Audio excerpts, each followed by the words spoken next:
Welcome everybody, it's Unstoppable Stiletto here again with some Age of Empires 3 Definitive Edition PK Player Killers Clan tournament matches for you tonight. So now we are on the round of 16, which means at this stage in the ladder there's only 16 participants left.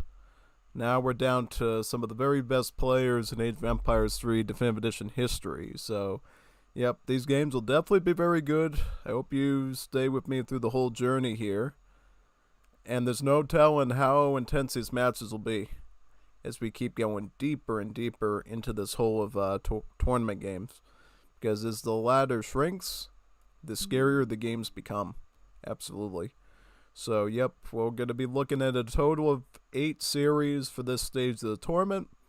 Currently, I only have recordings for 7 out of the 8 series, so we're guaranteed to have another stream of this at some point. Unless somebody, wants to hand me the last series last minute. But even then, I would say we're probably not going to get to them all tonight. Because here's my theory. My theory is we're so deep into the tournament at this point with such intense games. I think it's pretty unlikely we're actually to get all these done tonight.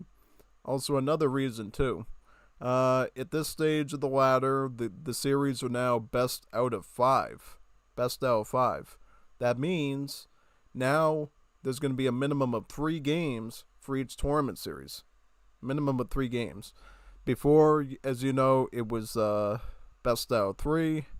And even at the start, it was like just a single group stage where you just played one game against a bunch of people. But now we're in the best out of 5. So minimum of 3 games for each series. But we could have up to 5 games in a series if it really comes down to it. So yeah, a lot of variability there, right? And as I imagine we go deeper into the tournament, it's going to go to like a best out of 7. So even more variability of how long those series might be. We could sit there for like over 2 or 3 hours just doing one series, and that's what we'd be doing, That's what happens is the ladder shrinks, You see more and more interactions between the last players and the thingamajiggy. So yeah, big time. Whew. I think I'm pumped up for it tonight. I was kind of choosing what I was going to do tonight. I had no idea. And then light bulb went off in my head and I was like, you know what we can do? Let's start doing the round of 16 since we finished on a kind of a sleepy, tired note last time, Want to be invigorated again to start some more series in this tournament with you.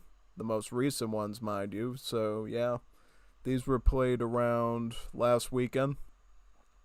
And around this weekend, they're already going to be looking to do the quarterfinals. So this tournament's moving pretty quickly, actually. So that's pretty nice. Oh, big time. Absolutely. And don't worry, we'll also cover the semifinals and the finals themselves. So don't worry about that. This whole tournament's going to be covered by me in one shape or another. So that is guaranteed to you. Don't come, and if there is any recording that I didn't cover at all, happily message it to me and say, hey, did you ever do this one? Because I noticed I didn't see how this one went. And I go like, oh, I'll check, and if not, then I'll do it for you. I think the only series I didn't do for the round of 64 was the Red Kit series. I don't think. The Red Kit versus Azam series, just because I already casted that with Phoenix. And that's probably already on the PK Clan's YouTube channel. So if you want to check that out, it's probably already there for you to see. I really wouldn't want to have to go over it all over again and have to summarize the points me and Phoenix made during that time. So, yeah. I mean, I know you love my voice a lot, but you really want to hear me repeat the same stuff 50 times about a particular series. Well, I love repeating myself, but not in that way, You can only do so much of it before it gets tiring. Yeah, absolutely. So, yeah. I'm scrolling, see what Discord servers we have to share the stream with. Since, we gotta go through them all. Well, I'll let everybody know that we're live, especially since we're digging into a new stage of this tournament together. I want to make sure everybody knows about it and we can go through it. Should be great.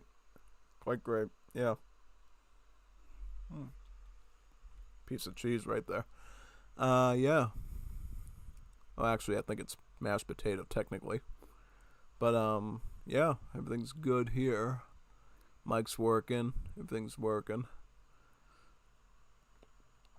Planning out the second half of this month for you. We're going to be doing some new stuff too, so don't worry about that. The Streletsy channel is always putting out new content all the time. New titles, new mods, everything. Casting new stuff. I tried to keep it somewhat fresh here. I know you don't mind me yapping about Wars of Liberty 24/7, and I love doing that too, but I know some people are like, why don't you do this? Why don't you do that? And I'm like, oh yeah, that's a good idea. Changes it up a bit. Adds more variety, gets more people interested in seeing this channel and stuff, because one day I'd like to have 1 billion people here watching Streletsy videos. One day. I don't know when now they will be, if it's 200 years down the line or 1,000, but we'll make it happen. Guarantee you we will. So yeah, definitely.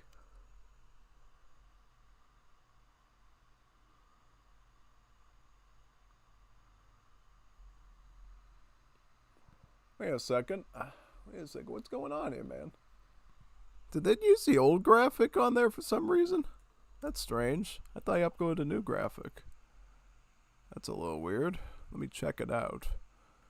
I'm looking at the thumbnail. It's like, that's not the one I put on there. That's strange. Let me look at. Huh. That's a little odd. Whoa. Wait a second now. That's crazy. I think I updated it too. Did it like forget or something? Yeah, it must have. There we go. Alright. That looks a little bit better. Okay. I was like, whew. That's a little strange. I mean, yeah, no, I mean, obviously it doesn't make too big of a difference, but for people who are watching the stream later, I think it's kind of good that they see the most updated graphic. Yeah. I remember uploading it too, so I don't know why Google didn't save it. That's a little odd. Absolutely. Yeah, no, that's super duper weird. And also, don't worry, I did actually download all the games already, so we don't have to worry about that either. That's already set in place, set in stone, if you will, so we don't have to worry about waiting for that. That's good. Absolutely good. Still showing the old one, but that's because Discord's being, old. Yeah, it takes a while for Discord to understand what the new graphic is, so I think that'll be fine for now. Yeah, I don't think people really care that much what the thumbnail looks like. But yeah, I like to keep it updated. Yeah, and I did update it too, and for whatever reason, Google decided to throw it out at the last minute, like, hey, let's use the old one for some reason. Even though you already uploaded and it already was accepted. I'm like, okay, whatever you say, Pilgrim, whatever you say. Makes me go through an extra step, but yeah. Ugh. Oh boy. But anyways, I'm almost done with the Discord server sharing, and we should be able to start very soon. I know how much you want to watch these games with me, so I'm going to try to speed through this thing as quick as possible. Absolutely. Unequivocally. Yep. I think I still have to copy and paste them into my directory, but that takes 1 second to do. That's not a big deal. Absolutely not. That should be super duper easy peasy lemon squeezy, so I don't think we'll have too many problems there.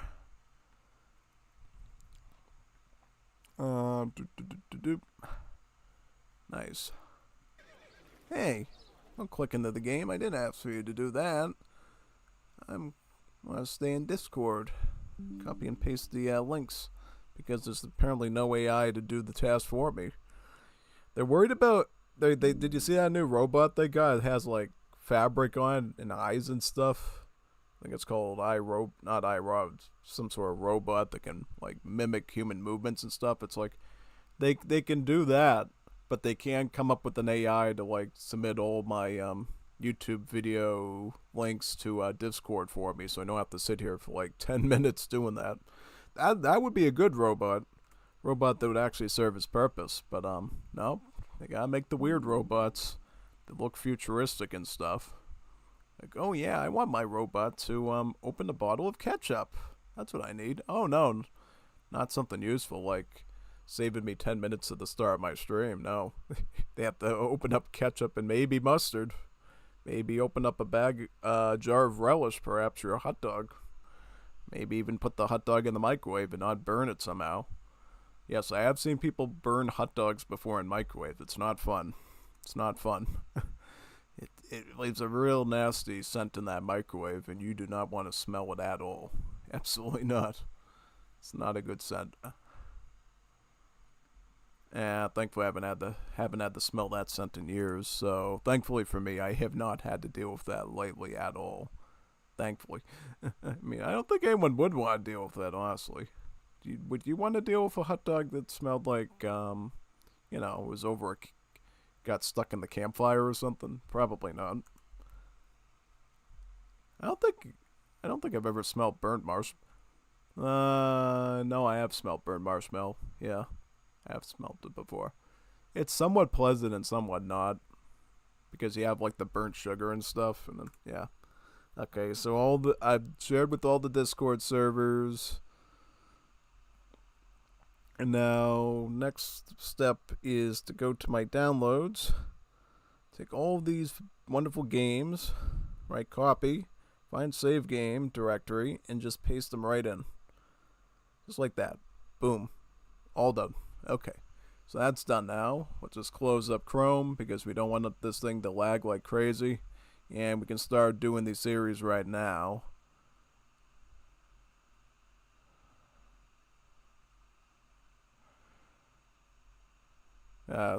Google's asking me for a verification. I have to enter my passkey. That's fine. It takes only 1 second to do, right? I'm very lucky I set up that passkey thing in there. Makes things a lot quicker. Absolutely. So we can just click on there. Beautiful. Okay, so we got one viewer here, so I'm not sitting here talking to myself for like 5 hours. That's great. Alright, so let's go to record game right now and seek it out. Go in there, partner. Nice, nice, nice. Where are we at here? Sort by time.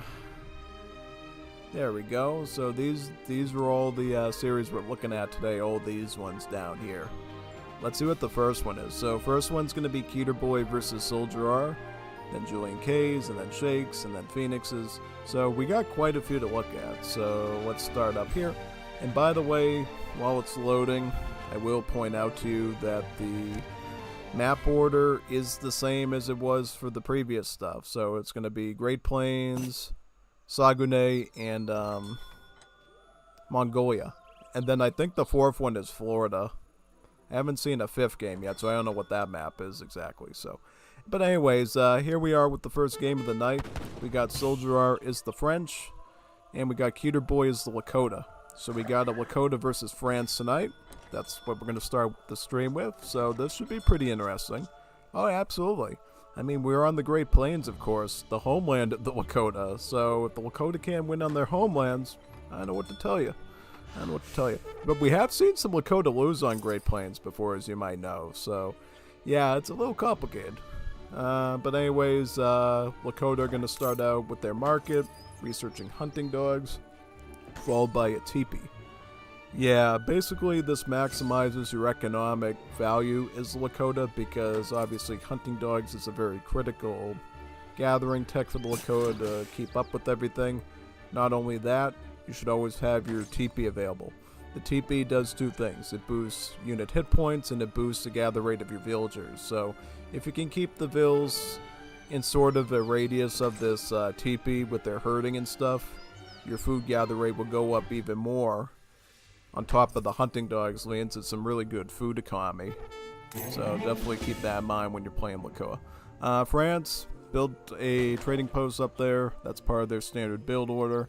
Pretty much the French try to vie for semi-fast fortress typically, and that trading post is very critical to that. Let's see what France's deck is. Standard. You got your 3 CBDs, 4 CBDs, Pioneers, pretty standard H2 hand as well as H3. You do have a 4th there. That could definitely account for something if it's needed. How about Lakota though? Lakota got 1v1 land. This is a pretty intense age 2 here. War Club, Bowman, Axe Rider, Tokawa. You got the camp movements card there. Basically makes all your buildings mobile, where you can rebuild them in other spots. Great Hunter, even a couple of healers too that I would imagine you would put onto your community plaza. So quite a bit there. Oh, big time. So I don't know who's going to win this just yet. I mean, France versus Lakota. I think generally what we're going to see here is we're going to see a War Hut opening by Lakota, right? Going in with Setan Bowman and War Clubs. And France is going to try to fend it off with... Oh, wow, look, Keter Boy got 210 XP treasure there. Beautiful. Beautiful. I had to point that out. Because every time somebody gets a treasure of that size, or even the 320 XP one on this map, it definitely is a huge advantage. It's basically really shoves you towards getting another card very quickly, which you already can. You already can get another card. So, yeah, he's going to have a very nice age 2 then. Putting up a tribal marketplace here to gather coin. Aging up with the chief for 400 wood. France will begin there. Same variant of that politician called the quartermaster, also giving you 400 wood. So both of these players are going to have a lot of wood to set up their age 2 with. Yep. I would imagine the France will probably... Well, France really has a couple of options here. They could try to go musket and keep it just a backbone unit against the Lakota push. They could try to add some crossbowmen in. They could go hussar and go full pressure. Does carry a bit of risk if the War Club numbers get too big, but yeah, we'll find out soon enough how this ends up being planned out. France picking up their placer mines first, and then hunting dogs. Yeah, typically when you play French, you're going to build a market between age 1 and 2. You're going to get your placer mines, you're going to get hunting dogs, and ideally you're going to go for your steel traps in pretty close proximity to each other timing-wise. And those are very critical market techs to France, since your villagers, the CBDs here, the Courrier de Bois, have a higher than normal base gather rate than a settler does. So when you research those market techs around that time period, it essentially improves all of your timings, whether you're going to go for the age 3 or you're going to stick it out in age 2. It's really critical that you get those market techs done just so you can afford everything you need. Whether it's, again, the Fortress Age or it's end up Musketeer, Hussar, you name it. So what you start out with in age 2 is France. You're always going to ship 4 CBDs first because that's a huge spike to your economy. And then from there you can send your wood, if you're going to stick in age 2. If you're going to go for Fortress Age, you would obviously get coin instead of wood. But yep, I think the France knows to, at least for the time being, stay in age 2. Make sure everything's good, and if they can hold out long enough and make the jump to age 3, they can totally do that, yeah. Gonna open up with Musketeer from the barracks. I think that's probably the middle of the road option. Gives you enough flexibility of really anything, you know. You can use the muskets to obviously dominate against war clubs. You can use them to dominate against cavalry. And then when it comes to fighting the Setan Bowman, as long as you can micro properly and catch up to their archers and just charge them down, you can potentially have a good fight with those too. So I think Musketeer is probably the appropriate play here. Who ended up getting the settler? So Lakota ended up getting a settler too? A settler treasure? That's really good. The Lakota got 210 XP, and now they have a villager on top of that? Look at what the Lakota Explorer's doing. He's going zip, zip, zip, zip, zip to prevent, oh, he might lose this villager, but at least he's able to use it to herd the huntables in. Oh man, yeah, that stinks. Good job by France trying to deny that villager advantage there. Yeah, no, but I guess in sort of a way, Lakota got to use the vill a little bit for herding, which is kind of convenient, but yeah. France is continuing to pop down muskets. The Lakota went for a naked fast fortress though. Very interesting. And basically what they shipped in is they got the camp movements, so they have about 2 of the war huts in their base, right? And also built a corral to make cavalry. So this Lakota's going to be starting with Bow Rider. Very interesting choice. Bow Rider is kind of one of the old school ways to play Lakota, honestly, so it's kind of impressive to see people still opening with Bow Rider with this. Yeah, basically going with the Bow Rider start is going to give you a lot more mobility. It's going to give you some rating potential and a bit of flexibility on the battlefield. But that being said, you do need to make sure that you know how to micro these Bow Riders pretty good. Otherwise, you'll have some problems, honestly.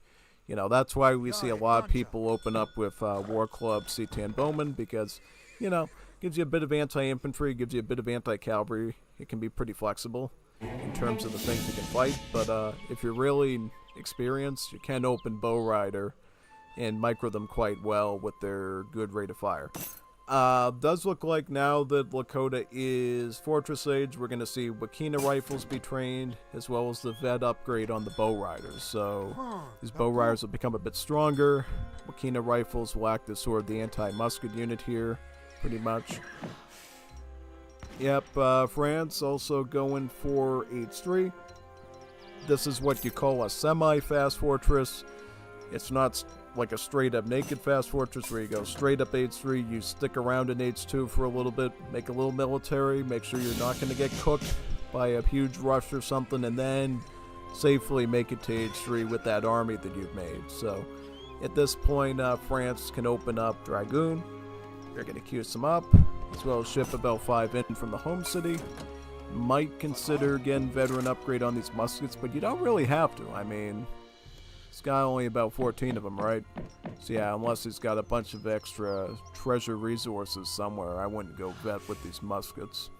Okay, so what's going on the Lakota side? We got about 4 Wakina rifles. The Bow Riders are following up right behind. This is what the Camp Movements card does, by the way. So notice how he was able to take his war huts from this area, pack them into travois, and move them forward here. Yeah, sort of gives Lakota that Mongol vibe from Age of Empires 4.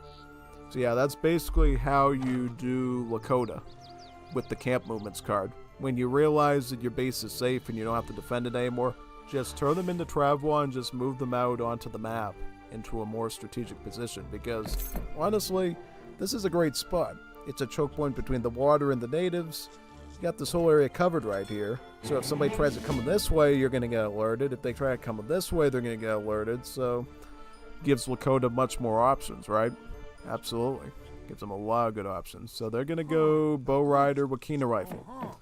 That is basically going to be Dragoon Skirmisher, because the Wakina's your Skirmisher, and then the Bow Rider's your basic Dragoon unit. And France at the moment is just going full Dragoon, and shipped in about 2 Falconets. I feel a little bit stronger towards Lakota here, because here's the thing. You don't have any counter to Bow Riders on the field except for maybe this mass of muskets. But he might be counting on the fact that the Bow Riders, being a cav archer, don't actually have any pierce armor, though. They just have hand armor, which means the muskets can do a full 23 damage per shot. That might be what he's riding on here with his unit choice. But that being said, once you lose these muskets to the Wakina rifles, that whole investment's going to be gone. So I don't know, you might need some skirmish at some point. Okay, Bow Riders going full throttle into the Falconets. This guy get these Falconets down. That's a must. And he does. And now we can pull back. Okay, so he got the first job that he needed to get done, which was getting rid of the artillery. Now he can sort of go back to his forward base here.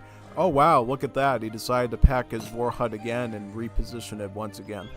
I think he did that because there was a chance that some of his troops might get stuck into these trees, and if that happens, then you can't move them out and it destroys your whole micro. So good choice trying to get that war hut into a more safe position with your training, honestly. But that being said, after losing both Falconets, the France was able to get a bit of recon doing that and says, alright, now I can do Skirmisher. Because I know he's going Bow Rider Wakina rifle at this point. So now I know Skirmisher Dragoon is the way to go. You know what I mean? Have the Dragoon there as a backup, so if they do go hand cav, you can punish it. But really the star of the show is going to be the Skirmishers here, which is going to try to beat out everything. Right? Lakota is making more bow riders, and they're actually going to get cav combat too, so you're going to see a 15% buff on all the HP and attack on these. So he's really investing pretty deeply into these bow riders. I just hope it doesn't come back to bite him if there's too many skirmishers from the French. That's something you definitely need to be aware of and be very, very diligent about, basically. Yeah, absolutely. Big time. So yeah, more Wakina rifles coming out though, so he is keeping up with the skirm numbers there. I'm just a wee bit concerned. Okay, how many dragoons does France have, by the way? So I'm just trying to do some maths. So he's got 17 dragoons and he's got a couple muskets. I'm trying to figure out, right, if these skirm numbers get too severe and large, what plan does Lakota have to, like, deal with that? Is he gonna, like, get a batch of, like, axe riders? Is he gonna get some Tokawa soldiers from the Big Bun? How do you deal with skirmisher overload? Because that is totally a risk here. Okay, so the France does come towards his gold source here, where he has his tribal marketplace. Yeah, definitely. That's one of the issues with Lakota and Haudenosaunee is they get this big, bulky tribal marketplace, and it ends up pushing your villagers away from the mining source, which can sometimes put them into trouble again raided, I find. Yeah, definitely. So, yeah, more bow riders, more Wakina rifles. Going for Tokawa soldier shipment. See, that's what I was wondering. I was like, eventually he needs to get a coward to the skirms to gain an edge. Because here's the problem. Skirmishers have a range of 20. Wakinas only have a range of 18. So if he gets too many skirms, the Wakinas are going to be a bit helpless against that. So you need something to, you know, shake up the pot a bit. Tokawa soldiers are great for that. They got high HP. They have multipliers against infantry. They could deal with a good number of those skirms and point the pendulum into the direction that, Lakota wants. However, watch out, France is aging up with the Tycoon for 1,000 coin. Lakota does seem to be committed to age 3 at this point, with this massive bow riders and Wakina rifles, also his 2 Tokawa soldiers. I'm just wondering, if France does make it to Industrial Age, what's the tactic going to be? Yeah, no. Alright, so Wakina rifles there scare up the dragoons, right? And, yeah, it looks like, well, what can he get? He's got heavy cannons. That's a risk. He could just go economy with the factories. Might get Cuirassier if he feels like he can run them in against the bow riders and overpower them a bit. Maybe. Yeah, I would bet he's either gonna go with the heavy cans of the factories myself, honestly. Yeah, because here's the thing. Obviously, Lakota doesn't get any artillery except for captured mortars, which it can make from the embassy, and we don't see any of that here. So Culverin's poop, total poop. The only thing you might consider is like anti-infantry artillery, like a heavy can. Anything that's anti-artillery related, poop against Lakota. Adding more dragoons, I see. What are the numbers too, pop-wise? So it looks like the Lakota's like maxing out his pop to almost the 200 limit there, right? He's also doing 2 town centers. He's got a town center here, and he's got a town center here. So he's been doing some 2 town center booming as well. So Lakota theoretically has been macroing a bit nicer here, especially in economy. So yeah, I wonder how this is going to go though, because it looks like on paper he's also getting the big bun too. He's getting the first big bun for the Tokawa soldiers. That's very key here, right? Does he have a community plaza? Yes, he does. Yes, he does. And let's see what he does with that community plaza. Is he going to turn on to the attack dance? Yep, the attack dance is on. He's beefing his troops up by 22% attack. Very good. So let's see. Okay, Tokawa soldier right now on the Explorer. It's now going to engage with the muskets. Try to get as much infantry dead as possible if you're Lakota. Right? Uh-oh, it looks like it's right up against the Dragoons, but seems to be holding on good with his HP there. Right? This one's not even damaged yet, mind you, so yeah. Looks like, oh boy. Beautiful, beautiful Lakota. That's a good Lakota right there. So pretty much what he did was, he just ran the field with a larger army. It came down to numbers, folks. Numbers. France was growing gradually, And Lakota just went in there with a huge army. He was like maxing out his pop there, whereas the France, not so much. And it looks like France does try to pull a royal decree with the middle guard there too, but here's the thing. You're fighting a bunch of Dragoon units. Grenadiers are going to be kind of poop against that, so good attempt, just not enough, you know what I mean? Yeah. Up, and he gets the last one too. Wow, look at that, the old guard. Here comes the old guard with their grenade launchers. Man, he's going for everything there. I mean, it is a more intense series, mind you, so of course he's going to try everything he can to survive, including that. GG. Yep. Cuter Boy demonstrated a very good Lakota. That's really the essence of why Lakota can be really good.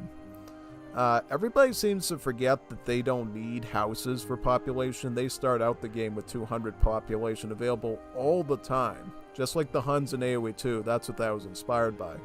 Basically, you pretty much set yourself up so you don't even have to think about building houses. You just train. Train like it's a choo-choo train, and just keep making an army until you win. As long as you have the hunting, the mining figured out, you got your macro there. Lakota can just keep chugging along. Like chugga choo-choo. Yep, exactly, just like that. So, Cuter Boy got a nice win over there. Let's see game number 2 now. We should be on Saguenay now, right? Yep, here we are on Saguenay. Cuter Boy running Italy, and Soldier running Chinese. So we got an Italy versus China here. Should be a pretty fun series to say the least. Well, here's the thing. I have run this matchup like a billion times before when I used to do ranked. It was a 50-50 split.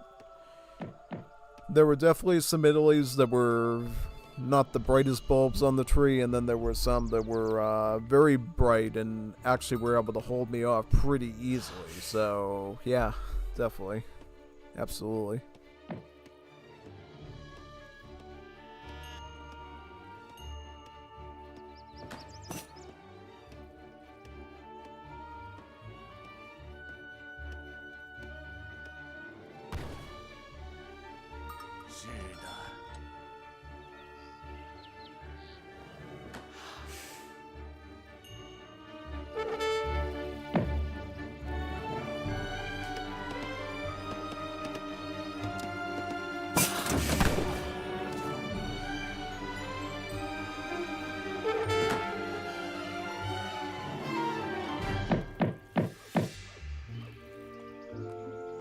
Bondi.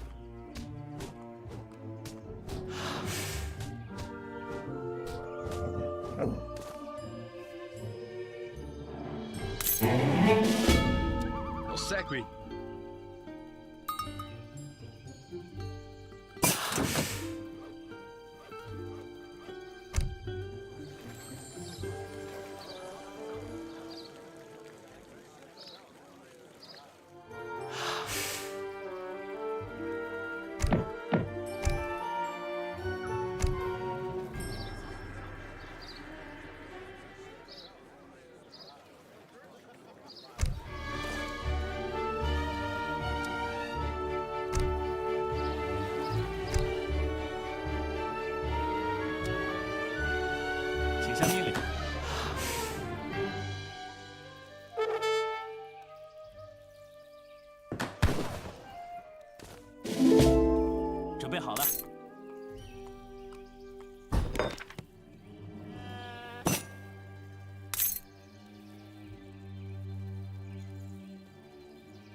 请下命令。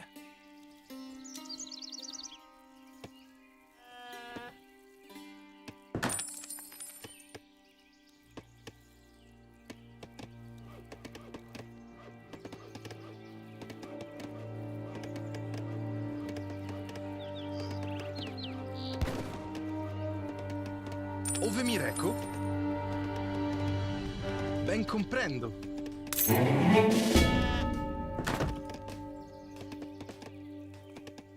Ossequi.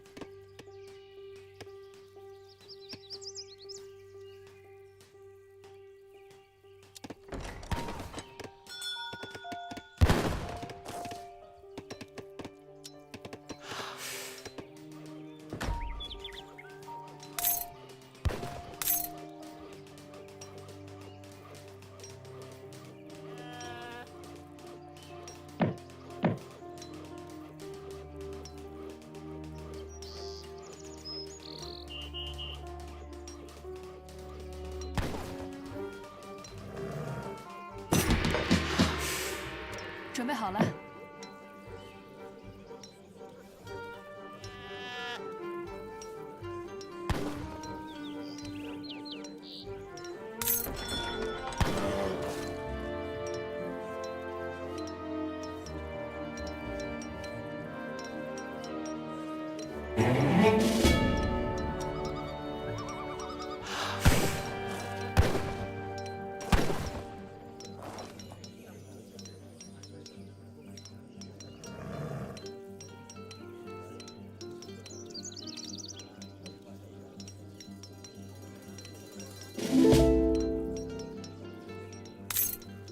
准备就绪。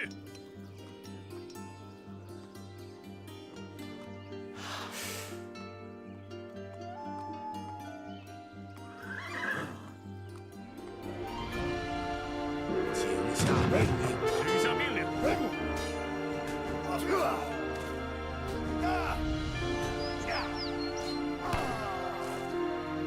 是的。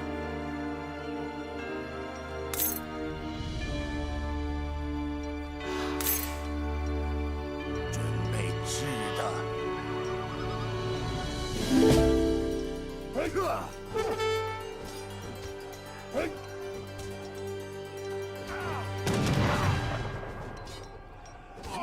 Finito, non posso muovermi. 是的。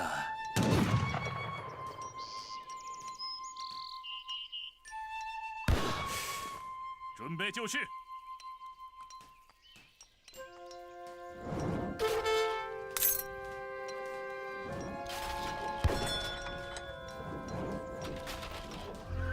请下命令。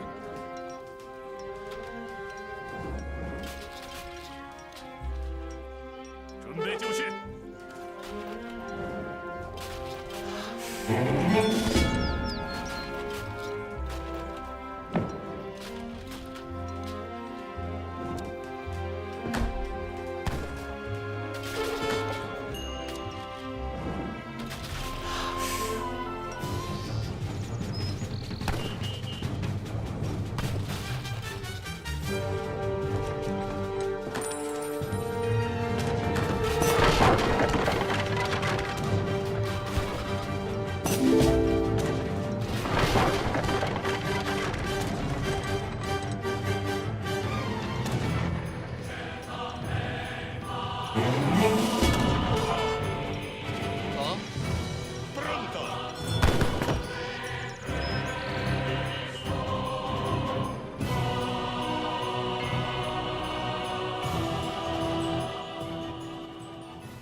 Phone call, but anyways, basically what we're seeing here is a Chinese semi-fast fortress with the Summer Palace, actually. So that's pretty interesting, going French consulate with Summer Palace.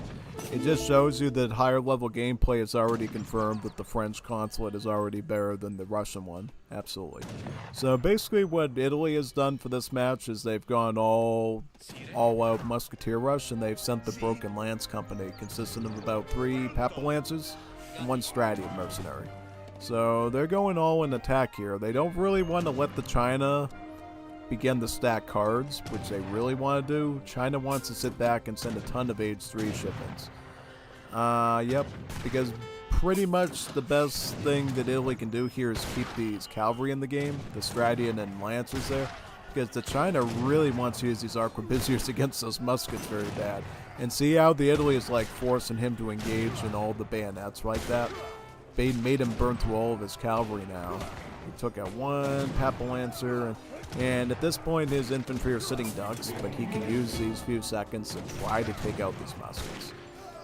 But he's still going to have to deal with this cavalry prob, for sure, so that's going to be a big issue there.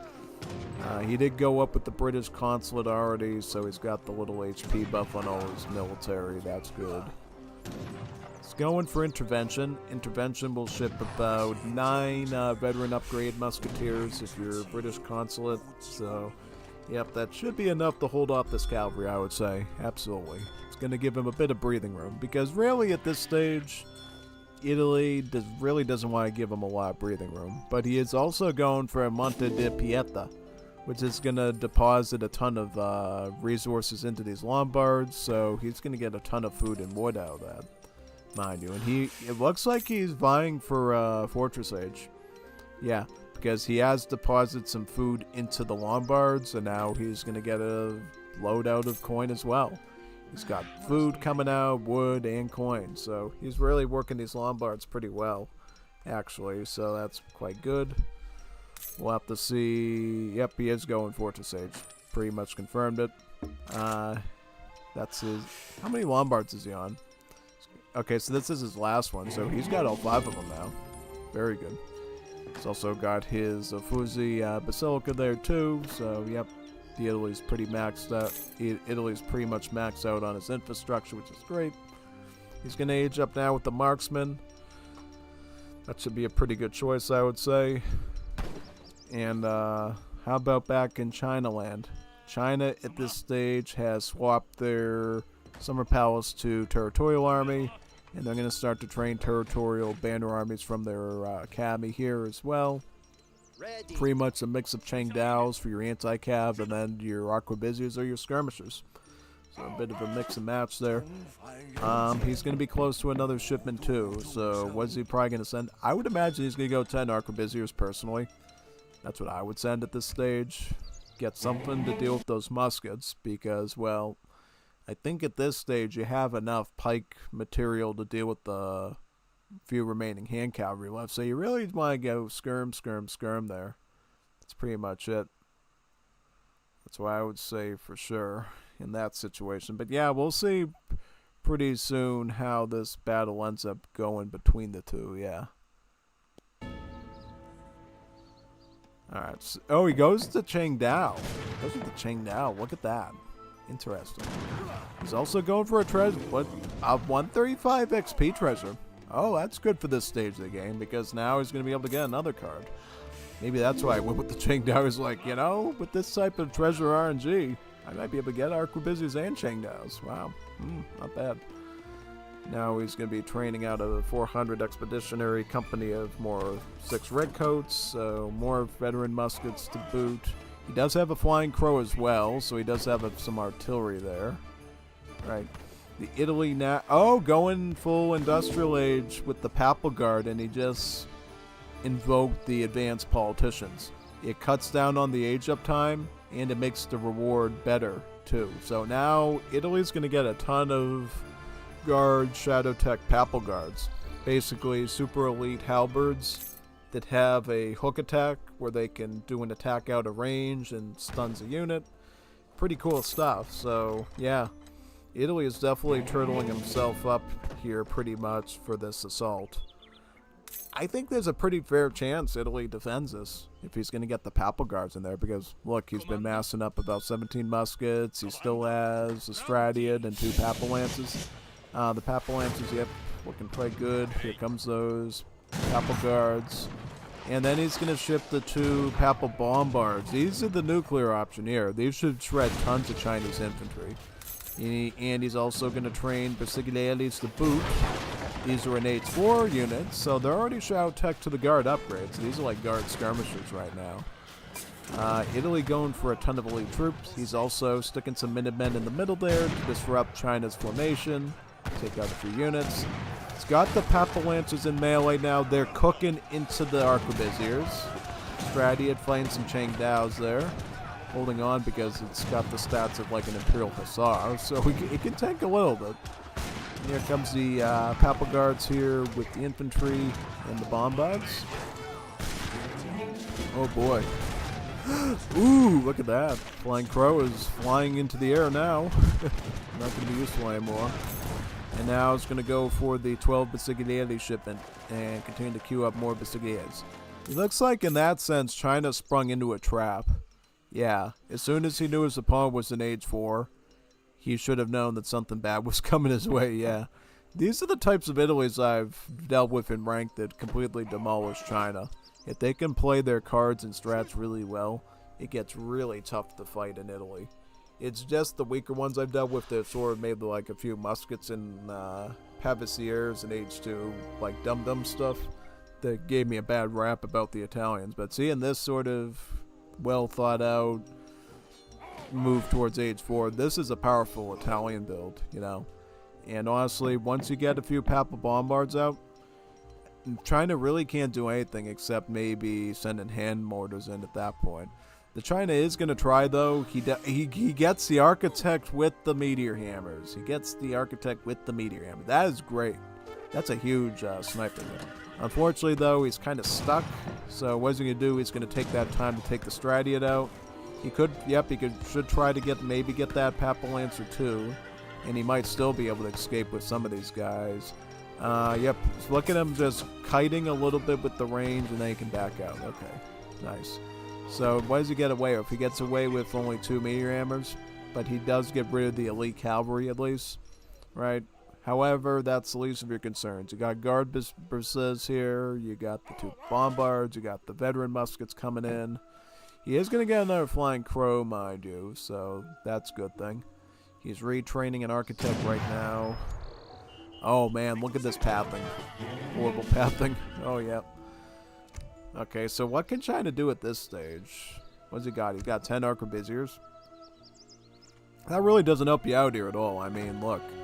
These are guard skirmishers. And not only that, the Basiglieres have their trumpet ability. So when they kill a unit, they blow their trumpet and then they stun another unit. So dealing with them is a very scary problem for you if you're China, because your skirms are not that good, especially if you're an age behind. These bursts will beat his skirms 1-to-1 very easily, even without the trumpet ability. Once you factor in the trumpet ability, yeah, that's even better. Okay. Well, I think in this situation, it's really coming down to the fact that when Italy is done properly and China's done properly, Italy will naturally beat out China. That's sort of the gist I'm getting, because the China did everything right. I mean, they went French consulate into Summer Palace, used the food crates to propel into a fortress age, went Confucian Academy. That's standard China for you. But in the end, diddly squat. Diddly squat. You know, because Italy, as soon as they get that age for it, you know you're cooked. Basiglieres with 2 Papal Bombards takes a lot of work to get rid of that. You know, you gotta get hand mortars to deal with the Bombards, and then what do you even do against the Bursas? You know, the Bursas on their own are a formidable force here, with their stunning and everything. Oh no, I mean, look. China is trying to preserve their army here and that. I don't know what they can do. He is trying to train in a Forbidden Army to get some Iron Flails and Meteor Hammers, because he's going to need some of that too. He's going to need some of that as well. He's training up another one too, right? Yeah, Flying Crow. Oh, he's got the Papal Bombards geeking him there. Look at that. Oh, nice, beautiful. Meteor hand, good shot on that. He's going to get 1 Bombard down, but he doesn't have enough stack to get the other one down, I don't think. Oh, he's got the Meteor Hammers here too. Wow, look at that surround. Oh, man. Great. See, here's the problem. He had to use so many resources just to get rid of those Bombards, and now his army's completely, you know, it's completely bare bones at this point, because now he's going to have to go one-on-one with these Bursas. They're going to start using their trumpets now and stunning his stuff. And that's really bad. I mean, I think it's over at this point. Like, he's lost his mass. He's running low on resources. He is going to try to ship in 1,000 coin, mind you, so he can keep making stuff. He's going to get another Forbidden Army. He's going to get some red coats there. But I would say for sure, you compare both of these guys together, the Italy is in much better shape. his base is completely defended. There's no one attacking it. He's just straight up gathering economy and upgrading halberdiers even. Really feeling great and being flexible with his army. Whereas China can't even engage in a one-on-one fight here because of these Brasileiros' superior stats. Yeah, and all we can hope to do is get a few of these Forbidden armies out, get a couple of those Iron Flails and Meteor Hammers to like settle the score, and that's what he's praying for there. Absolutely. So I think at this stage it's safe to say that Italy has sort of pulled ahead and made it work. Yeah, no.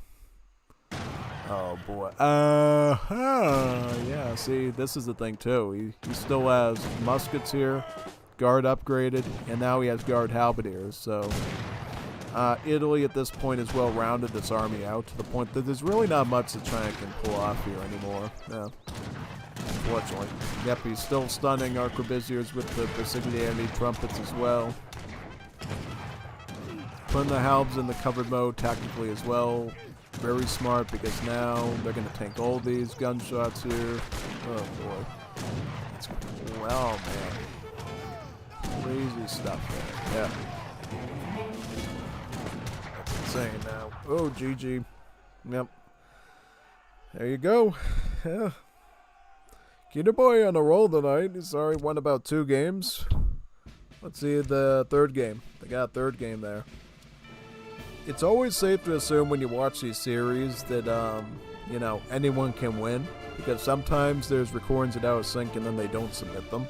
So, yeah, there is a chance that Soldier still wins the series, mind you. But, yeah, that's why we always have to take it from a, you know, non-biased opinion and always assume, all right, everybody's got an equal chance at, you know, you gotta give them all benefit of the doubt. Yeah, so here we are with Soldier running China again and Keter Boy running Lakota. In this tournament you can come back in the third game and play the Sid that you won with. So yep, so he's gonna go back to his good old Lakota because he knows that that worked in the first game. Right, putting up a market right here. Going to pick up his hunting dogs, and then he's going to put down a teepee, just like he did in the first match. China is going to have to walk all the way up here in Mongolia to get a trading post. Yeah, China is one of the civs where your build order involves building a TP. Only problem on Mongolia is you got to walk pretty far for it, you know. I go all the way up here. Makes you very thankful that you're the Lakota and you can have this horse-mounted explorer. For him, making that distance was not that much of a climb. So that's definitely going to give him a nice advantage over his opponent. Absolutely. Now, going for a train post there, very good. It's going to be a really nice edge for the Lakota, having that extra XP coming in and bringing in shipments. Whereas the China, you know, since he's on foot, it takes him slightly longer to do and thus delayed benefit from that. All right, more villages coming out for China. He almost has enough wood for a village. Yep, almost there. Before he gets housed. Up, and you're going to send T-Export as card number 1, right? Absolutely. That's a scam number, ignore that. Alright, so, yep, going with the T-Export. It's really the only card you need for H1 is China. Gives you a free consulate, 200 wood value, gives you 100 export. So you can, like, make your alliance right away. And then on top of that, export trickle. It gives you an export trickle for the rest of the game. And I think what we're going to see again is Soldier going French consulate allies. It's usually the strongest play to go with the Chinese, you know. In the old days, everyone always thought it would be Russians, you know, going with the blockhouse and using that as sort of your forward build. But true and behold, French consulate is better because you can get the 400 food crate tech, which is like a beefed up, spiked food shipment, you know, because in old China, oh, he goes Russia this time. Wow, he's going to go with the Russian route. Okay, all right. It's respectable. I mean, if you go Russia, you basically bank up your export until you can get a blockhouse. Because that's what one of the Russian ally techs is a blockhouse. And you use that in the start of the game instead of your, you know, war cam. You just use the blockhouse. So I think Soldier might be playing more early game this time. At least it seems like it. Maybe not, but definitely seems potentially something we'll see here. Yeah. I mean, the deck looks about the same, you know. Well, actually, no, it's a land-based one. The deck we saw before with Soldier was a counter-water one, because he had the Fuchan and you had the Junks in there. Now he can have his Meteor Hammers in there, his Chengdao, his Arcs, Biang, and then he has the Manchu, which is really the best mercenary shipment you can get as China, typically, because of the mobility. Yeah, so... looks like Keter Boy's already in AIDS 2, and he's sending in 700 wood already. Very good. 1v Mir. What do you mean 1v Mir? Is that like a mirror deck? Interesting. So, notice this deck a bit different than the one we saw in the first game. You don't have camp movements here, but you got a lot more unit reinforcements. You got 2 Axe Riders this time. 2 Axe Riders. So, a lot more potential to push with cavalry here. That's one thing that I would note. He also has some 9 Bison in his back of his Age 1 there too. So if he, for whatever reason, gets pressed into his base, he does have a bit of backup food. Good thing to know, actually, in case of emergency. Alright, what's he gonna open with? Is he gonna go Warhut? Is he gonna go Corral? We saw in the first game he went Bow Rider, Wakina. It's totally possible he goes with something else here. Yeah. He's going to open up with 4 Axe Rider raid, it looks like. As for the China, I would expect them to go Step Riders, I would assume. That's typically the strongest unit shipment play you can do as China, regardless. Whoa! Whoa, whoa, whoa. Look at this. Greedy trade route by Lakota. They've built here, here, and here. All 3 of these. Look at this. They're going for the full trade route. They're going for the full shebang. Not only that, he has deployed his war hut in this position, and he's actually going to attack the TP with war clubs. This is a greedy trade route set up by the Lakota. Yeah. And now he's going to reinforce with some C-10 bowmen, so he has something to defend the war clubs with at range. I want to see where those Axe Riders are. Where are those Axe Riders? Okay, they're right here right now with the Explorer. He's going to go for a 75 wood treasure. Beautiful. If you're building that much trading posts, you're going to need to fill up your wood very fast. So, yep, any wood treasure counts if you're looking at 75 wood. Great. He does have 600 wood too, so he's willing to go the full 5 miles and get another war hut, double up C-10 Bowman war club. He's all set for that, you know. So, but what he's going to do now is he's going to get a 7 C-10 Bowman shipping in there, and he's going to sort of like hold this position.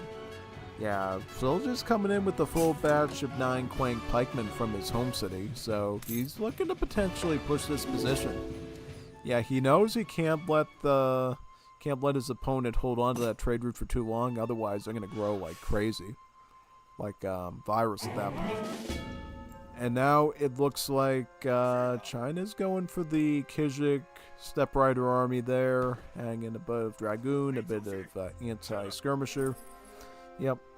I don't know if China really knows what he's doing at this stage, because it looks like Lakota went for a bold move, and it seems to be paying off, because now he has the whole trade route.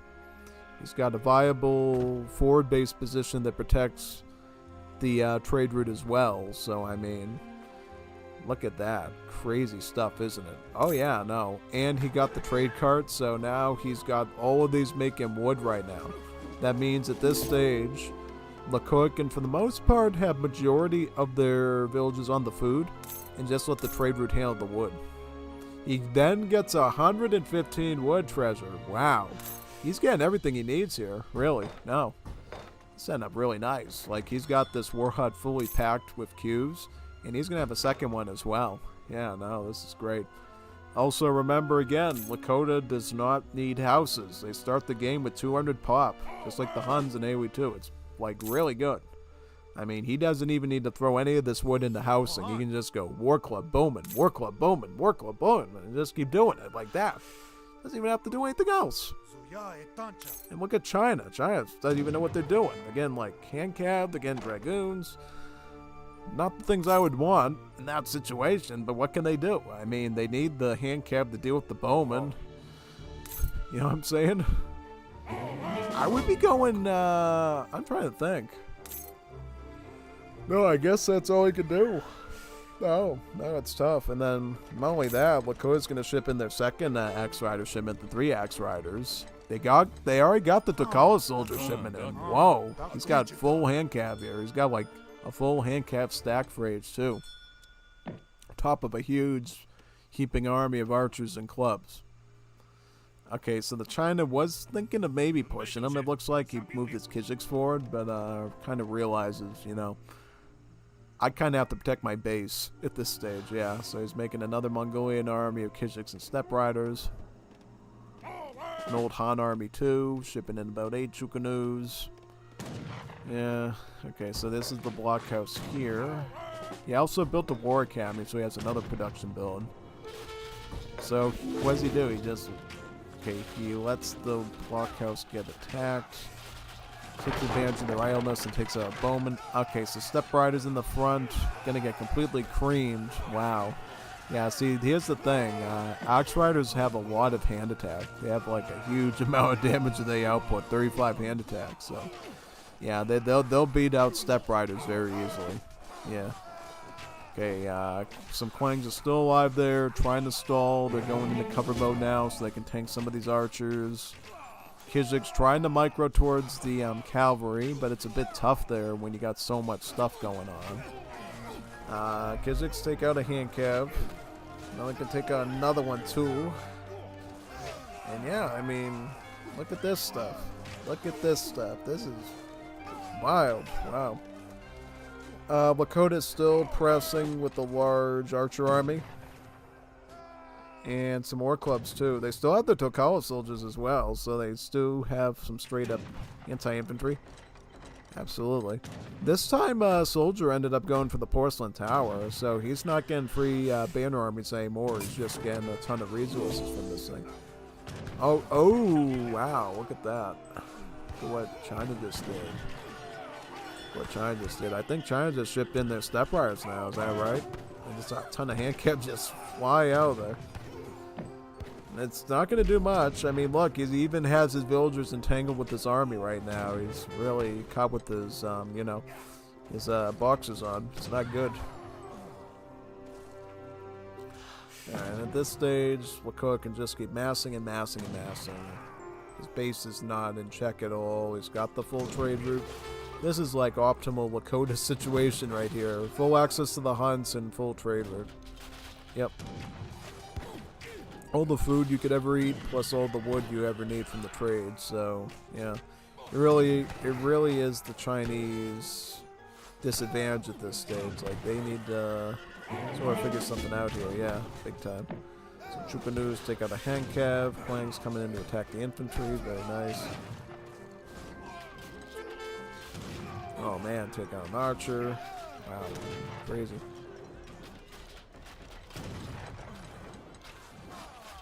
And there comes the, wow, going for the white banner army there, the Mandarin duck squad of the flamethrower and Chukanu. Way too late though. I mean, look, if he had that a little bit earlier and could have fended off the Takala soldiers, I guess he would have been somewhat okay, but nah, no. He's sending in a batch of Cossacks. He's been so creamed with this battle that he has not been able to switch to the Brits and the Germans at all. It shows you how stagnated China ended up becoming in this match. Flamethrower's been singled out. Cossacks in retreat. Chukanu getting overwhelmed. Yeah, no, the war clubs are even overwhelming these archers there, so absolutely. Nah, you can't do much here at all, unfortunately. Definitely not. So that looks like a GG. Yeah, GG. Good calling it. That was a pretty nice match, honestly. That was a good series, you know. Cuter Boy winning 3-0 like that. Not bad at all. And we're going to look at the next series now. I think it's Julian K versus Lucas L. Okay, so this should be a good one. We have seen Lucas L do some very strong plays during this tournament, including the Aztecs. And surprise and behold, Lucas L starts with the Aztecs. Yeah, so he's sticking to the Aztecs again. And we're going to have an Aztec versus Ottoman. Aztec versus Ottoman. it's a pretty close matchup, honestly, you know, when it comes down to doing the Aztecs right, you know what I mean?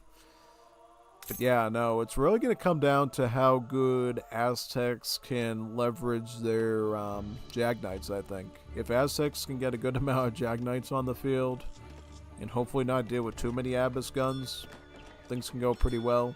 If they do run into Abyss or Falconet or something, just throw in some Coyotes.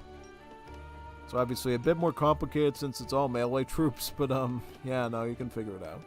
So whenever you start a game as Aztecs, you're going to go with the market for your hunting dogs, and then you're going to set up the community plaza. Since you do start the game with the warrior priest, on top of acting like a priest, he can work at the community plaza as well. And in fact, he holds even more weight on it than a villager. So really, when you have your guy there on there, he's pretty much trickling 1 XP per second, which is very good. Very good. Very good trickle to start the game with. So that's why you build the community plaza, put the warrior priest on, you get a trickle of 1 XP per second. These krauts are talking some German words. Jawohl, jawohl. I'm not even going to try to pronounce that. Angleb. Yeah. Ottomans, though, starts the game with train posts and mosque. For Ottomans, it's all about getting as many unit shipments on the field as possible, since Ottoman units are statistically usually stronger than the rest of the civs. So, best way of doing that, put 200 of your wood into a trading post, put 200 into the mosque, and then chop wood for a house. So that's what we're seeing there. Opening up with 3 Yaruks. We'll see if he goes 3 Yaruks followed by capitalism or just goes 3 Yaruks. So the deck is called 1v1. So it does give you H2 flexibility with the number of crates here with the Jans and Delis. You can go Fast Fortress here. You could go for a push for factories and bombards. So you got a few options there, yeah. So quite a bit. As for Aztecs, well, they run KP Boom Jaguar. So pretty much you got your 9 Jag Knight, Ritual Gladiators. All this, yep. So assumably he's going to be going for the Fortress Age, I would expect, yeah. At least that's what I would assume. Gonna age up with the Messenger typically, right? Yep, go up with the Messenger there, quick age up. And then if you do need to age up fast again at all, you can always use Kalmakek here to do it too. So, yep, typically that's what we see the Aztecs do, go for that fast age up, get a bit of a leg up on the European adversary so they can plan whatever they need to, whether it's Fast Fortress or Aggression, and then, yeah. Okay, so Julian K does go 3 Vills followed by Capitalism, so he's going to go for the 3 Vill Gold Trickle setup. Going up with Quartermaster. It's the most flexible option for Ottomans to do. It can be a warning that we're going to see double Barracks Janissary. It could mean that we're going to see Barracks Foundry. It's pretty rare. Typically, most Ottomans nowadays go double Barracks Jan if they're not going to go for a Fast Fortress. But, yeah. Or it could mean that they're still going to see a Fast Fortress, but there's going to be a starting Barracks there pumping out Jans while that's going on. So, yeah. Lots of different possibilities, really. Absolutely. So, yeah, we'll have to watch this one pretty carefully. Also, Julian K going for double trading posts. Seems like something he would do with his rank, since Julian K is one of the most strongest AoE3 players in the world right now. So, going the 2 TP route is very strong, very bold. He's going to open up with 3 delis, put some pressure on the field, maybe do some raiding. Whereas Aztecs going to... Well, what are the Aztecs going to do? They're going to ship in their 700 wood, right? Yep. Get some War Hut up, I think. Yep, probably get a War Hut up. Maybe get some Antonins, some Coyote Runners. They're going to need it because they're already going to be starting to get raided out of the gate. Oh, interesting. So, what ended up happening was... Lucas L went with his big bun there that delivered him about 4 Jag Knights to pressure his opponent. And Julian K responds with his Bashi Bajuk emergency batch. Bashi Bajuks in particular are very dangerous against Jag Knights because they're the only emergency unit in the game that has a multiplier against heavy infantry. So Bashi Bajuks in general will be really good counters against any sort of heavy infantry unit compared to a Minuteman. So just keep that in mind when you're playing as Ottomans. If you're running into like somebody musketeer rushing you, don't worry. The Bashi Bazook will have you covered. Better than any emergency unit ever would. Julian K opens with stable, and he's gonna go for like a full deli raid on his opponent here. And just keep pressuring him with the delis, it looks like, yeah. Did he?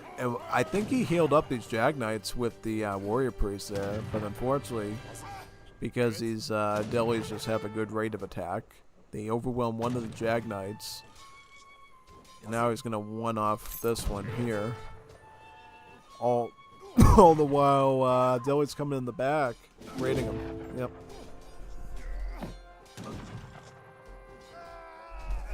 This is not what you want to see. Now he's pressuring his Warrod now, and he's losing vills in the process. Not good, man. Not good at all. Warrior Priest actually forced into combat at this stage. Never good. Yep. They have a hand attack of about 15, so they can somewhat fight units. They just don't want to do it. You know what I mean? Warrior Priests are best used on the community plaza, so whenever they have to come off and do this defensive combat stuff, it definitely hurts the Aztec opponent quite a bit. He also put on the emergency dance as well to get a few emergency archers there, it looks like. Yeah, no, this deli pressure is becoming a real nuisance here. Look, he takes out a Warrior Priest. Starts attacking a Warrior Archer there. No, this has been some very tough raiding by Julian K right now. And he is going to keep adding in more of the delis. All the while, he is going to get a barracks up. I think what he plans on doing is seeing how long he can keep the Aztecs pinned and eventually try to consolidate his holding over there with Janissaries, it sounds like, yeah. Does look like the Aztecs break out, though, and they are going to, like, surge ahead with some Puma Spearmen that they shipped into the 6th Puma Spearman shipment. He's going to start by attacking his trading post to sort of upset his XP advantage a bit, as well as get himself a nice XP bounty himself when he crushes that building. How many Warrior Priests is the Aztecs on right now? So he's got about 8 of them. He's trying to get back to the magic number of 10, which their build limit is. So we'll see if we can do that. Garrisons his vills in the TC and forced to use the Warrior Priest again on the Cav. It's never good.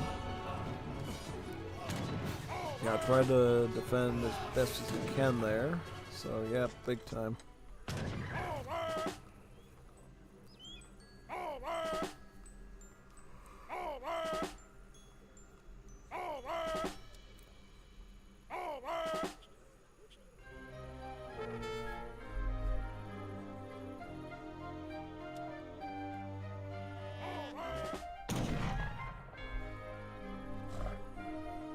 Oh man, look at this. Jan's already out, attacking the Spearmen, attacking the Vills, so Julian K is putting some pressure down now. Aztecs are going to respond with their 9 Anton and Slinger shipment to deal with the Jans. All the while, Julian K is still pumping out delis. Yeah, still making delis at this stage. That could be an issue. That could be an issue. Oh, interesting. So Julian K has a barracks here. He has one over here too, so he's got some wide military control there.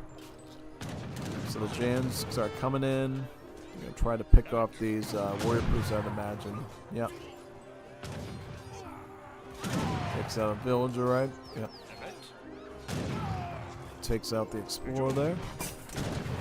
Spearman. Takes out another Spearman. Very good.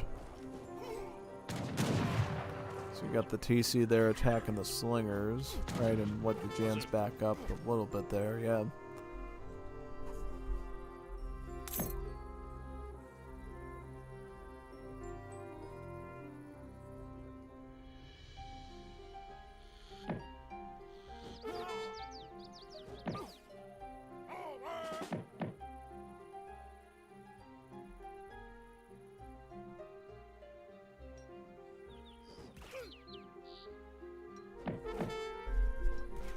Oh boy, look at that.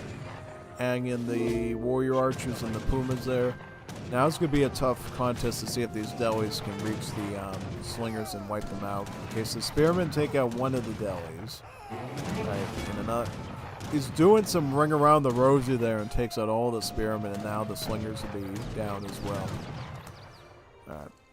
Aztec still in age 2, going for the 8-ton slinger shipment now.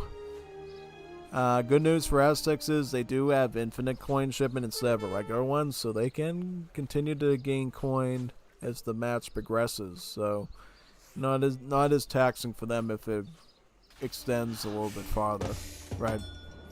Julian K though still attacking his opponent with Janissaries, adding in more delis.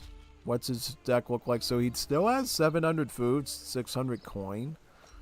So yeah, if Julian K can maintain enough presence and pressure here and advantage, he could still jump to age 3 potentially and add in some falconets, you name it. So absolutely insane there. Yeah, no. Knows exactly what he's doing here, I would say. Jans are taking out the warrior priest. Not good. Not good. Not at all. Jan's looking to kite the warrior priest there. Very nice. Very good.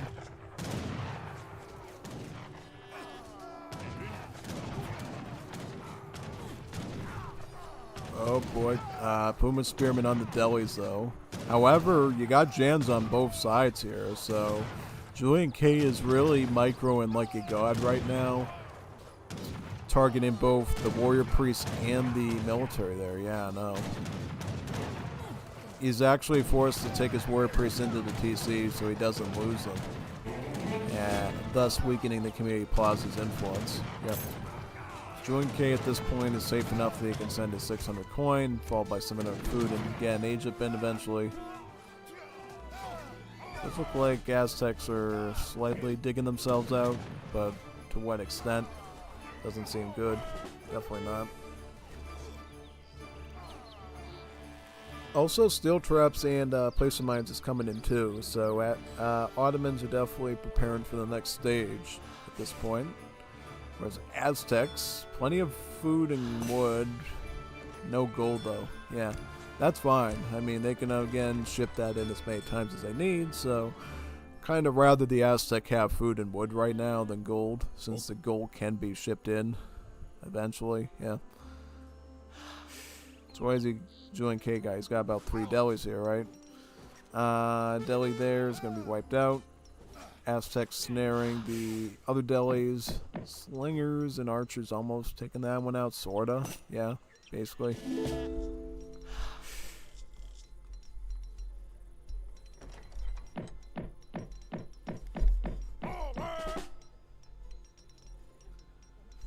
I don't know.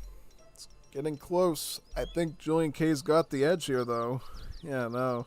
Because here's the thing. If you hold back too much as Aztecs at this stage, he's just going to get the age 3.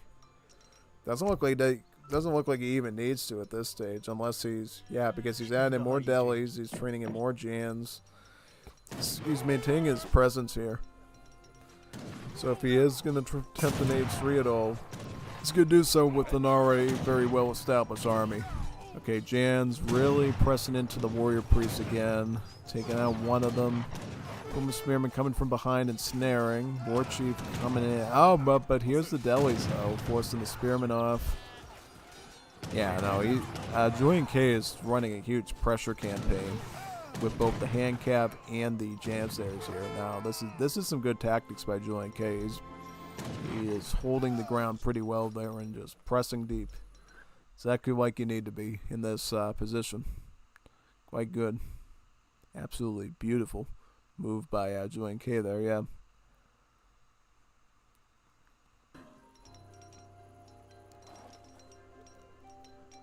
Okay, aging up with the Exiled Prince, so he's going to go for a speedy age up and probably knock him out with 2 Falcons or 6 Abbas. That would be my guess at this stage. Yep. Because we haven't seen any sort of like coyote runners by the Aztec yet, so conceivably going with Abbas or Falconet would be the lethal move by the Ottoman player. Yeah. And he already has some Janissaries already established, it looks like. He's adding some more in now because he's going to need a bit of a protection there if he goes with artillery or Abbas. Right. And yeah. Covers his trading post too in the middle of the map, so he's got that working in his favor. Yep, 2 falconets, that's perfectly fine. I mean, clearly Lucas L doesn't have any coyote runners right now, and he's not going to because of the pressure he's done. He really doesn't have a lot of opportunity to play around with this stuff at all. Oh man, what did he just take out? He took out another warrior priest. Are you kidding me? That is not good, man. You really don't need those right now. Going veteran Janissary, training more Jans, 2 Falcs. Here comes the pressure again. I think Julian K is at the cusp that he can win this now. Now that he has the artillery in there, and now that he has the added HP on his Jans. Nah, that's what Julian K needed to top the icing on the cake. Is the artillery, the thing that can like obliterate infantry and just attack the buildings, you know? And now that the Jans are just slightly a little bit stronger there, now he can just plow in and beat them, yeah. And following after that, I would assume he's either going to go 6 Abbess, 8 Jans, or maybe Endurance School to beef him up. The Janissaries, that is. That's kind of the 3 possible paths. Doesn't really matter though, because I think he's already set. Yeah, see, he's got enough Jans, he's got the Falconets there. He's got enough to take that War Hut out. Look at, oh, he's using the Falconets on the, Community Plaza. Wow. Is that intentional? Yeah, no, if he could take that out, Aztec would be completely ruined. Yep, that's gone. Doesn't have enough troops to hold off the Falcs. The best he can hope to do is use the TC to, like, grind down these Falcs, but by the time he does that, TC is already going to be pretty much cooked at that point. No. Okay, so Julian K does go with the Endurance School there, just so he can get his Jans up to 300 HP. Very critical. Also using his villagers to like lob their javelins at the artillery as well. That's always a smart.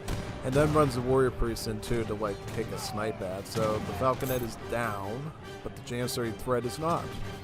And unfortunately, Bills and warrior priests cannot deal with Janissaries. They got high HP and then they have hand armor, so that's just not going to work for you. Nope. Good win there. GG. Good Julian K win. So, yep, well, we'll load in the second game and see where we're at. Absolutely. Where are we at now, son?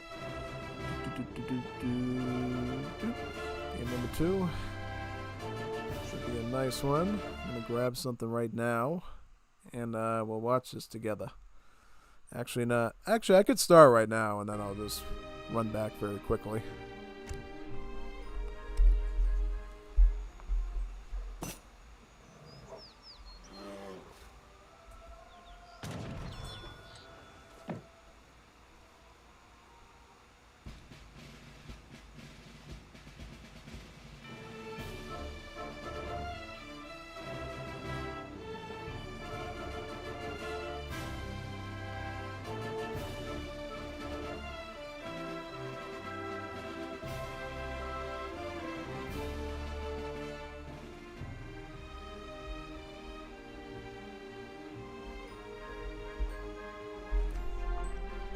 Really? It out of sync when I was gone? What's that all about, man? Really? That's insane. I hope that game 3 works. If game 3 doesn't work, that's not going to be good. Love watching Julian K dominating, man. Oh boy. Where we at now? Game number 3. Let's try this one. Let's pray for it.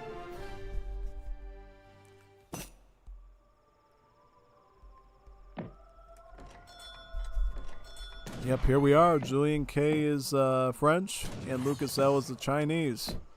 Chinese versus French. Should be pretty nice. Absolutely. So, again on Mongolia, and Lucas L is in the same spot that Soldier was in the last series, so that's always fascinating. I would say probably in this situation, considering we're talking about Julian K here, I would say France is looking pretty scary right now. You know what I'm saying? Yeah, because here's the thing. Honestly, France, unless you really press them deep with the Chinese and you really put them in check, they're just going to have better troops. You know, Skirmisher, Falconet, Crusader, Dragoon. Yeah, basically. Because I don't see on this map China like really putting the herd on Julian K at all. Just at least not with this map. You know, I think France can pull off a semi-fast fortress and really do wonders here. That's at least what I think. So yeah, this should be quite good.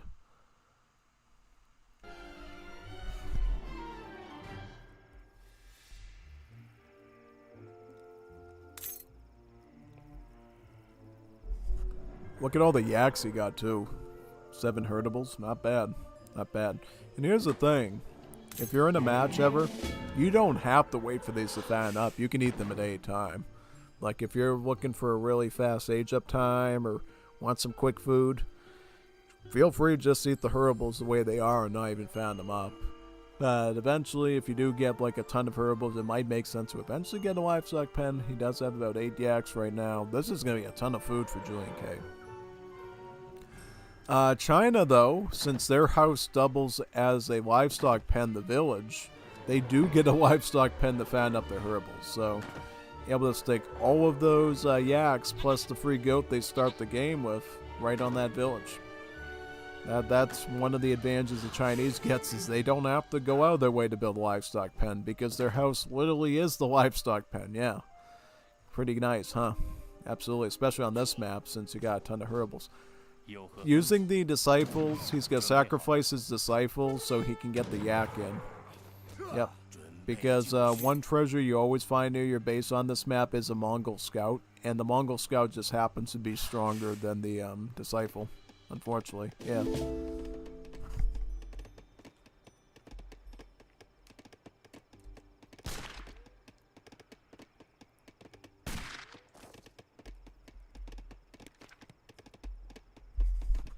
Opening up French consulate allies. That seems to be what higher level Chinese players do. Sometimes we see Russians, but typically it's going to be French. Pick up the food. It's about 400 food. That will give you more than enough to age up with. I'm just wondering if export FB push. FB push. Are we going to see Summer Palace or are we going to see Porcelain Tower? Because I think Porcelain Tower with French Consul is usually the best synergy, but maybe we'll see a Summer Palace. Who knows? Oh, wow. Julian K got a full 9 yaks. So many yaks that he actually did end up getting a livestock pen from. So he is going to try to fatten these up, perhaps, to at least 200 or so food. Maybe 300, 400. He is aging up now with the Core Master for 400 wood. We'll see very quickly what he ends up doing. Is he going to open Hussar, like raid? Is he going to go musket? What is his plan right now? So 4 CBDs coming in for his eco.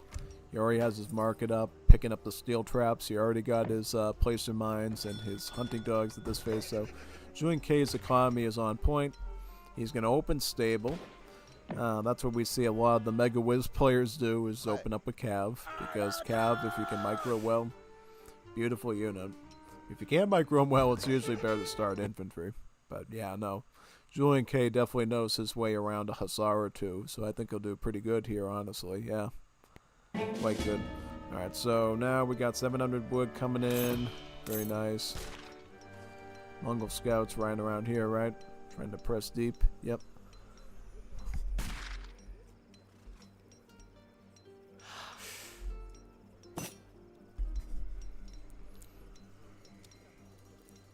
What next? 700 wood. So yeah, Julian K is going to play the long game in age 2. Probably pick up about 2 barracks and go muskets as well. Yeah, musket Hussar should be fine here. China though. China going for diplomatic intrigue, followed by end relations. So what will they... I'm presuming they're going to go British and get a batch of redcoats right away with that. That's what I would presume. And he's got his Summer Palace, so he did go Summer... He's got on Ming Army. So the Quangs and Kijiks. Sees the Hussars here, so he'll probably just go straight up anti-cab against that. Oh, he goes Germany. Jawohl. Good choice. Basically, if you do the diplomatic intrigue into the Germans, You can pick up their trickle text right away, so you can get the food trickle, the wood trickle, and the gold trickle. Yeah. So yeah, he's going to go for the wood trickle first, it looks like. Also, the German allies cheapens the food cost of your banner armies, so he can actually, you know, train the more food expensive armies like the yellow one a bit easier that way. So that's good.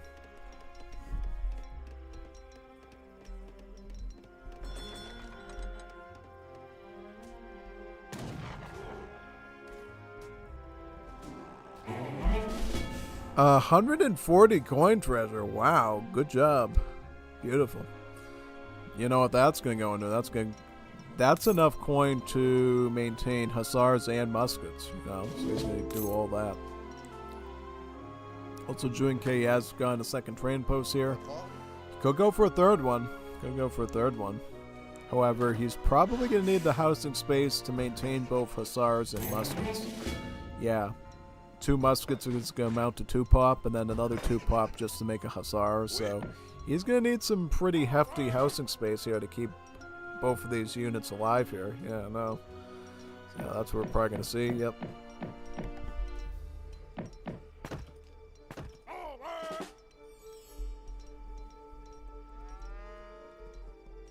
Votre ordre?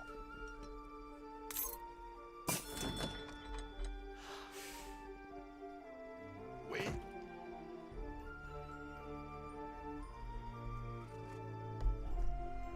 Right, here comes the hussars first. I mean, he could probably take him, but because it's Juin-K and he's 200 IQ, he's probably not going to do that. He'll just let the muskets deal with it. Definitely. So now he's going full musket. Has enough hussars, I think, for meat shielding. And since he knows now, with reconnaissance from his rush, his opponent's going yellow banner army, all he needs to do is just go musket, musket, musket. It won't stop him, of course, from shipping in 3 hussars, but yeah, musket is definitely the play. And then he even has a few crossbows. The crossbows will be a good reinforcer because they have multipliers against both the Kijiks and the Kwangs. The point that that's what he wants, right? At this stage, Lucas is switching to Old Han. He realizes he needs some true canoes for the muskets at least, so that's forcing him to make a bit of a jump there. The question is, does he have enough time? Because look at how well established Juin-K is. He's got about 29 muskets, 9 hussars, plus the crossbows. I don't think China has time on their side here to make up for all the time they spend going into the yellow banner army. They probably should have started with the red one. That's what I would have done, you know, because here's the thing. If you start with yellow banner army, you're making an assumption that they're going full cavalry, right? If you go red banner army, at least you have a bit of pikes, you have a bit of anti-musket. It goes around a little bit better. Because now, he's got way too much anti-cav here, and he doesn't have enough anti-infantry. But here's the thing too, I mean, it looks like Juin-K has basically been able to stack a pretty hefty amount of hussars here too, so it's not that easy, it's kind of complicated. It is. Alright, so Lucas L is going to go to age 3 with the Confucian Academy. He's going to get some Arquebusiers here. It should help with the musket problem. He should be able to get a shipment out right away too. He could get Zui handers for the hussars. Otherwise, he's probably going to go either this or something more basic. He could go meteor hammers, potentially. I don't know. Because here's the thing though. Look at how much hussars Juin-K has on the field. He's able to just boldly stick his hussars right up here. Has so much musket support him. He can afford to put the hussars in front of the pikes and just beat them out straight up. Doesn't have to micro around them. And now we can just charge down the Vils and the Chukanu. Because look at this positioning right here by Lucas. He had the wonder right over here so that all these Vils are seeing ducks. He's going to lose all that economy. No, he can't deal with that. And then to boot, he had some leftover hussars attacking his arcs over there. So that's a tactical blunderbuss. Yeah, absolutely. I mean, I wouldn't want to be in that situation. Absolutely not. So, yeah. So now we're going to be looking at the Sheikh versus Psionic series now. Another fine gentleman.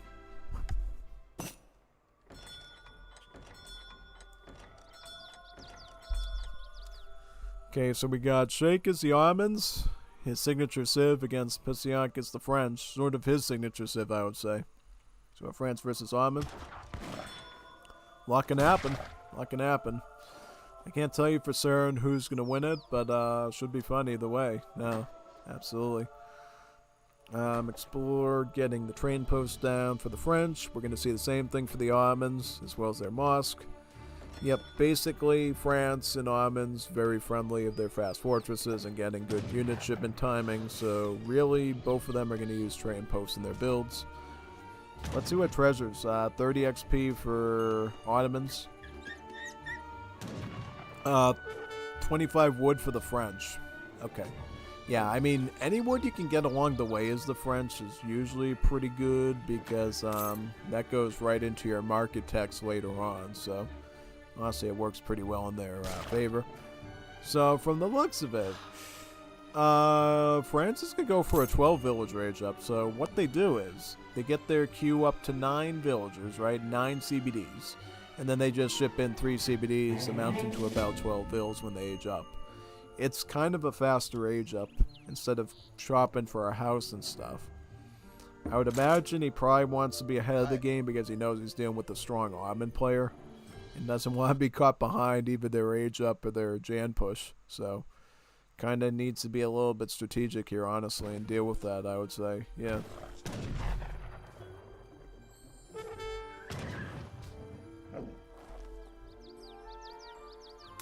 Oui. Votre ordre? Oui. Votre ordre? Prêt. Oui.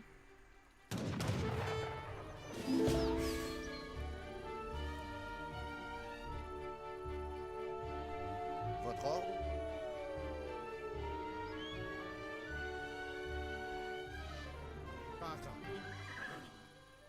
Votre ordre? Alright, so 12 CBDs should age up now. He's going to go up with Quartermaster 400 wood. He's also going to start chopping wood too. First of all, he needs a house. And then he needs to get a market up to maintain his eco there. Yeah. Now so he's putting some of the bills on the coin as well so he can get that hunting dogs right away. Ottomans. Ottomans went 3 Yaruk capitalism. 1v1, so could be H2, could be H3, we don't know entirely yet.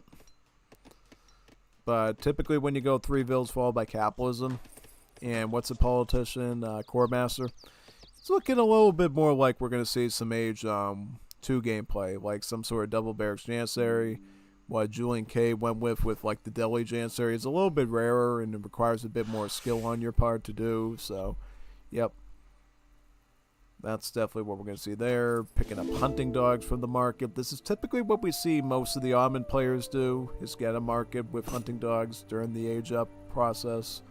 It's typically a good skill to go for because, here's the thing, Ottoman janissaries compared to muskets cost an additional 15 food, so it's like 90 instead of 75. So the little bit of extra food economy from your rooks really pays off to being able to afford their queues. So, yep, and that's why you also go for the capitalism as well with your extra shipment. So that way you got enough coin, you got enough food to get that Jan push going. Yeah. So wood is going to be gathered now. Also, what is this? This is the 210 XP treasure there. Both sides are contesting it, but no one is known to get it yet. Because here's the thing, there's still 2 treasure guardians here. So Ottoman still has to fight for this one. And it gives France a chance to come back into the game and, you know, compete with it. So what is he going to do? Is he going to, like, try to attack Ottoman's Explorer? Yeah, he's going to go into hand attack and try to grind him down. Which I think maybe, well, let's see if he can do it. I mean, oh no, he's got a Mukhbir. Oh man, that's not good. Oh, yep, see, this is the problem when you deal with the Ottomans. Since they build a mosque as part of their build order, they can use some of the spare coin they've gone from capos and then make a mukhbir, which can be used to get your explorer and then steal the treasure. Because, again, if he didn't have a mosque and he didn't have this spy walking around, this mukhbir, The explorer would have, the Ottoman explorer would have missed the treasure there, but because he cheated with the spy, he was able to get it. So, yeah, that's one additional threat you have to deal with the Ottomans, is them making their mukhaber and completely wrecking your chances of getting a big treasure. Yeah, definitely. Looks like Sheikh is gonna go semi-fast fortress. He's retaining unit production now, and he's going for the coin shipment. So he is gonna go H3. He still goes with about 5 Jans, just so he has some army on the field, right? Pusniak is gonna open Hussars, which looks like he already has. He's got about 4 of them here. Let's see what he can pull off with this, right? Yep.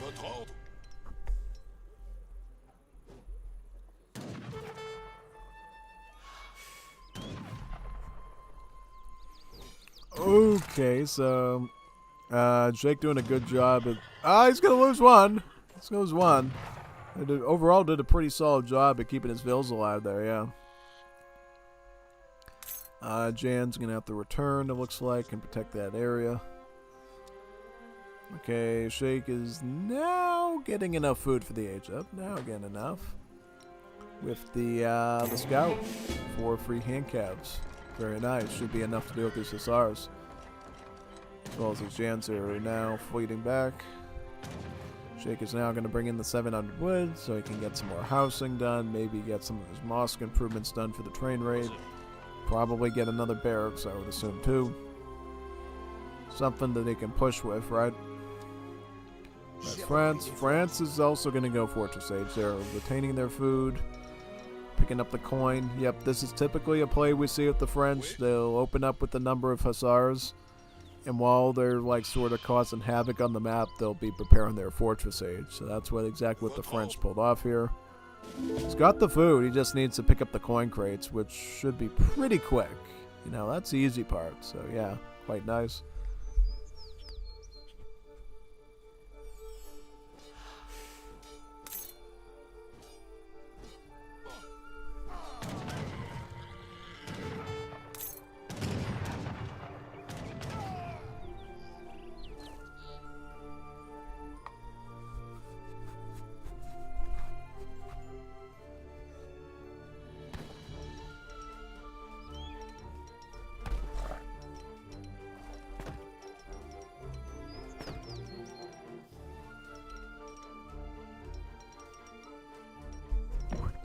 So here comes the foundry there, very nice.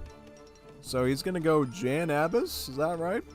Okay, Jan Abbas is a strong build. I mean, it's one of the builds we used to see in the golden days of Legacy AoE3 was Jan Abbas. So yeah, Jan Abbas I think will serve Sheikh pretty well, honestly, because the France is probably gonna go Skirm Dragoon, right? The thing is, Abbas on their own can shred both skirmishers and dragoons, so really the only thing you need is the Ottoman players, a couple of Jans to make sure they can't go into Kilise or Hussar or something and throw you for a loop. That's about it. I mean, I think overall Sheikh is shaking in the right direction with this strategy. Yep. He's also going to pick up about 1,000 wood. Notice how his wood number is pretty low.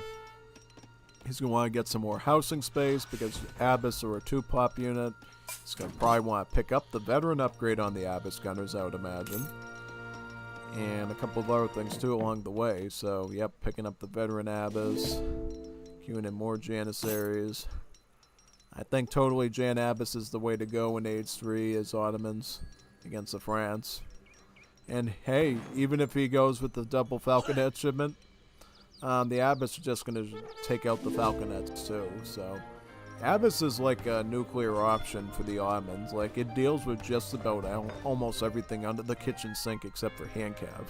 Really, yeah, you can use it to fight infantry, you can use it to fight cavalry. Light cavalry, that is, not hand cavalry. You can use it to fight artillery. Yeah, the only thing Abbas are bad against is like buildings and hand cav. That's about it. So, good choice. I mean, that'll really work in your favor with the Jans.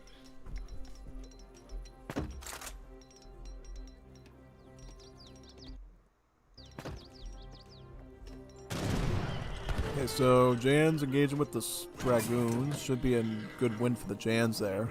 Janissaries are a very durable musket, as you can see. 258 HP. That's pretty good. But here comes the Abyss, though. So these skirms and Dragoons might be pushed off rather immediately from that alone. Here comes the 4 Abyss, followed by a huge stack of Janissaries. France is backing up. He's getting his 8 skirm shipment. He is training skirms, but he's also training Dragoons still. So, yep, I would say probably in this situation, skirm numbers are going to matter immensely. You're going to want to try to overwhelm the Abyss skirms, probably like 5-1 or something like that. Yep, see that right there? Yeah, that's why you need more skirms. You need to, like, really, like, have, like, 5 skirms over his, like, 1 Abyss. Some pretty crazy ratio there, I think, to make it work. So, yeah, that's what it's going to come down to. However...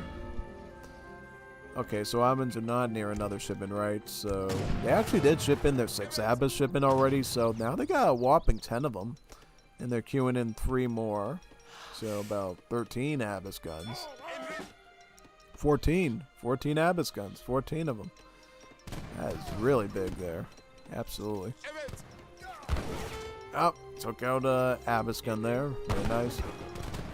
Oh man, look at the rating. Oh wow, whoa, look at this rating here. This is beautiful. Look at the pressure these Dragoons are doing.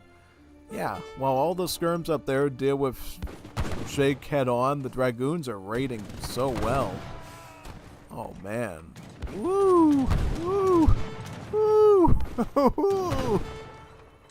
How many bills he lost? Like 9 of them or something. He was like 9 he probably lost 10 at that point. He's taken out 12 of them. Look at how many village Sheikh is down. He's down to 15 villagers. He's got to make this army work now. No, Junkei has to push. Not Junkei. Sheikh has to push now. He has to push in. Sheikh has to shake his opponent up right now. If he doesn't, he's done. He's lost like a ton of vills there. Granted, he did get another TC, so he's got another one here. So he is going to recover a little bit faster, but still, being down to 15 vills in Age 3 is never a good thing. I mean, that's like Age 1 economy. I mean, he got you completely melted there. Now you know why the Ottomans love to eat off of their unit shipments, you know? They're going to need to. And you cannot afford to lose Abyss to these Falconets, please. Like, do not do that. If you do that, it's game over. He has to retain his army as best as he can. Looks like he is going to be able to get another batch of Abyss too, so about 3 more up. Very close. That almost ended in disaster. Retreat. Try to get those Dragoons there. Now, Sheikh has his own Falconets to boot, so let's see how the micro goes here. Yeah. Okay, so the Falconets take a charge onto the Abyss guns there. Up! Wow, okay. Alright, so he has to retreat, I think. Unfortunately, he only got 1 shot into the enemy Falc, so now the Falconets are a serious threat by Sheikh. Okay, screw. Watch out for the Falkies. He can still charge the Falconets with the Dragoons, mind you, so at this stage, Pissiak really needs to find a good opening for his light cap to just go in and get the job done. Yeah, exactly. That's what he's mainly going for right now.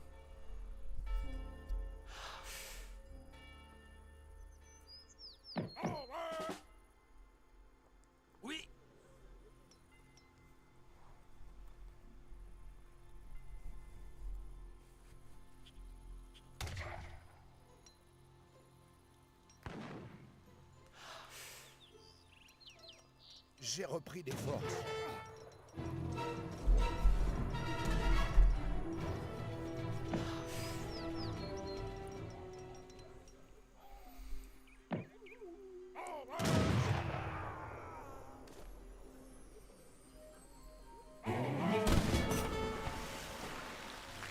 Oui.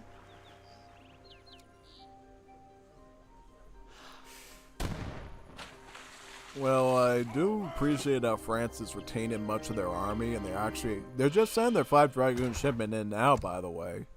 So they've been making Dragoons the whole game, and they haven't even shipped in the 5 Dragoon shipment in yet, so It just shows you how good these players have really been in like preserving their armies, you know?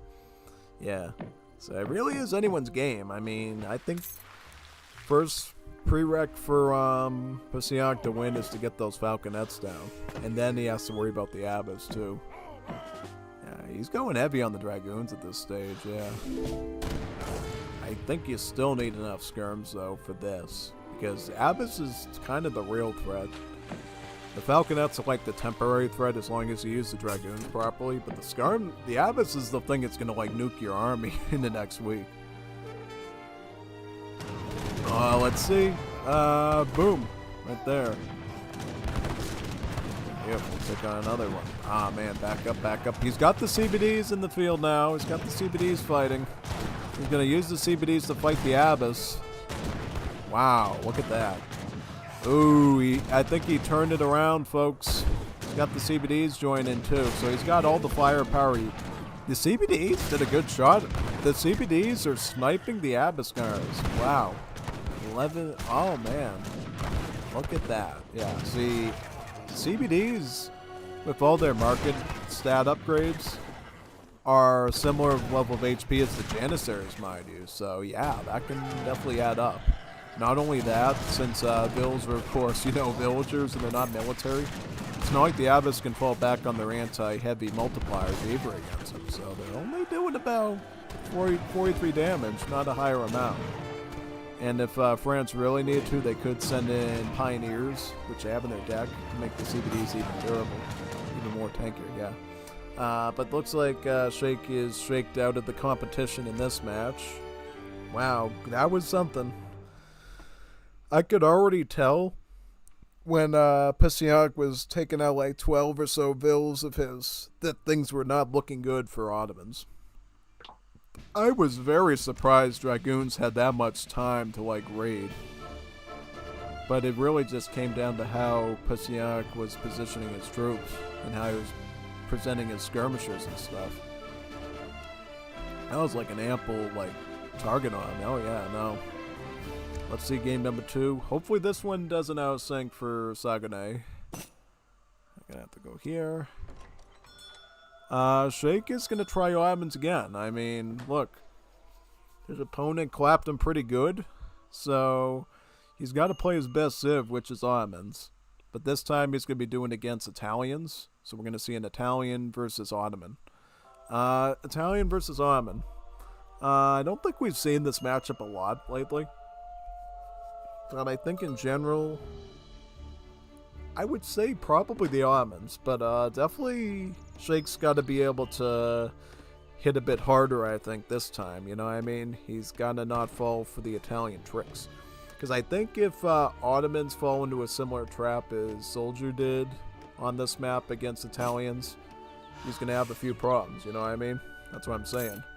Because you saw what Italy did when it was under Keterboy, right? He like egged him in to come into his base, and then at that point he timed the 2 Papal Bombards and the Papal Guards and just went bada bing bada boom. Liberderci like that. And it was pretty scary, you know, so yeah, I mean, we'll see if that ends up happening here again, but because this is a different player. I don't know how Pasiak does his Italy. So this is a water deck. It's called Saguenay. So he made a deck for this map. So it looks like it's a fishboom deck because we got schooners. Schooners cheapens your fishing boats by 30%, and it also allows them to be built faster too. So we might see a dock here. Are we going to see a dock by the architect or something? No, not right now because it's the beginning stages of the match, but I would imagine eventually he's going to go for it. Yes, he is. Look, I called it. He's going to get that architect onto the water, and he's going to build a dock. And, yeah, no. And here's the thing. Since Italy is still setting up for later, he doesn't have to build the dock, like, right away. He can just get it started right now and save a ton of wood. Because if you've never seen Italy before, basically how Italy works is this villager here, the architect, builds a building for free, but he does it like super slow. Like, look at how slow this rate is. This is like super sluggish, right? So if you needed this dock like up pronto, you would have to use the finished building action on the foundation, and then the architect would build it at normal speed. But then you would have to pay up the rest of the wood for the portion of the building that hasn't been built yet. So at this stage, you would be paying like, I don't know, like 120 wood or something, and then eventually once this gets to about 1250 HP, then it would only cost 100 wood to finish the dock. And yeah, that's basically it. You try to build buildings of Italy as long as you can without needing them right away to discount yourself wood. Because here's the thing. If he's going for a fish boom, right, he ideally wants to save as much wood as possible so he can take advantage of schooners and get a ton of fishing boats. Of course, the fact that he cheapened the cost of the fishing boats with the schooners card helps, but wood is wood. You're going to still need a pretty decent amount to be able to make it work. So yeah, absolutely. That's what we're going to see here. Yeah. Big time. Alright, so he's already queuing up the fishing boats. He's got 1, 2, 3. Does Shake have counter war here? He does not. He's playing a land deck right now. So if Prisiak goes full fish boom, Shake does not have a counter to that, you know? That's why in these higher level matches, when you see a water map like Sagune, you should have counter water to some extent, because if you can scout out a dock, you got to be able to fight that. You got to be able to counter it. Or at least try to counter it, because if you don't, and you don't nip that fish boom in the bud, it's going to bite you later with how much food they're popping out, and even coin, because there's whales on that water too that give you coin. So you really need to know what you're doing, man. You know what I mean? You cannot let this fester too long, because if you do, it really adds up.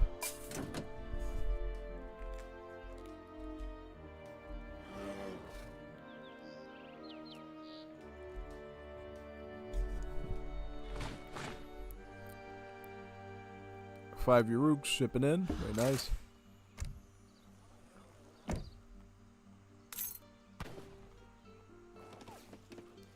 Here comes an outpost. Very nice. Okay, so Italy will open up with musket, right? Open up musketeer. Oh, they're gonna open up Pavissier. Interesting. Open up with Pavis. Probably because the opponent is Ottomans. He knows he's going to need Pavissier to deal with the Janissaries potentially. Pretty good call, actually. This is going to ship in about 700 wood. Is that right? Very nice. You'll notice with this build, Italy does not use any of the Lombard stuff except for the Lucan Financier. So he's playing a little bit more normalish around crates, which means the resources are going to be more immediate, but he's not going to have the long-term perk of having all that Lombard economy. Okay, so Janissary is coming in like an arrowhead there to ride into the base. However, Pavissiers, being a crossbowman, are going to have multipliers against them, so they'll be able to shoot them away. Not to mention Minutemen as well, so you got Minutemen and Pavissiers scaring away the Janissaries pretty well there, so yep. Gonna have to retreat. Did Shake end up going double barracks Jan? Like, what did he set up? So he went double barracks Janissary. So Shake is going, he's fully committing to Janissary right now. He's trying to get a full Jan push going, yeah. Very much so. However, now he's dealing with the knowledgeable Italy opponent who's going skirmisher, that being the Pavis, to counter the Janissaries with the multipliers in the range, so it's going to be a bit tough here for Shake, I think. He's going to have to shake himself pretty hard here to make it work, you know? Shaking the shake, shaking the bacon, yeah. More fishing boats coming in, very nice.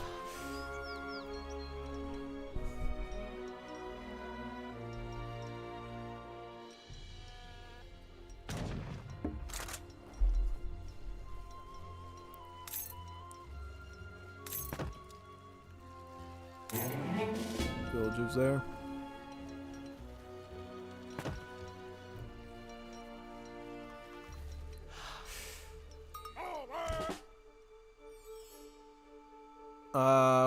Could we see a Broken Lands company?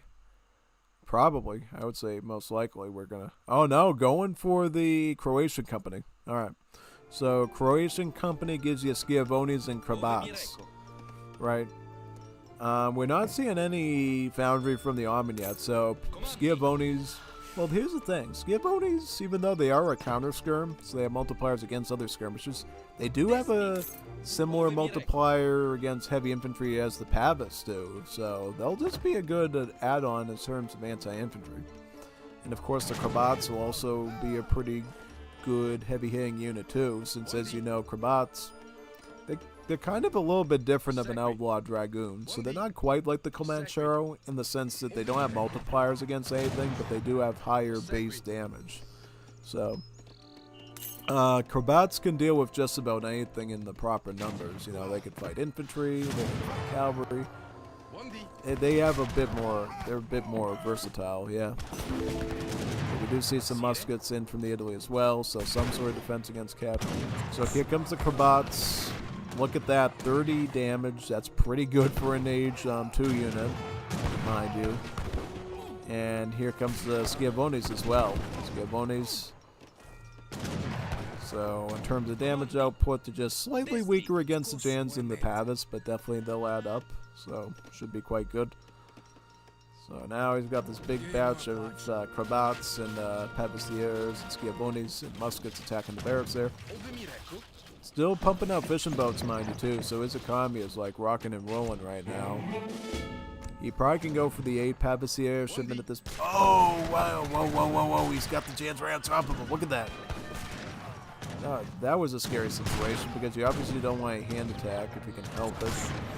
And the Krabats do have hand multipliers against cavalry, so in melee with their lances, they'll do about, what is it? They'll do about like 36 damage to delis, so not there you want your delis to be in where the Krabats are, you know what I mean? Looks like he's only got one left though, so that's good for the Armin player. Right now, Sheik is not missing a beat. He's shaking his way to the competition and trying to take out as much of the Italy army as possible there. Used the Delhi to snare a bit, and now he's just rushing them hard with the Jans there. Going for the full nuclear push on all the stuff, yeah.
And so muskets in hand, trying to distract the Jans while the Pavissiers get some free shots off. This is a pretty good setup here by the Italy, because now he's able to effectively beat all the Jans, be it burn through most of it. Oh, watch out, Delhi's though. Delhi's coming after your crossbows there. But thankfully he's got enough muskets to hold him off though, so that's good.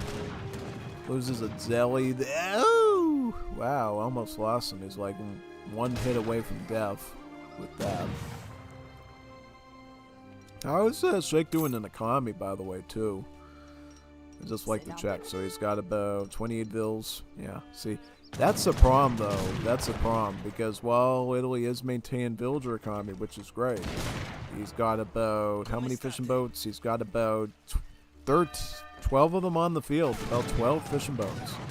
His economy is rocking and rolling right now. Big time. Not only that, it looks like Architect is built. Oh, he lost the Architect though. Okay, it's fine. He's got enough pop. He's got like 110 at this point, so thankfully he didn't lose that Architect a lot sooner. Otherwise, that would have been pretty bad. Just saying. So yeah, big time.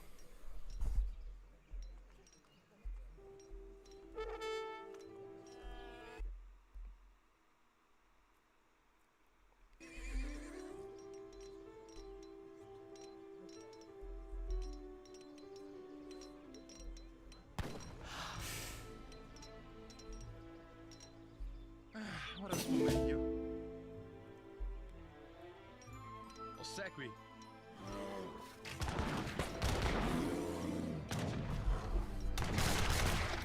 Oh boy, what treasure? 130 XP. Should be quite solid to pick up. Get it? Very nice.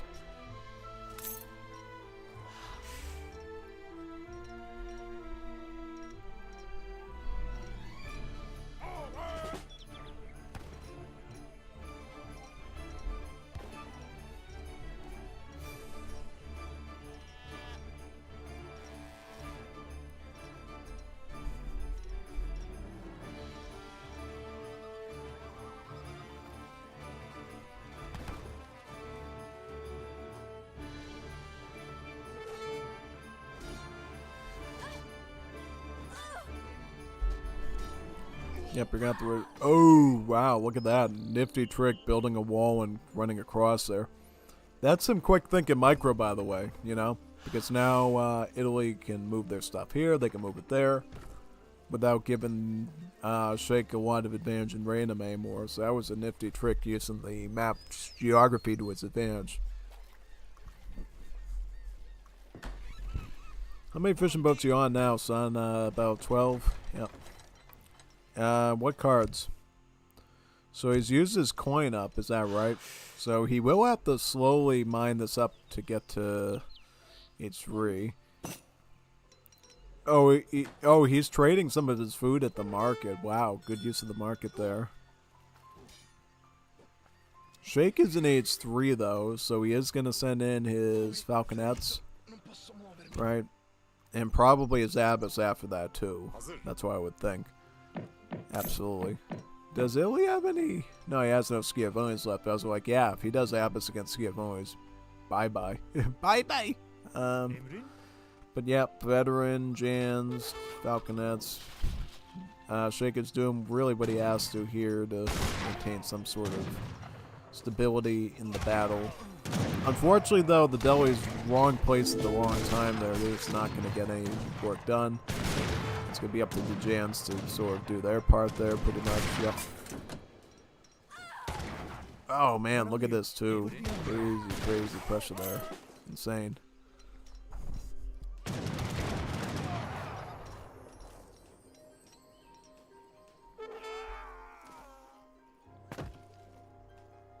Emrin?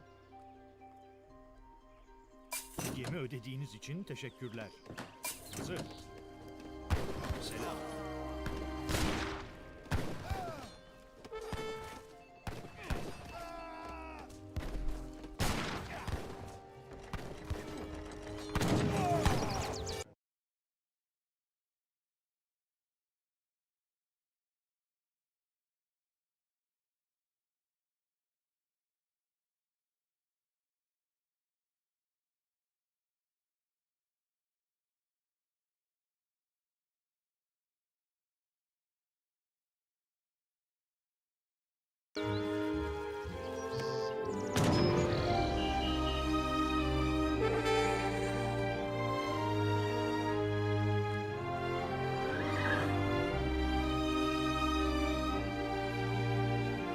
Evet.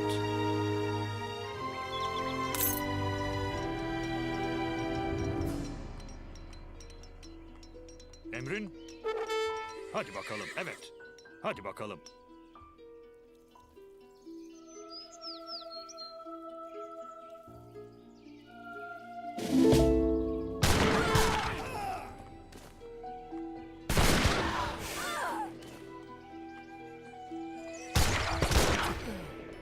Hazır.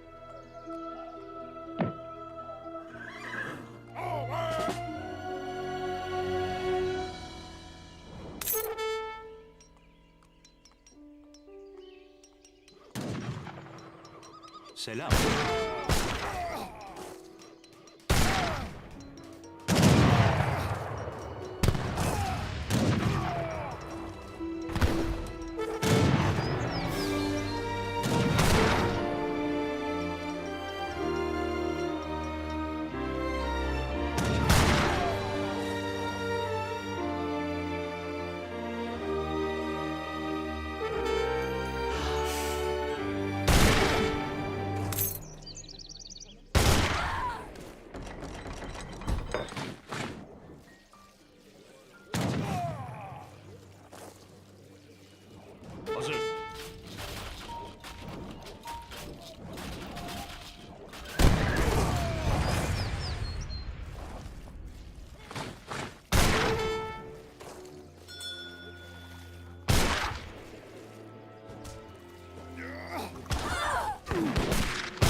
Evet.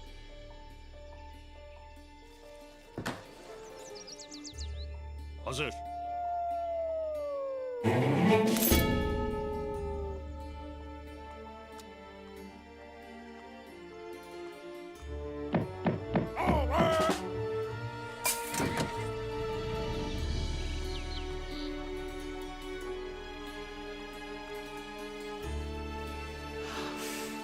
Emrin?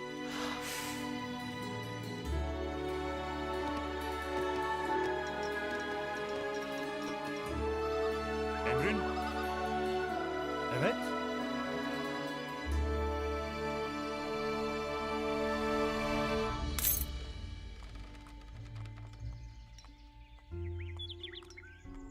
Yaralıyım. Kıpırdayamıyorum.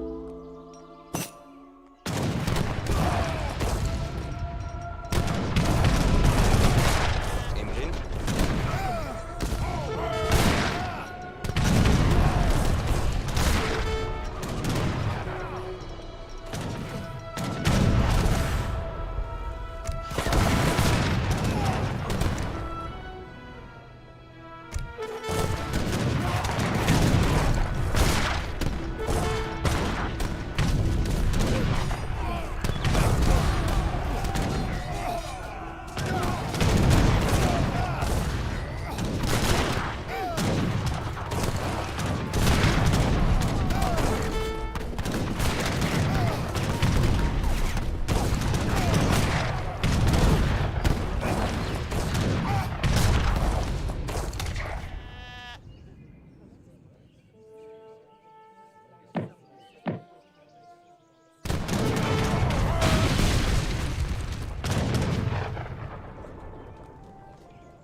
Yaralıyım. Kıpırdayamıyorum.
prêt. 下命令。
Bonjour.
就绪。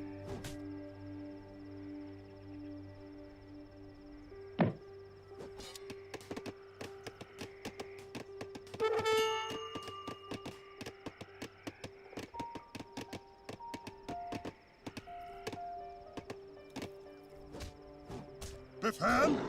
Ja! His Majestät?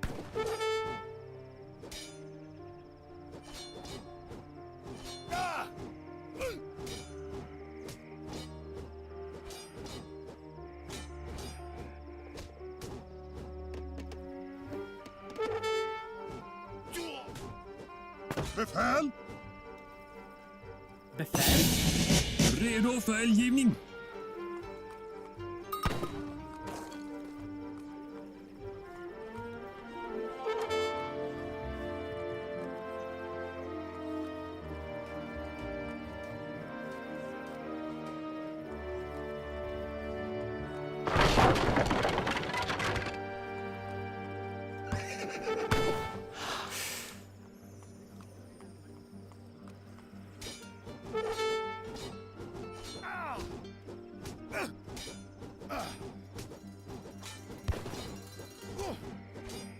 Jag är skadad, kan inte röra mig.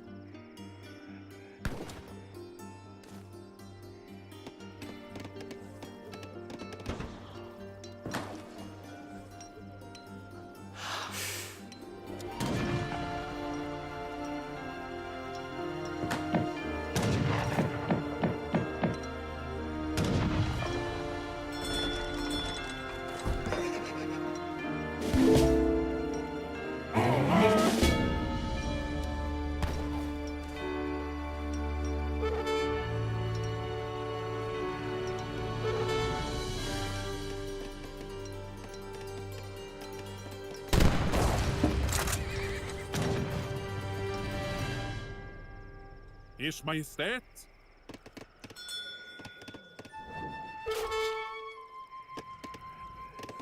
Befäl. Anfall!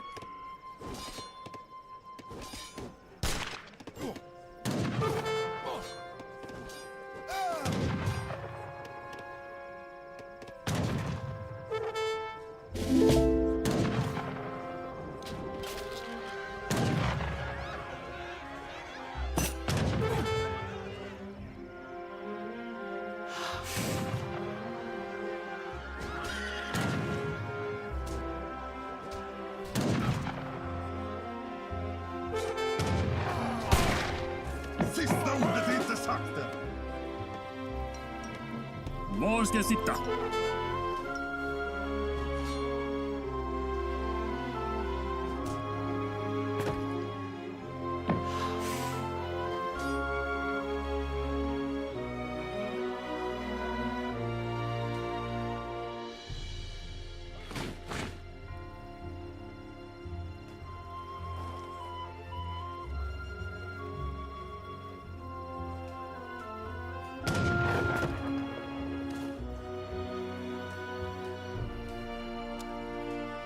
Oui?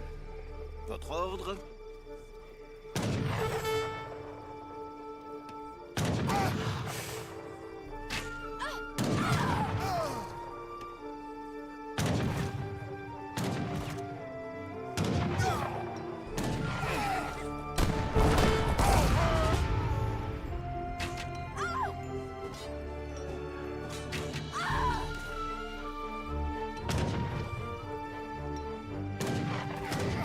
Oui?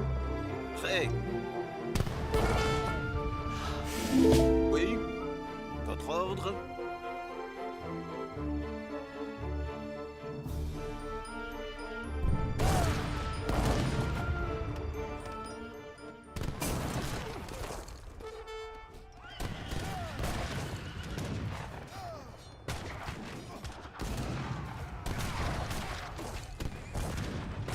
Looks like here, got Sweden versus France.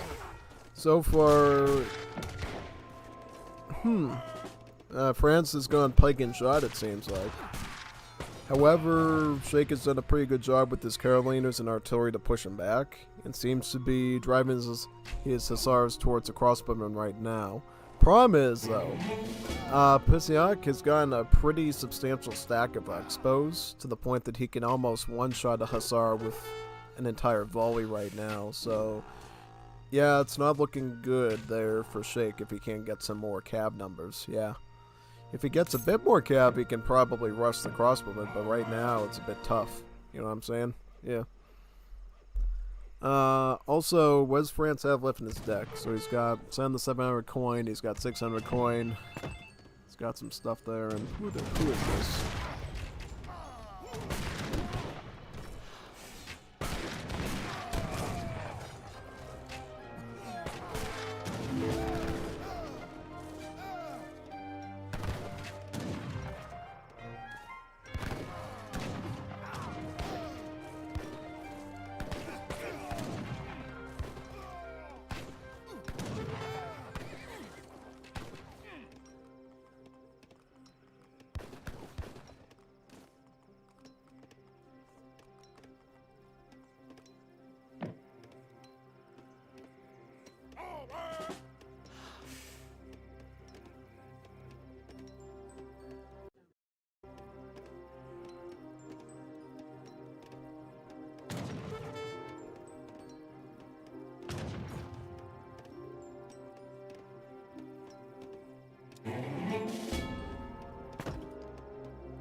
So back here, looks like Pisiak has increased his pikeman numbers, and what he's going to be able to do is he's actually going to be able to rush these torps and gain a ton of XP. So he's going to get about 56 XP each one of these sieges, and that would be pretty good for France because then he can get his second coin shipment.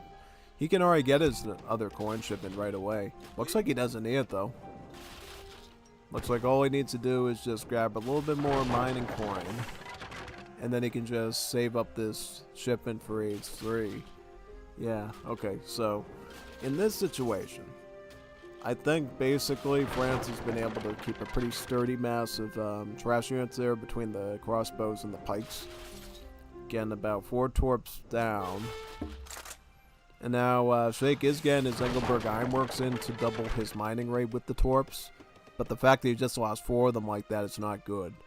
Not only that, Pasiak's going to come up in this direction, take out 4 more of the torps, and then he's gonna go after all of the torps. If he can get all these down in a quick amount of time and like deny Sheikh all that coin, he's gonna have a real tough time here. Especially when Pasiana gets his falconets and his skirms and dragoons. Yeah. Now he's already in age 3. He's already sent the dragoons in. Right, he's shipping in the dragoons right now. And pretty sure he's going to be able to get falconets very soon as well. Yeah. No.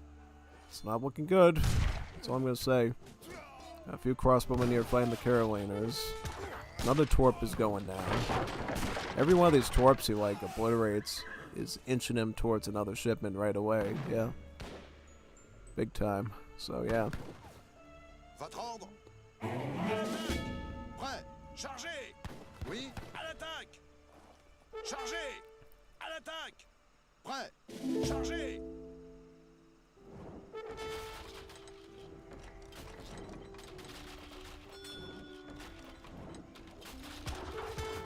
Oui. Yep, but now he can get falconets or skirms, I believe. Yep, which one is he going to get? Okay, Dragoon's already pursuing Sheikh's Hussars right now. He's going to run him right in the back there.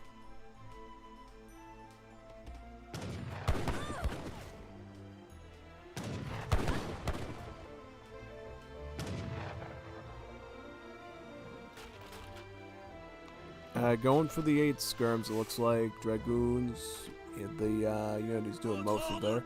He's already trained up about 10 skirms though, so he's already got the skirmisher dragoon dynamic already working in place right now.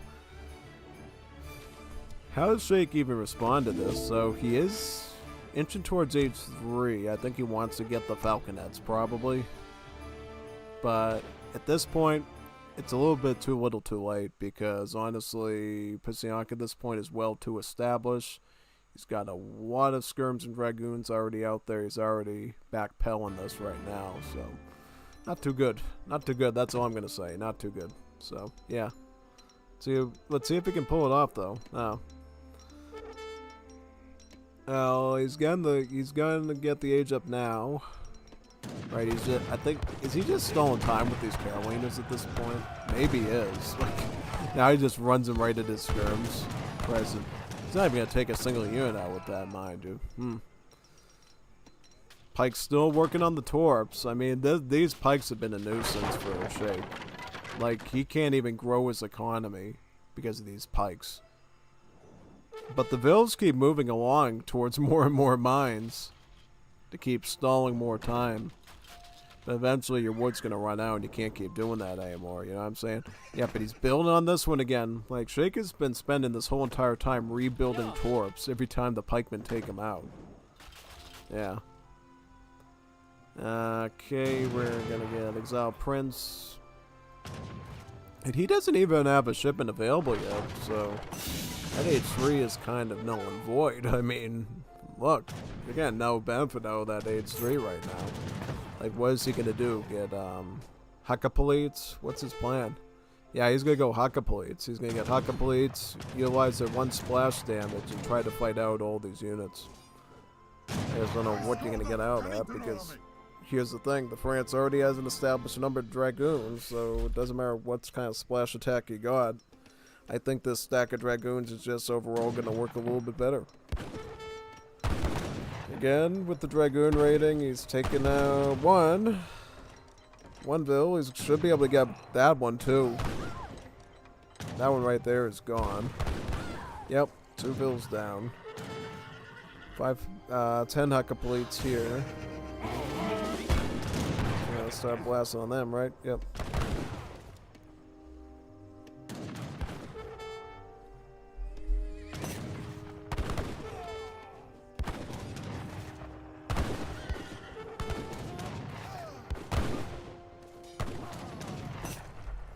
GG, well played. Good luck next round.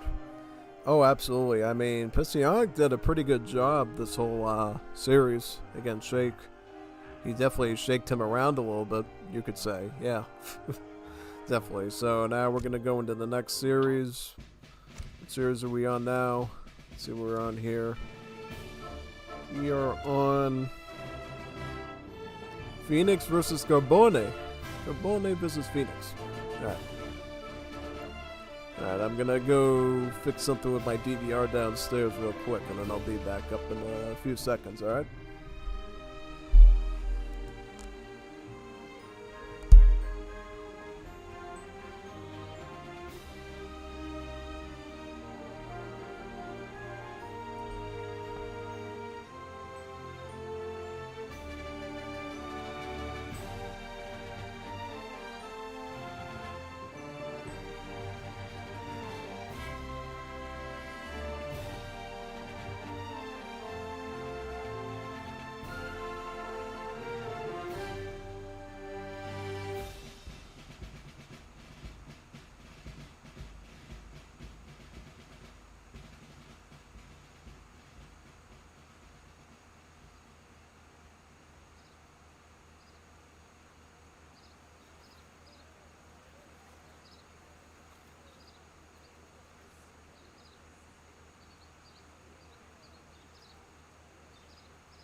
Alright, I'm back here.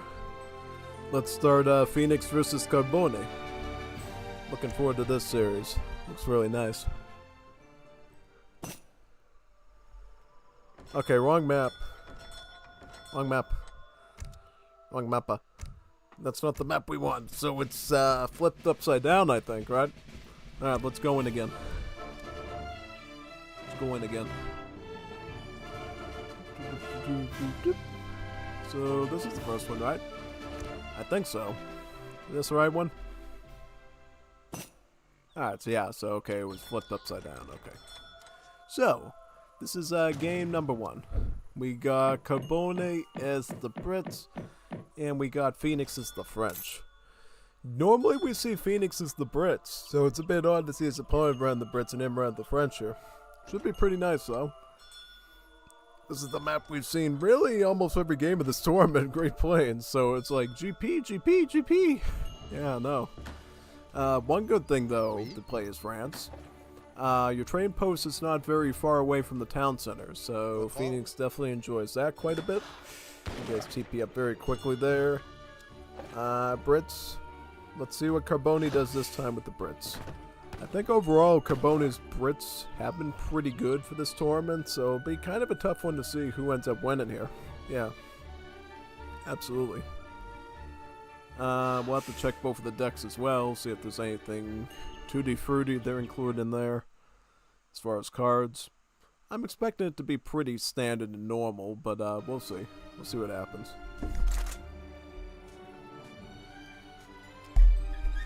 I mean, definitely the thing always in this matchup is how big can the British get their mana boom going typically? Yeah, because theoretically, a fully stocked British who can get enough manor houses down, enough free villagers from those manor houses, can do pretty well here. Especially if they can maintain bigger musket numbers than the French. But then again, the French can always throw them for a loop, get that fortress agent, switch to skirms, and change it on its head. So, yeah, really, it's anyone's game, I would say, in this situation. Yeah, absolutely. So, where are Brits run? Brits are 1v1. This is what they got. Fills, pioneers, crates, all this. Yep. Pretty good stuff. How about on the other side, though, with the Isle? So, French are running X1. Very nice. You do have Royal Decrees, so you do have the Grenadier batches later you can send.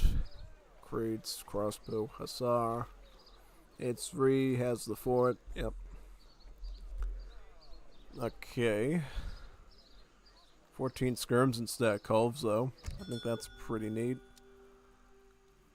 So, French going up with their core master now, right? Core master, wood. He does have enough coin already for hunting dogs, so he really just has to focus on chopping wood.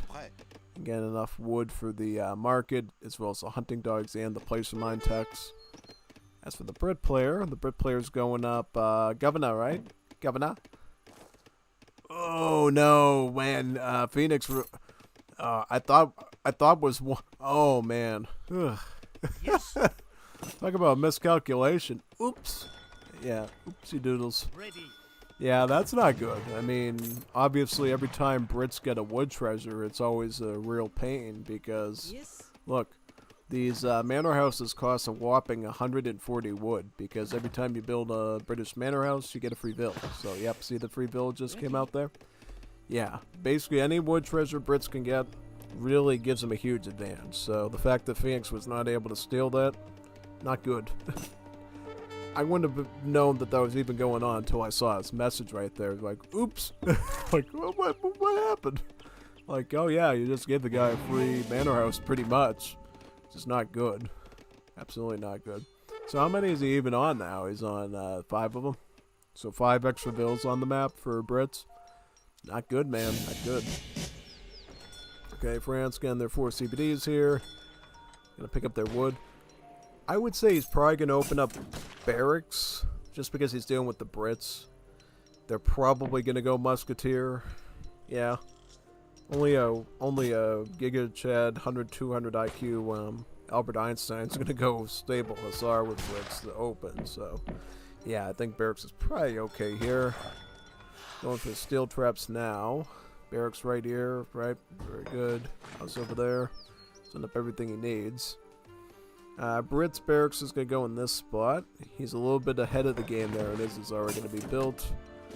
That's going to be kind of concerning. The fact that Brits are already pumping out already. And sending in the 700 wood first, and then they're going to follow it up with the 600 wood. Typically, when you're seeing British, they're always going to start out with 700 wood and then cap it with 600 wood, because really, not only do they have to worry about infrastructure for military, like the barracks and so forth, they need enough wood to build more manor houses too and gain extra villagers, you know? It's really what they need. And then, of course, if there's any risk where you need some longbowmen or something, yeah, that's another reason why Brits are going to include wood as well, because, yeah, longbowmen can be just as critical to some battles as the muskets. So, yeah, it gives you a bit of flexi there.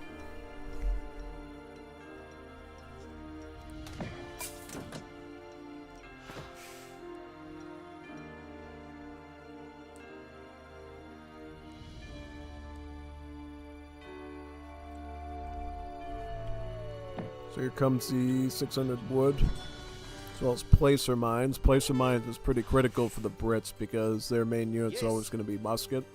So they always have to ensure they're getting enough coin economy to maintain at least one musket queue. And then ideally, eventually, 2 musket queues, and then even after that, 3 musket queues. Because we have seen a lot of times in this event where people have been running 3 barracks musketeer. And they've needed a ton of resources for that. That's typically down the road once you have enough manor houses to have those extra vills on the map, but once you do, yeah, 3 barracks musket can always be a powerful play. However, Phoenix is already rushing his opponent with musketeer at this angle, with about 5, and then 5 more coming in. His enemy, the Brits here, has about 9, so he's actually outnumbered right now, if that's right. But he is adding more as we speak. I think that just showcases how important map control is and how tactics can be very complicated, because basically, even though the Brits have like an equal number of muskets here, he's only got a number of them all deployed at the same spot. So Brits, to handle his muskets head on, are going to have to consolidate before they do so, or else they'll be picked off. Also, great timing here by Phoenix. This is right when the manor houses are coming up. There's a bunch of vills here you might be able to hit. Let's see if he can garrison. Yep, looks like he's garrisoning right now. Okay, so Carboni has about 14 muskets. Phoenix has about 15 or so. TC is now on him. This is the position you want to be in as Brits here. Oh, but Phoenix ships in the 8 crossbowmen. Look at that. Look at that, flanking him with crossbowmen there. Takes out one, almost takes out another one. So this is exactly where you want to be. Best thing Phoenix can do is make sure he keeps these crossbows alive and keeps them being a nuisance here and wiping out muskets. Looks like Brits have put down their 2nd barracks, so they're going to start doing double barracks musket. So it's going to be double barracks musket versus 1 barracks musket and the crossbow shipment that Phoenix sent. Right now, yep.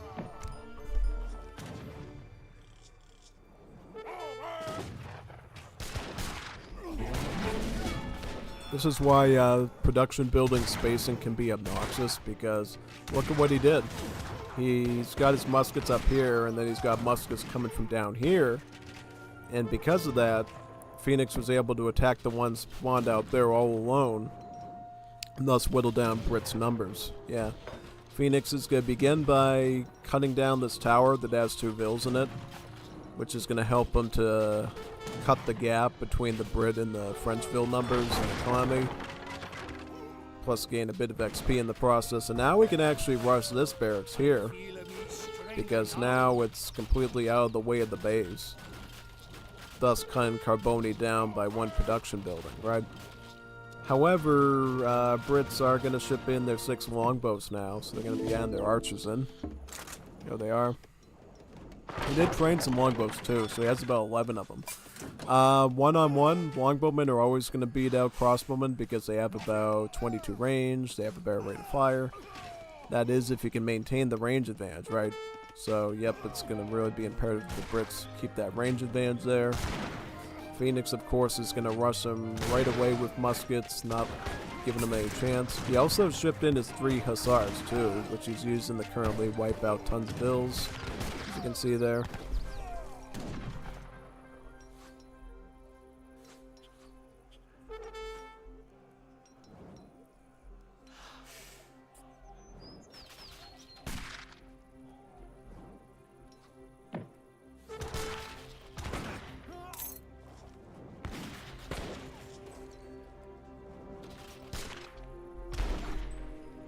So far, so good for the French, looks like, yep.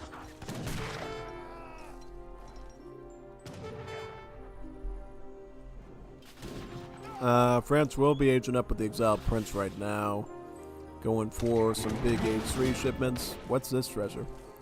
Herdables, okay, reasonable, nothing great, but it's alright. Brits resuming 2 barracks musket here. Trying to pick off as many muskets as possible with these longbows too. But Phoenix is doing a good job pursuing them and takes out one of them, almost takes out another one. Because see, this is the turning point where France will tend to do good against Brits. Because they have done a great job in maintaining numbers. So they're not winning in numbers, but they're definitely holding on to sufficient numbers, and all they have to do is just go Falks, Skirms. And French should be able to grind down Brits' advantage in army very quickly. Yeah. So yeah, Falconets is going to be the unit of choice, and I think honestly that'll work pretty good. All he has to do is egg his opponent on to come near his town center, right? Get him to come over here. He sees, oh, he's an H3 now. I gotta do something about it. I can't let him gain too much of advantage. And lo and behold, he's gonna try to like skirmish with them here, right? If he can get him to go fully up to this area, like around here or something, and then plops the Falcons on him, that's really good. Not only that, he's going to pick up veteran upgrade on the muskets too, so get their HP and attack up. Okay, so get veteran on those muskets, right? 2 falconets. Should be able to counterattack now, yeah, because he's got stats on the muskets, plus he's got 2 pieces of anti-infantry with these Falcons. Really, Kaboli has no chance.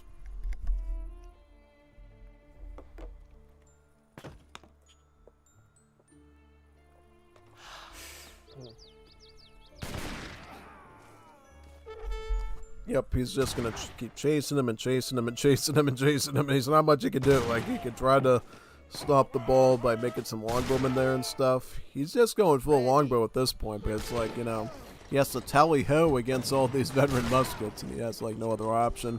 Hussar's still active down here, mind you, and attacking the bills, making it much more chaotic. Yeah, no, this isn't good.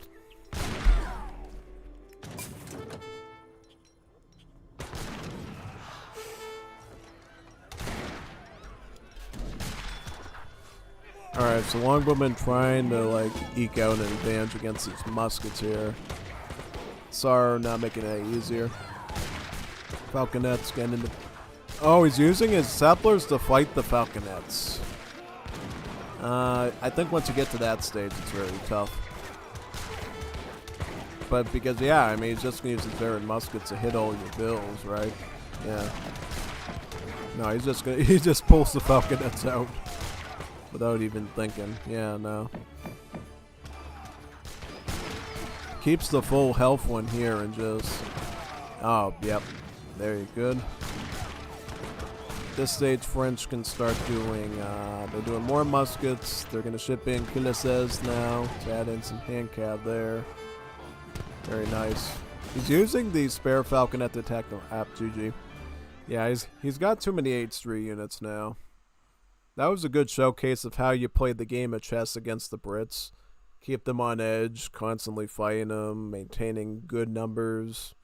Yeah, Phoenix was able to leverage the fact that he's the French, and he has access to the Courrier de Bois villager, the CBD. And CBDs, as you know, have a higher base gather rate, so yeah, Brits might have extra vills, but Phoenix can maintain a somewhat good economy just with his better gathering villagers. And he didn't miss a beat with his production, constantly keeping his enemy in check and maintaining good micro, and he was able to just beat him out with that, yeah. So now we'll see game number 2.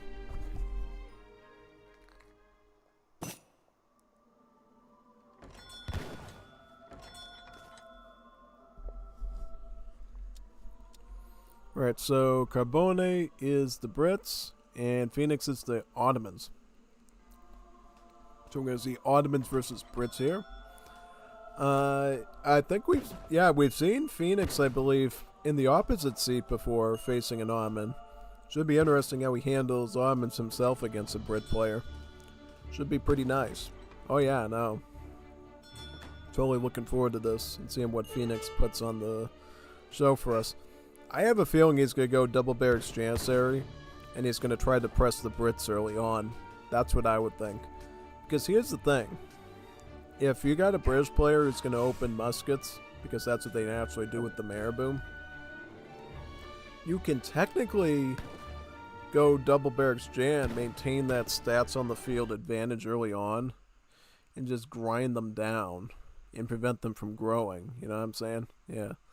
So I think that's probably what we're going to see here, at least if that's what I'm expecting, yeah. We'll have to figure it out, though, honestly. But yeah, that's what I'm assuming is going to happen, pretty much. Yep.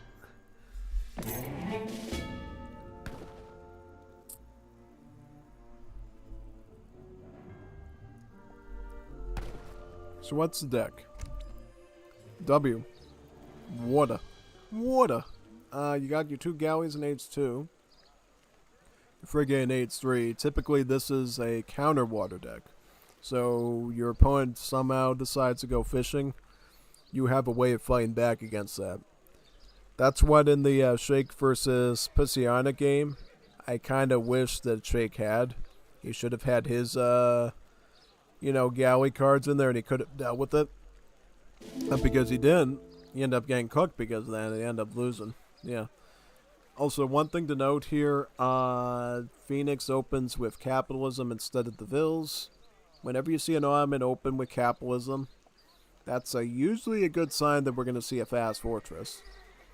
Either just a straight up naked fast fortress, or we're going to see one where, you're finagling in like only 1 barracks with the age up. So, yeah. Pretty much that.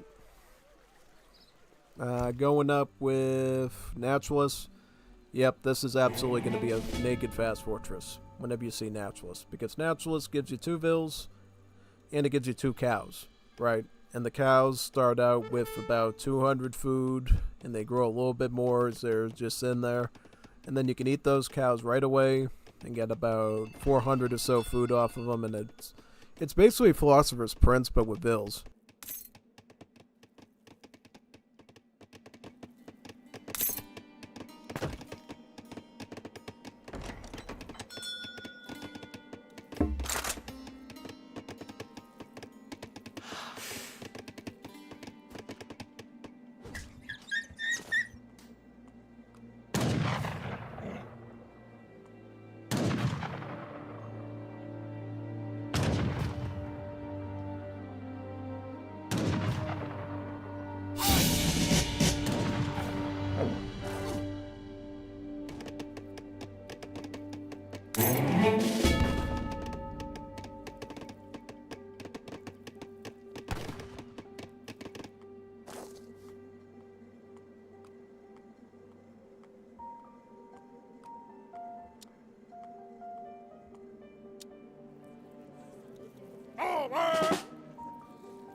Evet.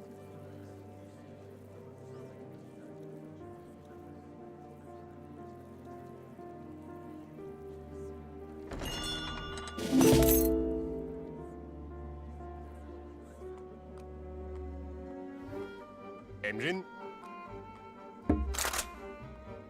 Evet.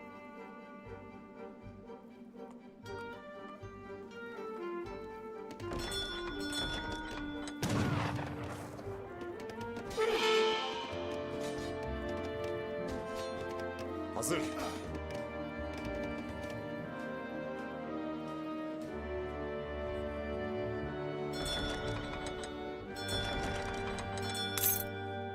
Emrin.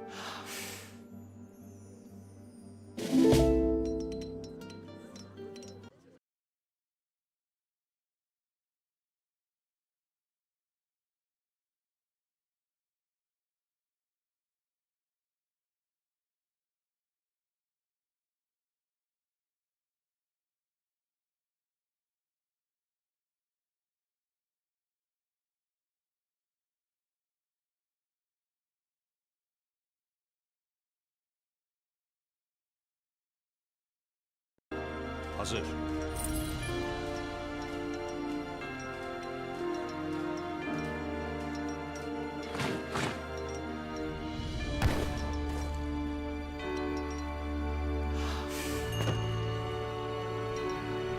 Emrin?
Commandament i menas. Yes. Yes. Lion i wall i west.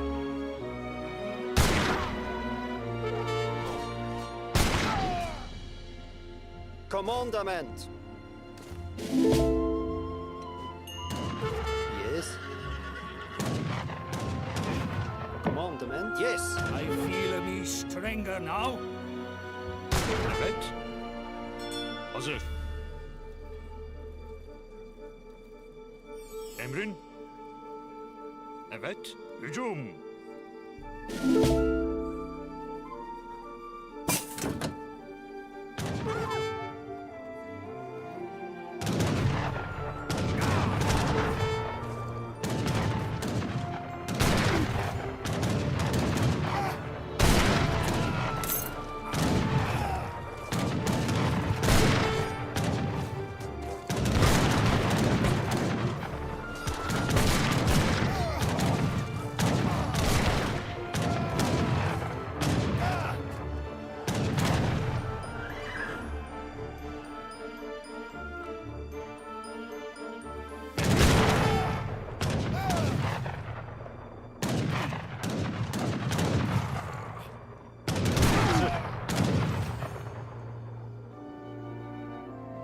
Evet.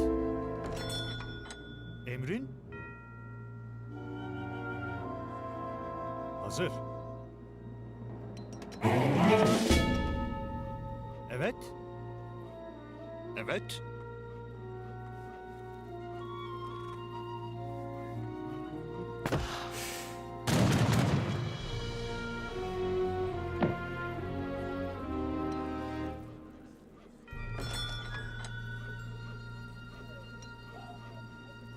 Emrin.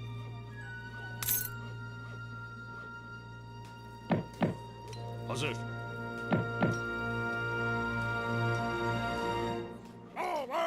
Emrin. Evet.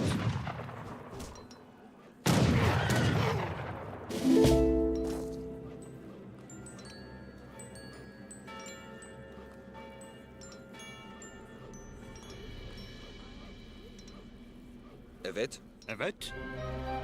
Emrin? Hazır.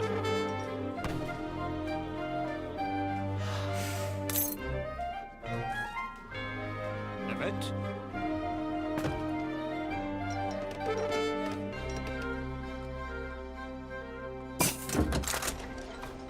Emrin.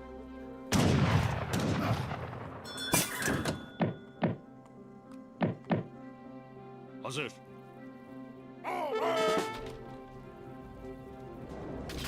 Evet. Hücum ileri.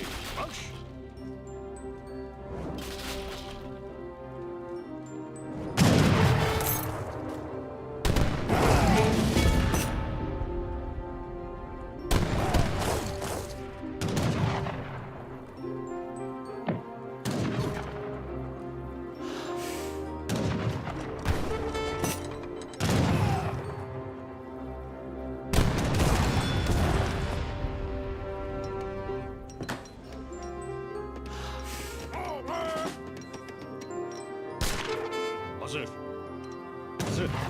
Hücum!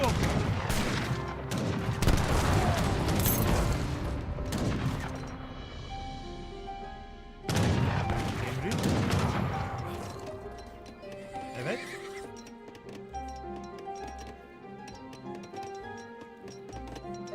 Emrin? Evet. Hazır. Evet. Tamam. Olur. Hücum! Emrin? Emrin? Evet. Evet. Hücum. Hazır. Emrin? İleri. Marş. Evet. Hücum. Hazır. Evet. Tamamdır. Evet. Emrin? Hücum. Evet. Hazır. Hazır. Hücum.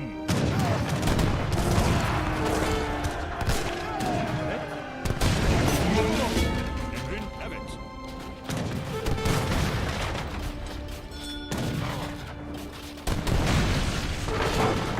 Hazır. Yaralıyım. Kıpırdayamıyorum. Emrin? Evet. Tamamdır. Evet. İleri. Marş. Hücum. Emrin? Evet. Hazır. Evet. Tamamdır. Hücum.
Mohan. Han, Taku.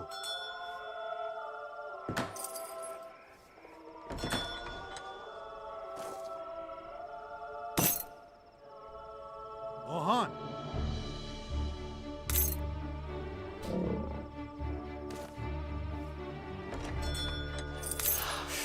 Han, Taku.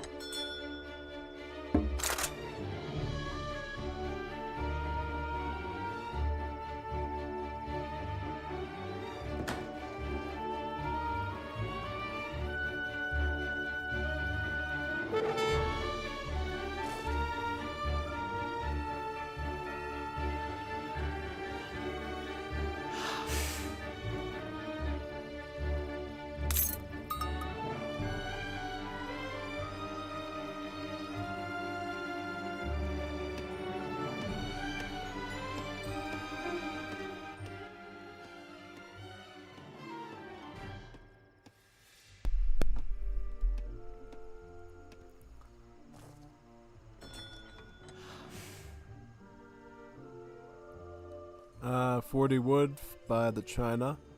Alright, so now we're looking at a Phoenix Lakota versus Carboni is Chinese. China versus Lakota. Trying to think, have we seen this matchup at all for this event, or... Nah, I don't think we've seen a ton of Lakotas, so I'm thinking about that. Should be pretty neat, though. I will tell you, like, from personal experience, dealing with the Lakota here as Chinese, typically it can get kind of hectic, you know, especially if the Lakota's like really on top of it and really well versed. So I kind of put my money on the Lakota here, just saying. Yeah. China is picking up a 75 food treasure. That's pretty good. He is going the French Consulate Allies route with the T export. That's totally great. Can pick up your 400 food crates tech right there. Gives you enough to get to your first wonder. I wonder what he'll be getting for a wonder. Will he be going for the Porcelain Tower Fast Fortress, or will he be going Summer Palace? Verdict says probably, well, can't say for certain, but I would like to think he's probably going to go with Summer Palace if he's going up against a Lakota. Because they can get very aggressive very early on with the war huts, I think. Oh no, he's going to go for a Porcelain Tower Fast Fortress here. Yeah, look at that. He's already putting it up. Absolutely. And he's probably going to go with the 7 stepwires and coin. Yeah, pretty much, yep.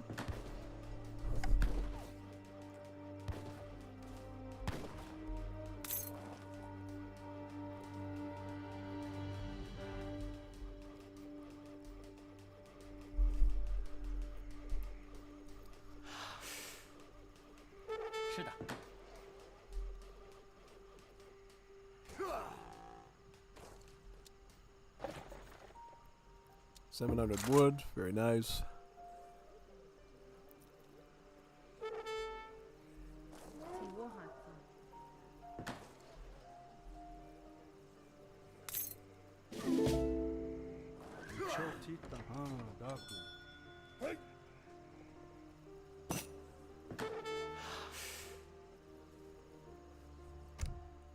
One v one land, so you got your wood, your coin, C10, War Club, X-Ray.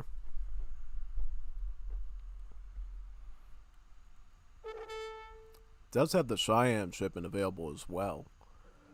Could be useful later if he's running meteor hammers against you or something of that nature. So yeah. What do we got here? We got 7 stepwires and 700 coin.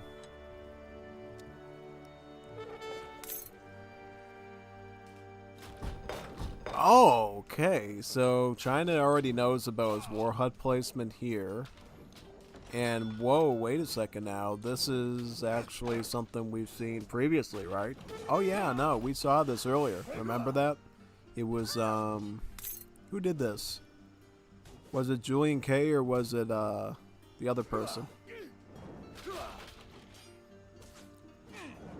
Yeah, no, no, it wasn't Julian K. It was the guy before Julian K. It was,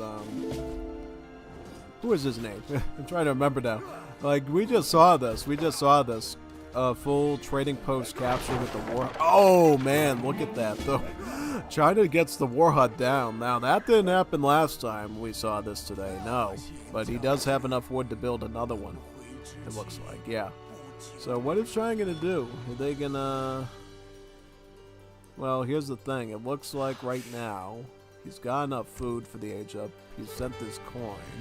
He's picking up the coin right now. Does he have enough coin to make the age up happen or what? It's like, yeah, he does. He's got enough coin. Alright. Oh, he's got axe rares on his bills though. That's not good. Not nice at all.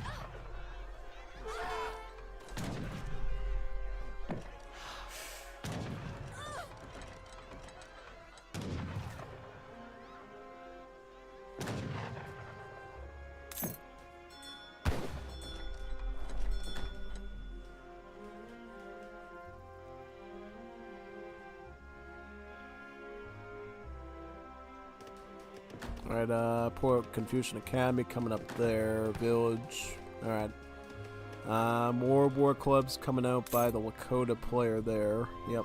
Basically all Phoenix really needs to do here, I think, is get those war clubs onto the TP up there.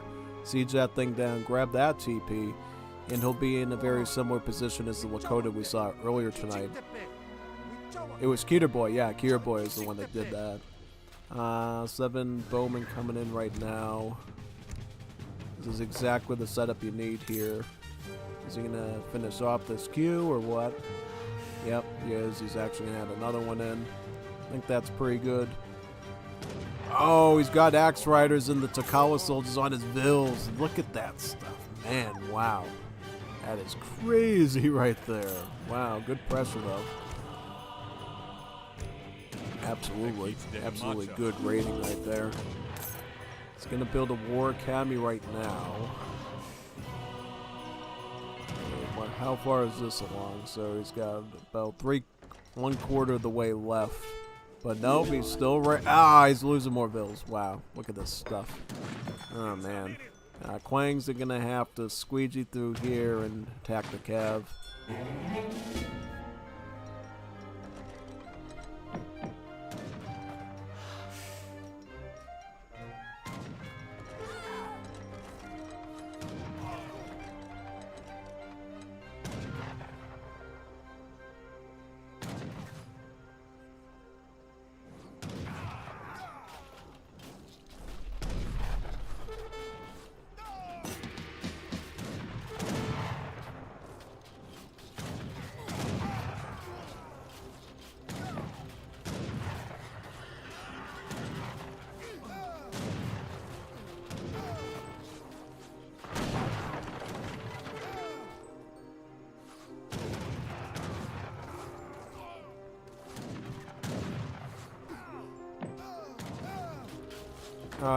Took out one village. Is actually going to take out the other one here. This is great. Shipping in about 10 Arquebusiers there. That's probably your best choice right now. Wrong shipping point, OP. Oh, man. Oh, so... Oh, he must have fumbled it then. Is that right? Wow. Crazy.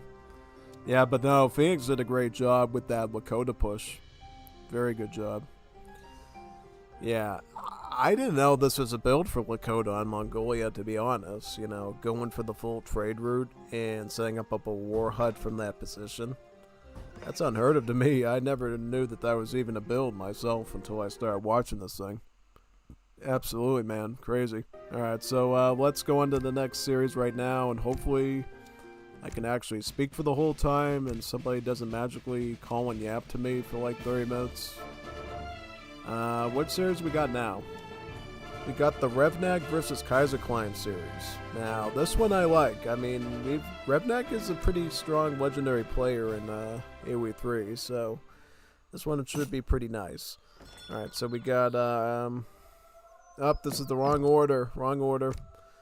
I just noticed that now. So we're gonna have to flip it around the other way then, right? Yep, let's do that. It's this one right here, right? Yep, let's do that one. Beautiful. Start with that. Okay, so we got Revnak is French and Kaiserklein is French. So we got a French mirror, folks. French mirror. This should be pretty nice. Honestly, French versus French.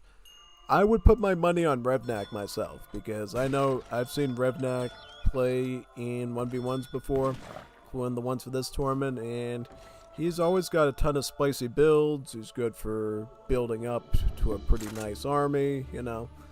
He seems to have all his timings down pretty good. You know, he knows when to start musket, when to add hussar, when to add crossbow or pike in, and just it's like he's like building like an Italian sandwich in a way of like layering units in to make him super effective, and he's always perfect with his control groups and microing them well as well. So yeah, I would say I'd put my money on Revnak with the French, honestly.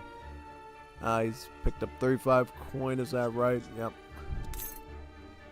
Both Frenches have gotten their training posts up. Also, Kaiserklein did pick up 30 XP as well. Quite nice. We'll have to see what the difference is between the decks. So, Kaiserklein already has his shipping in, and this is his deck. Eco Theory. That's always a nice option. You got your CBDs, crates, this. Looks pretty normal here. The Eco Theory, though, could be good for late game as well as the refridge, so definitely worth looking at that. How about Revnak, though? Revnak has 3 CBDs. He does have the Northwest Passage. Kind of an interesting one, to say the least, there. It does give the CBDs more movement speed, too, so it can help him deal with raiding sometimes. I don't think he's going to go as far to use that card, honestly. And what else does he have, though? He's got Crossbow, Hussar, HP cards. He does have the Royal Decree for the Grenadiers. Age 3, he's got Falks, Dragoons, Kulisses, Skirm, and the Jaeger shipment. So he's got the Jaeger shipment there, and then he's got factories in Age 4. Very nice. Alright, he's gonna go for Quartermaster, 400 wood. Should be a good setup. And what about the other side?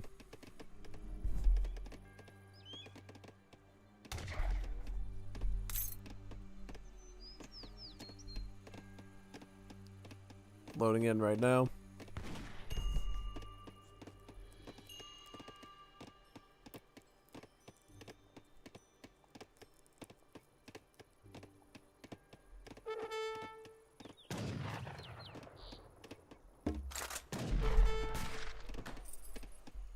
Market coming up right here.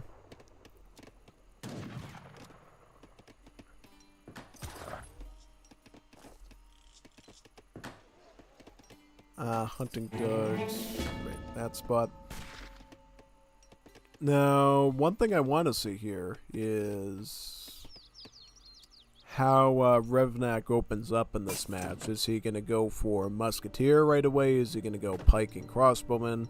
Because I think the last time we saw him go French on Great Plains, he basically set up a pretty solid crossbow pike build, and then built into musket, and then he built into all Fortress Age units.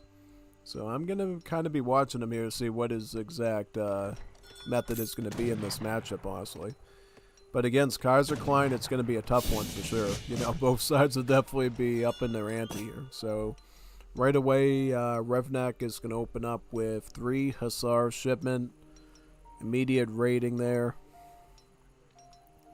Picking up all this wood as well.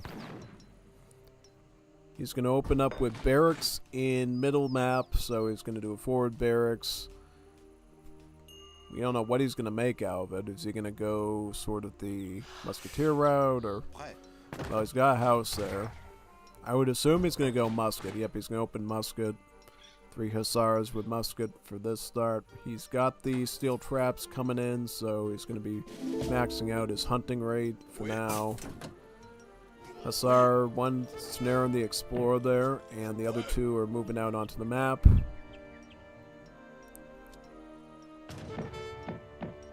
Three Hussars coming in.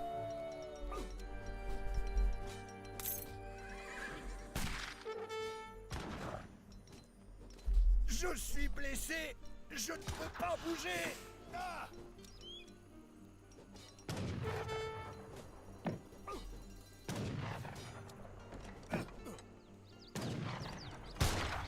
Votre ordre? Oui.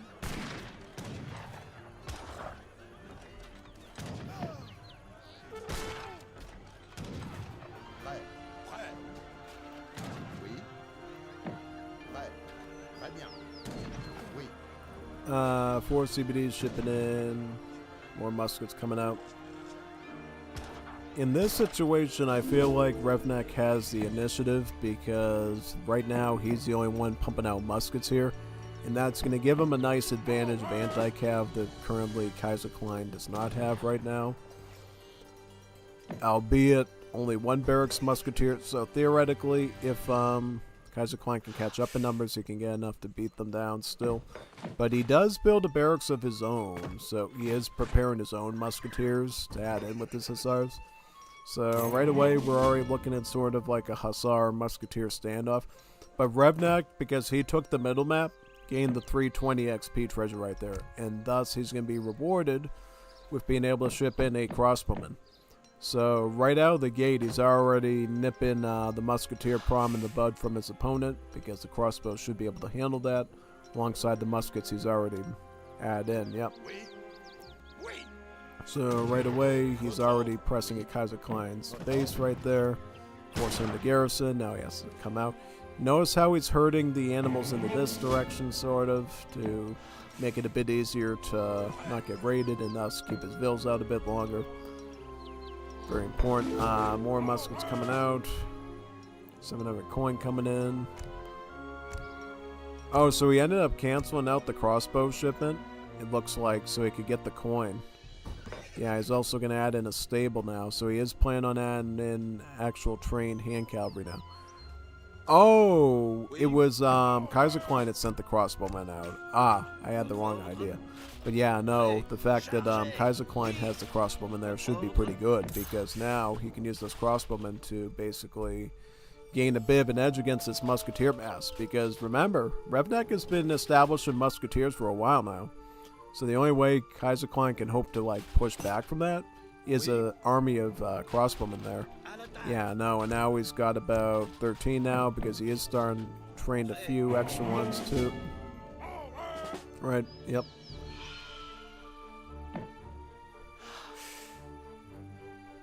Oui. Chargez. Votre ordre. Oui.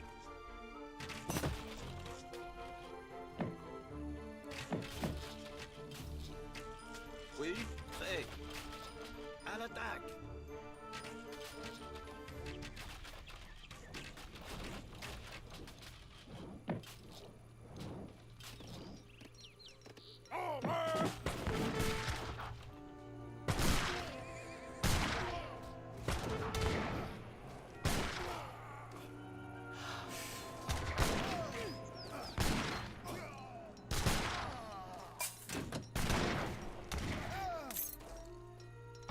Votre ordre.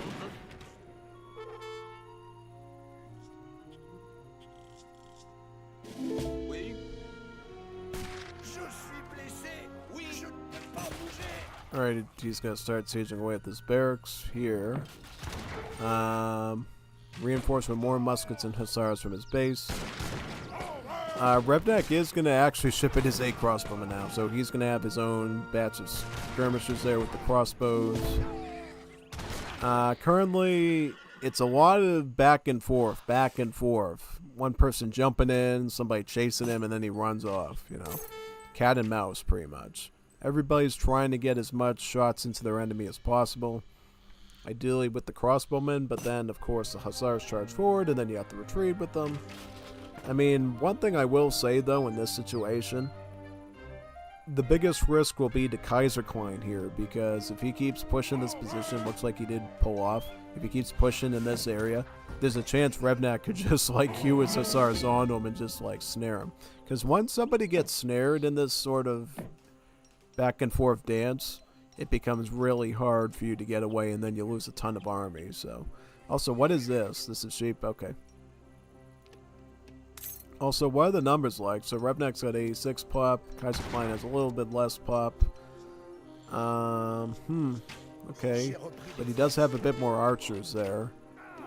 I'm trying to figure out... Okay. Oh, he's snared him. Not good. Not good. He's forcing a fight on him now. Because what this is going to do is it's going to... Okay, so he realized that he was egging him in there and just taking a bunch of free shots on his hussars there, so he has to pull off. He's going to try to come back in around here and try to nip at some of these on this side, but Revnak hussars coming from this end now to attack his archers and throwing some right down the middle there, hoping that his crossbows and muskets can shoot the muskets there and hit right in there. But it doesn't end up working. He has to pull off. Revnak's army of muskets and crossbows can now pursue a bit. Kaiser Klein did add his Minutemen in, so he does have a bit of extra firepower there.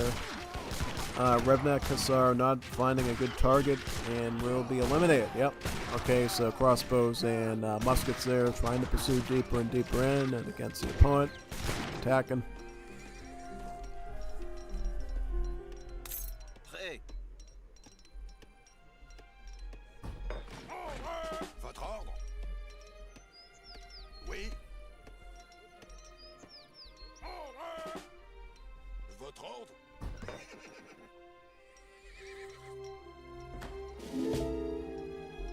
Votre ordre. Prêt.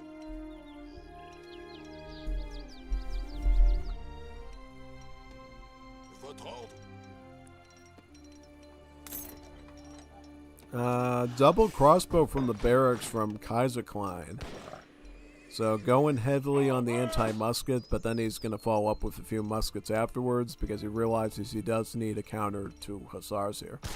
Whereas Revnak is going musket hussar right now. So in essence, if you can micro-weld the hussar musket comp is going to do better than the crossbow musket composition at Kaiserklein, but if you don't end up finding your crossbow targets very well, yeah, the musket crossbow combination can be pretty lethal. So it really depends on how both sides manages their troops, because if Kaiserklein's musket defense sort of falters, then the hussars get in, and yeah, it's very complicated, you know.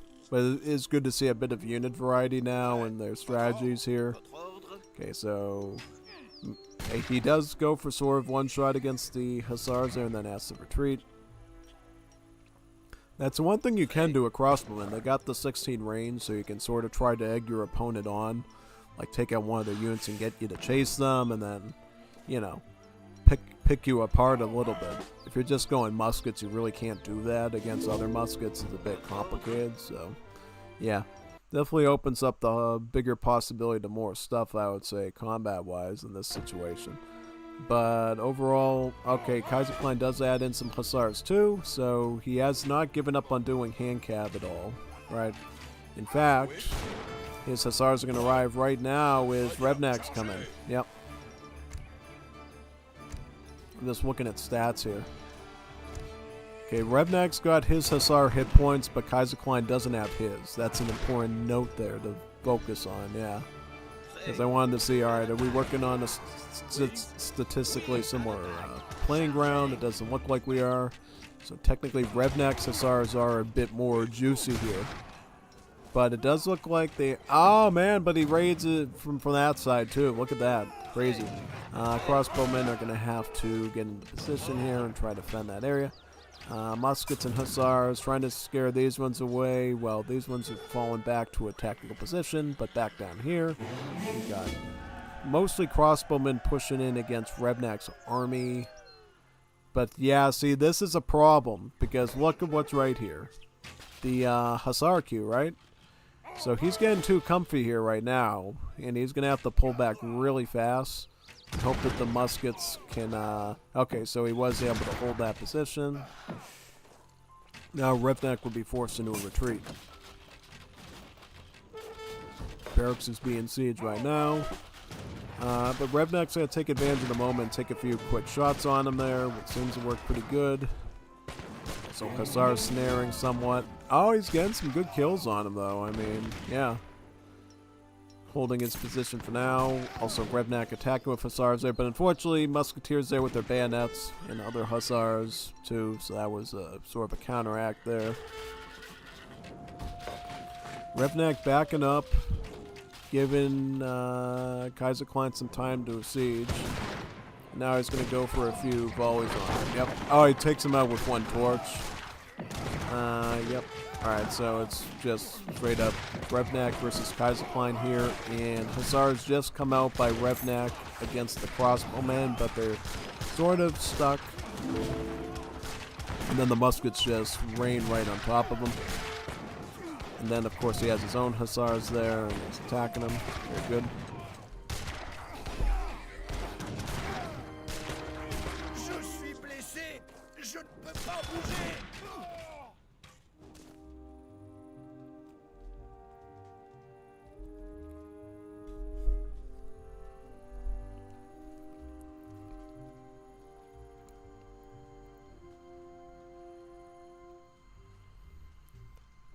GG. Looks like Kaiserklein somehow clapped Revnak in a game. Pretty scary, huh? Absolutely. So let's see how game number 2 goes, alright? Scroll. See where we're at. This will be game number 2 on Sagane, right? Ooh, Portuguese. Revnak running Portuguese here. Good sit for this map, actually, so I think Portuguese will work pretty good. Kaiserklein going Ottomans, so we got an Ottoman versus Portuguese on Sagune.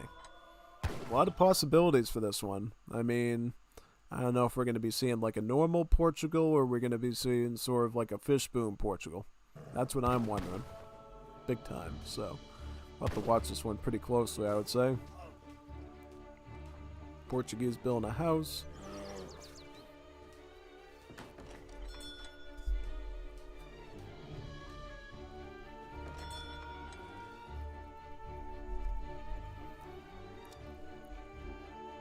90 food by Revnak treasure. That's quite good.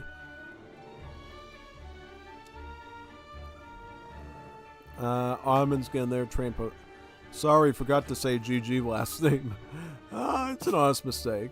IDC, I don't care. Who cares? What difference does it make? I mean, whenever Revnak loses the game, it's probably not a good game to begin with, right? Nah, he did pretty good there. So let's see who ends up winning here. I'm kind of curious. Kind of curious as Curious George to see who ends up doing good in this one.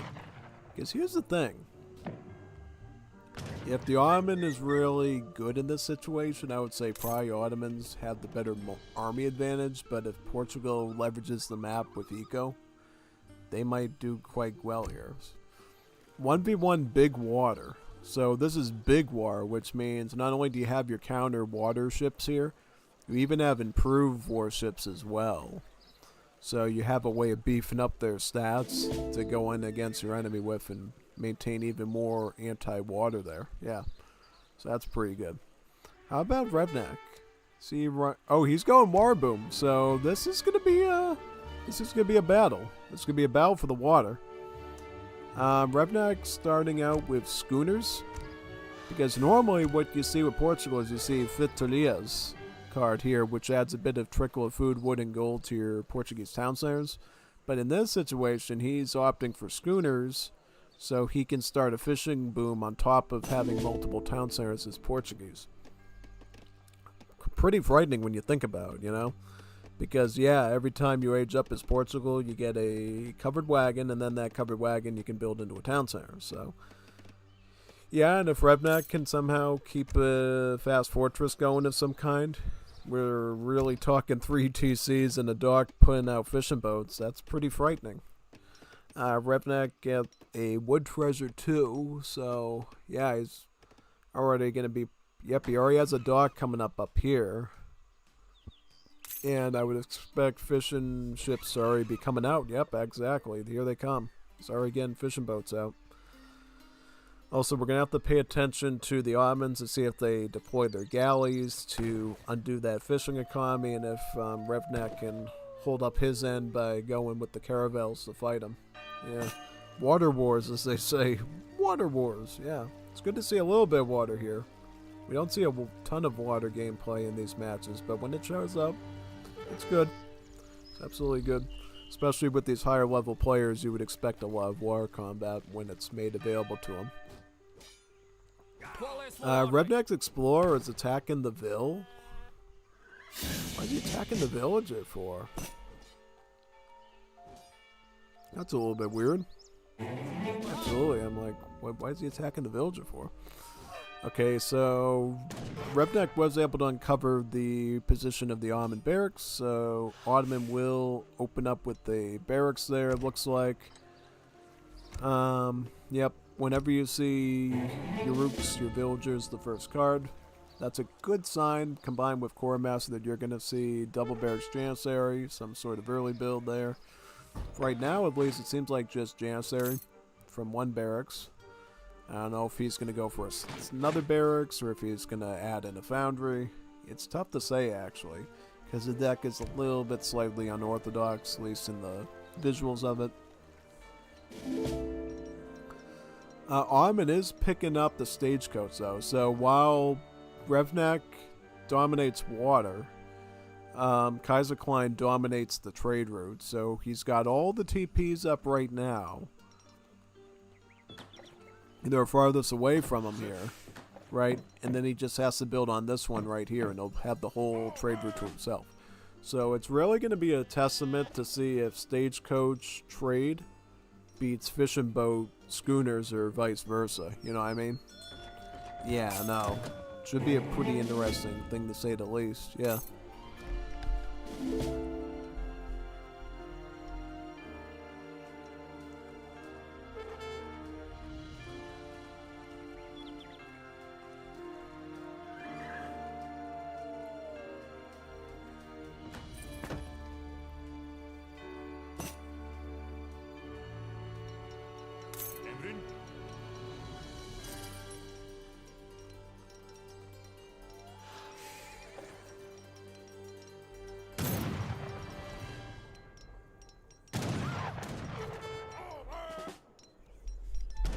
Hunting dogs coming in the market. Very nice.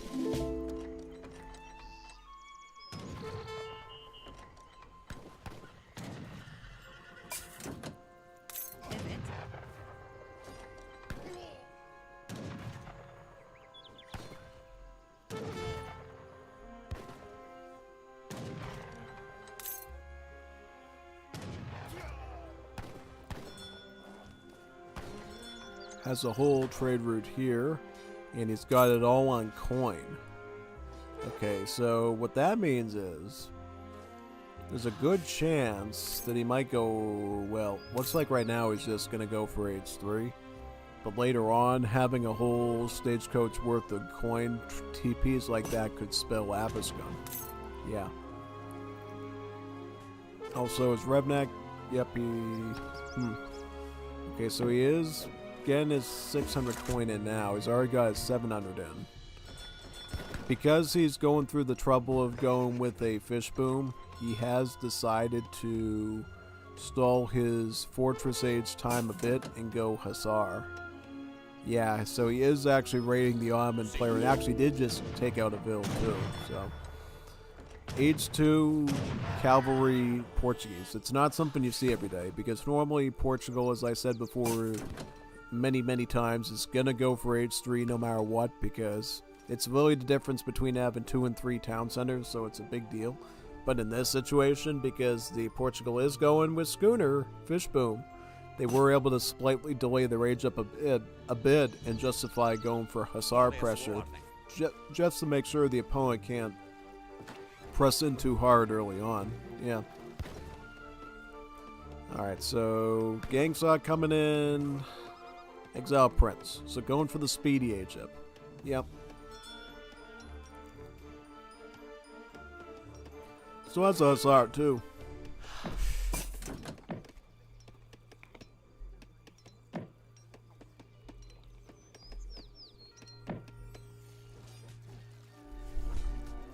Uh-oh, looks like the Ottomans have identified the water source there. And you know what that means? Once he gets it, yep, he's got his falconets out right now. Eventually he's going to either get the galleys or he's going to get the frigate there and just nuke his fishing site. So yeah, that's set in stone now. It's just a question of when. If Revnak can keep Kaiser Klein on his toes, maybe he won't be able to counter the water with the shipment, but we'll see. Because he's already getting a shipment right now, looks like. Slip it there. So right now, it looks like Kaiser Klein is focused on land because he is going for the 6 Abyss gun shipment. He is training in another one from the foundry here. Very good. Portuguese 3 organ gun shipment coming in that spot. Very nice.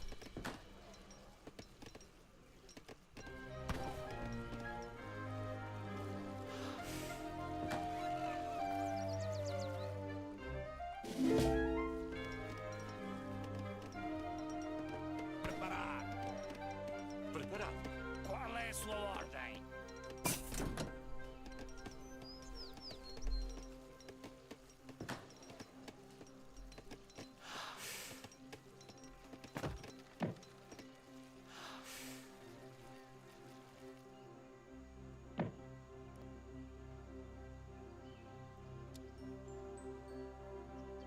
More Janissaries queuing up at the barracks.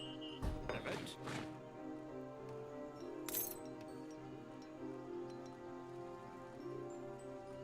Hazır. Emrin. Dragoons at the stable in this spot. Very nice. Já me sinto mais forte. More fishing boats here. I like how Ottomans are taking the sneaky route and coming down from the south there. Like that. Let's see what Revnak ends up doing though in response. Alright, veteran Abbas just coming in for the Ottoman player.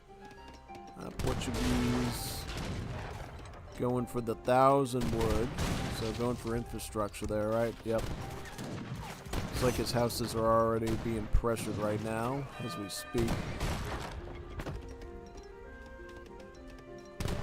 Oh man, he's lost about 2 houses there, so he's already housed a bit. Yeah. I mean, he is sort of in the beginning stage of his eco, so he really doesn't have a ton of resources to shell it out that much anyways, but yeah, let's figure this out right away. About 10 dragoons right now. Falconet's attacking the church. That's not good. The Iglesia. Does he have royal decree on that church? Nope. Okay. Just wondering. Just wondering what he's doing. Yeah, you definitely gotta keep those organ guns away because honestly, 2 falconets will nuke 3 organ guns very easily. So you definitely gotta be careful with that aspect. You know? Yeah.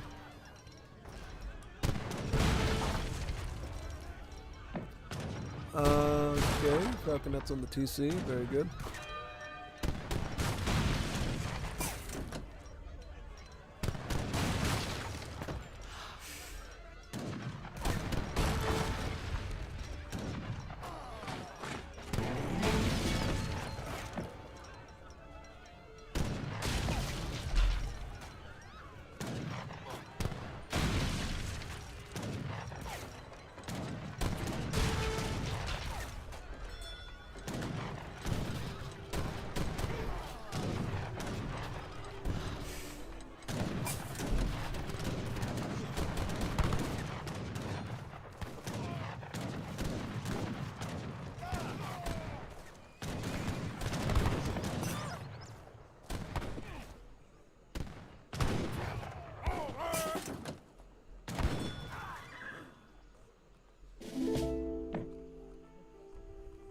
Si. Evet.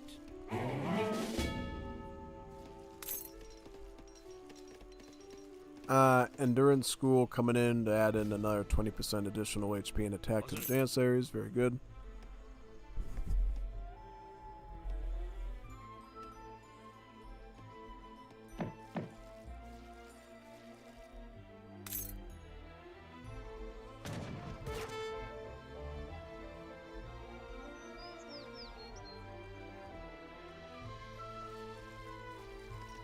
Yemi ödediğiniz için teşekkürler. Emrin. Janissaries will now have HP of about 300 or so they'll be quite durable here. 301. Tower District coming in at the mosque. Cazadors also training in a culverin too. It's always nice.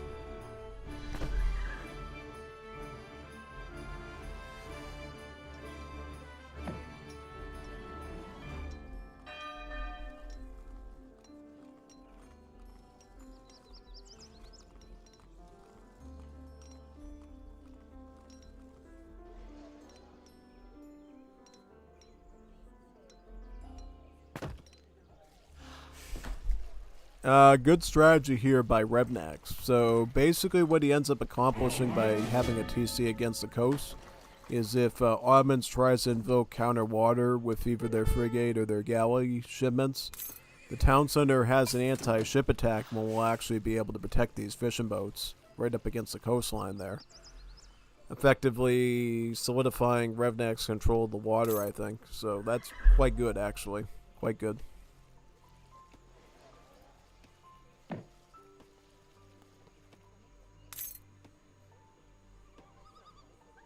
Evet. Hazır.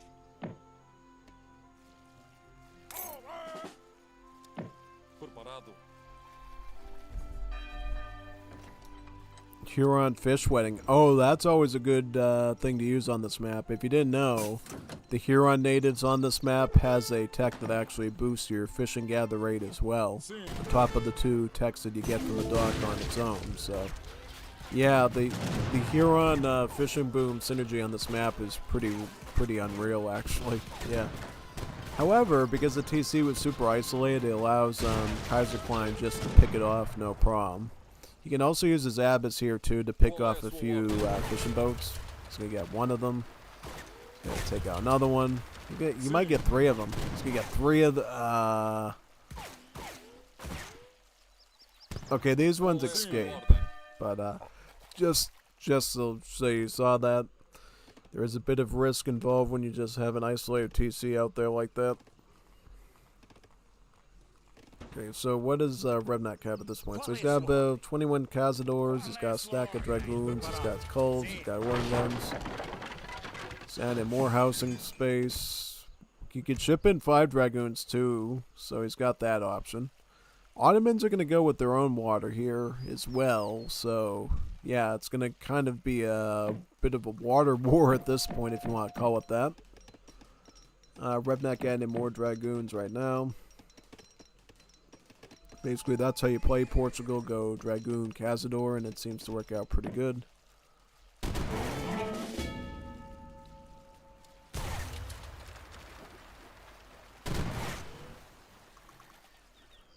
Unreal, look at that. Look at how much fishing boat losses Revnak is sustaining there from those Abyss guns. He is going to be forced to send his frigate in there to protect the water now. Because he does see the dock there too, and he knows Ottomans could just as easily counter on water themselves. So he does need to start establishing some sort of naval defense there just to deal with that, yeah.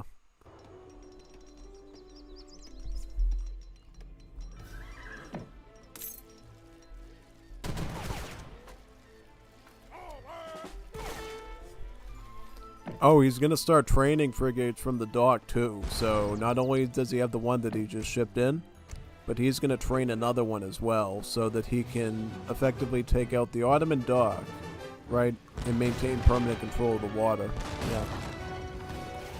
As that's going on, Portugal is making a move onto the trade route to try to cripple Ottoman's economy slightly, since they've been so heavily controlled of this trade route for the whole match. You know, like look at all the deliveries. He's getting like 63 wood at each one of these stations here. Yeah, it really is in Reptek's best interest to at least take out the one at the end here, you know, because you really don't want Ottomans getting more and more wood, because that means that they're going to be able to get more pop space, more troops. Yeah, you definitely don't need like another 20 or so Abyss guns added to the mix, because then things are getting really tense.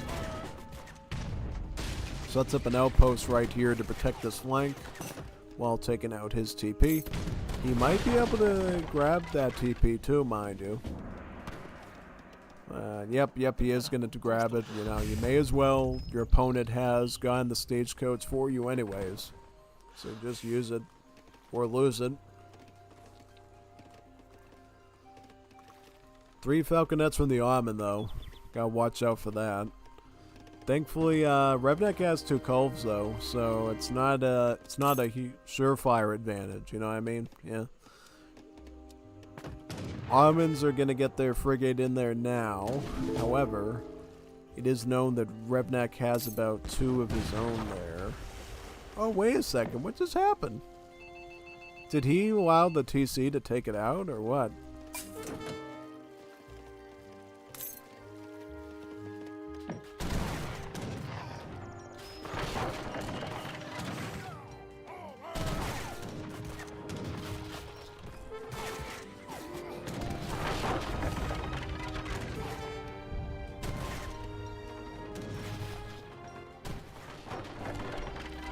Alright, where are we at now here? So, Revnek is quickly plopping down a wall to wall up this area.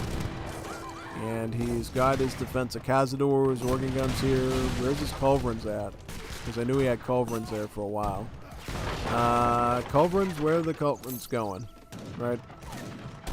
Also, Revnek picking up his wall upgrade there to make him a bit tankier. Adding more fishing boats. Yep. Oh, yeah. Oh, so yeah, Revnek's frigates were there, and they actually just beat his ship. Didn't notice him there. Okay, stalling for more time, it looks like. He needs to give himself a bit of an angle here to get these culverins down and pick off these valves. Oh, wow, yeah. I think he was going to go for one there, and then he realized, oh man, look at those soldiers there, man. I can't do that. Alright, so Revnek's now going to go industrial age with the engineer, get 2 more organ guns, and then he could probably go heavy cans in age 4, right? Yeah. Yarman is coming in deep. He's starting to get Humbaruses, so he's adding in Grenadiers here to siege apart this base at this point. That's how much Revnak's turtling is really increased, but yeah, no. It looks like Revnak resigns. Really? Revnak resigned, yeah. I think the resource gap was too much there, so yeah. I'll be back in 1 second. I just gotta check a delivery outside. Just hang tight.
Alright, let's get into game number 3.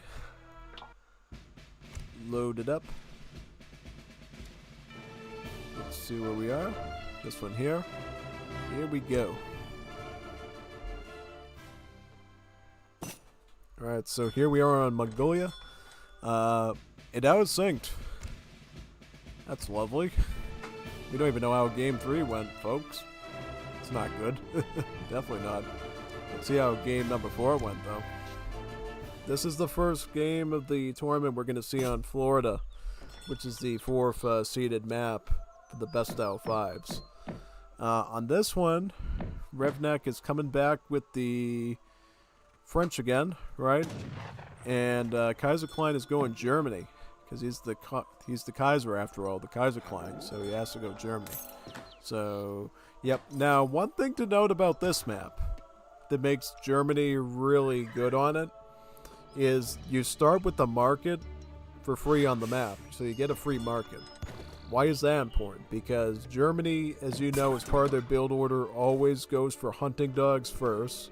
They build a market and build hunting dogs tech in right away. So if you start the game with the free market, guess what? You just have to worry about researching the hunting dogs. You don't even need to focus on macroing for the market at all. It's quite good. And then all you really have to do is keep these scepter wagons on the trees, right? And then just put the house up right away once you've chopped the wood. It's quite useful, you know? Yeah. Same thing for the French. I mean, obviously for the French, they're going to take advantage of it right away by going with hunting dogs, it looks like, as well. So that's good. Now, okay, so it looks like we're going to see a 12 village rage up for the French. I wonder if we'll see something similar for the Germans. Huh. No, he is going to continue to build a house, it looks like. And then he's going to send in his settler wagons. Yep. Okay, the house is up. Can still maintain settler queue, right? Villagers. Let's see, yep, shipping in 2 settler wagons there. About one thing you need to keep in mind with settler wagons, there are 2 pot villager. that has a gather rate of about 2 villagers in one. So really, when you think of this card, the 2 settler wagons one, it's really like again like 4 villagers almost in a way. So it's actually a bit more powerful than a standard villager card, because most villager cards in the game are going to amount to 3 villagers. The German one amounts to 4, just because the unit in question is a settler wagon. It has double the gather rate, so yeah. Also, the fact that settler wagons got hunting dogs that early on means that this food economy is going to be really popping here. Really popping. Also, does look like the Germany also set up a trading post as well, so they already got a bit of extra XP here. Delivery of about 62 XP for each delivery. Quite good. Back to the French, they are going up with Quartermaster. They're almost about halfway there. The deck is called Water because he does want to offer a chance to counter water here. He's got caravels, improved warships, and then frigate. Because, as you know, Florida is a very big water map. I mean, look at how extensive the water is here. In some ways, the water is even more expansive on this map than it is on Saguenay. On Saguenay, it's like a little bit of a lake up here. On this map, covers this whole part of the circle, this whole curvature of the circle. Je suis blessé. Je ne peux pas bouger.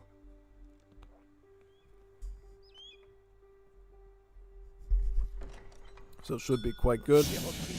Germany also going Core Masseray. Yep, 4 on wood.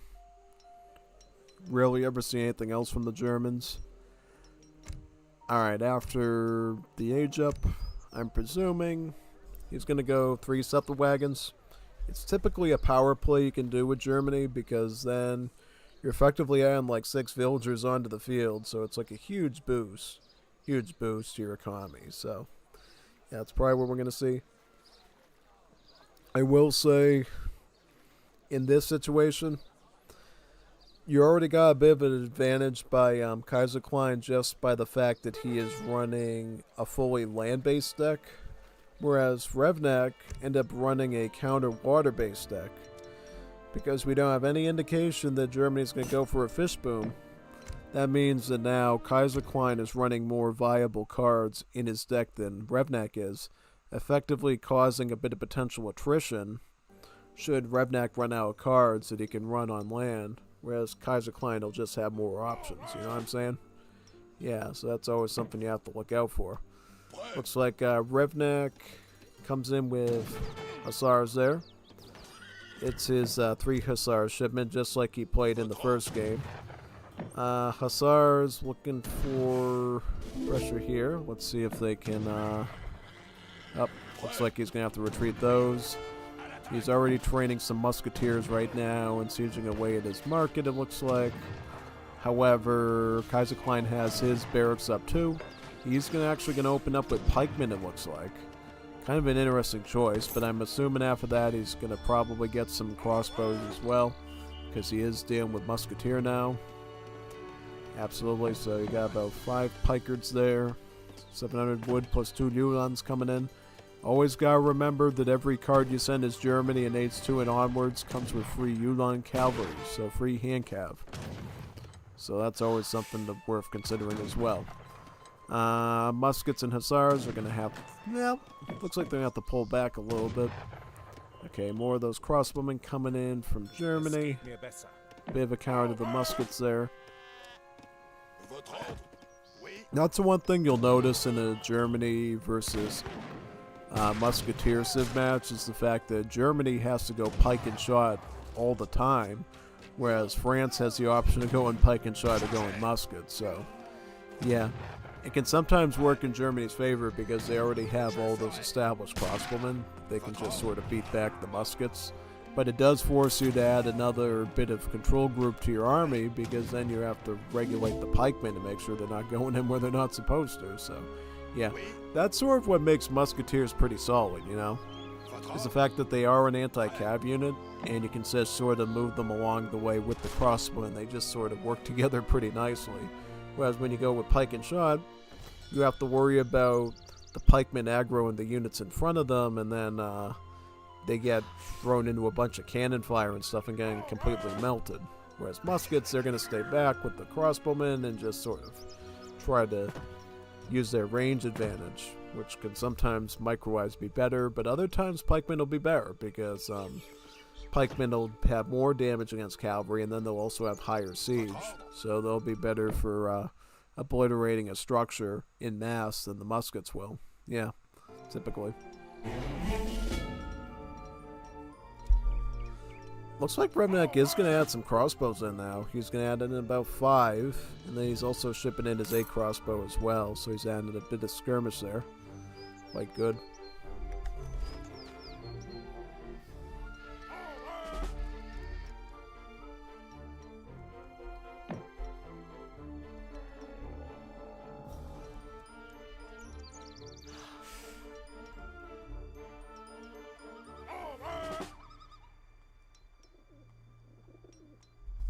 Also adding in a priest, interestingly enough, too. Very nice.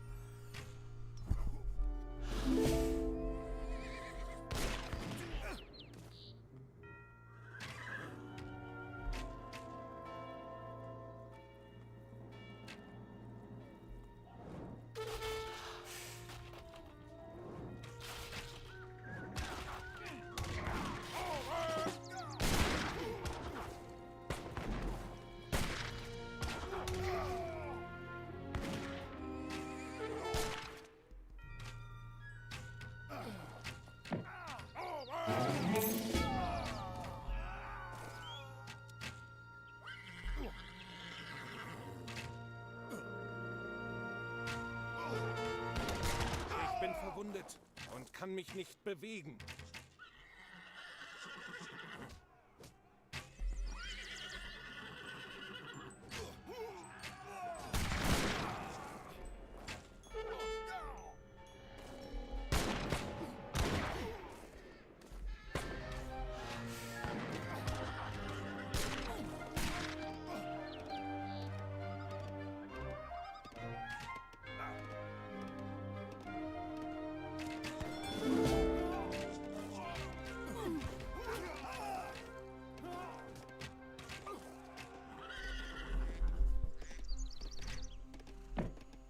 More crossbowmen coming in. Bereit. Auftrag. Aufgabe? Oh, he actually shipped his doppels too. Bereit. That might be helpful here, you know? Depending on what Revnak's formation is, the doppels might get a good area of effect attack on him and nuke him quite good.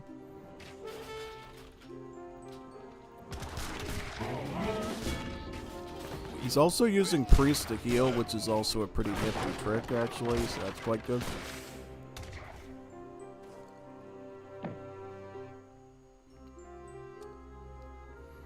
There's another priest right there to heal him up, because basically what Redneck's trying to do is he's trying to maintain his cavalry here by healing them up, so he maybe doesn't have to spend as much resources on the military.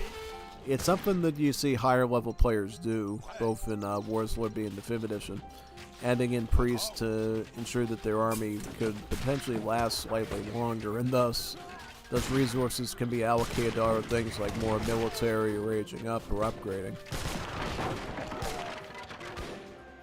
Hussars take the front there, but they have to be a little bit careful because not only do you have the pikes, you have the doppelsolners, right?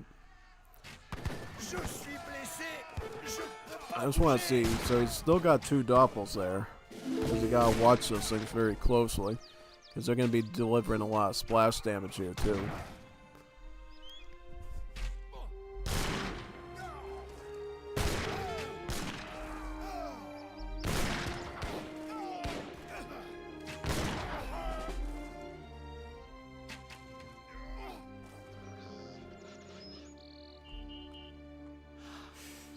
Bereit.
Alright, muskets Lee in the way. I'm gonna take some shots at the crossbowmen right now.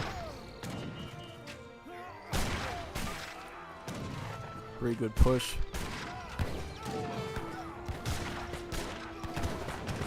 Oh, Pikard's on the side there. Hussars should just beat the Uhlans first. That would be a good start. See if we can chase them off. However, Revnak is in his opponent's territory where the TC is, so he does have to be careful somewhat. He's just going to use the Hussars to overwhelm the pikemen, it looks like, right now. And now he's going to move on to the crossbowmen there. He's got Hussars attacking the Setherwaggies. Look at that. Look at that, man. Look at that. Wow. Crazy. Ugh. Look at that. Look at the Hussars. They're grinding down the crossbowmen.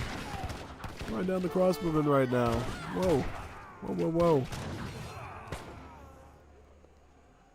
Revnak won that one. So, what happened? Does that mean Revnak won the series? Because we didn't exactly know who won game 2, right? Because Revnak still had fishing economy, he still had defenses. So, who ended up winning the series? I don't know.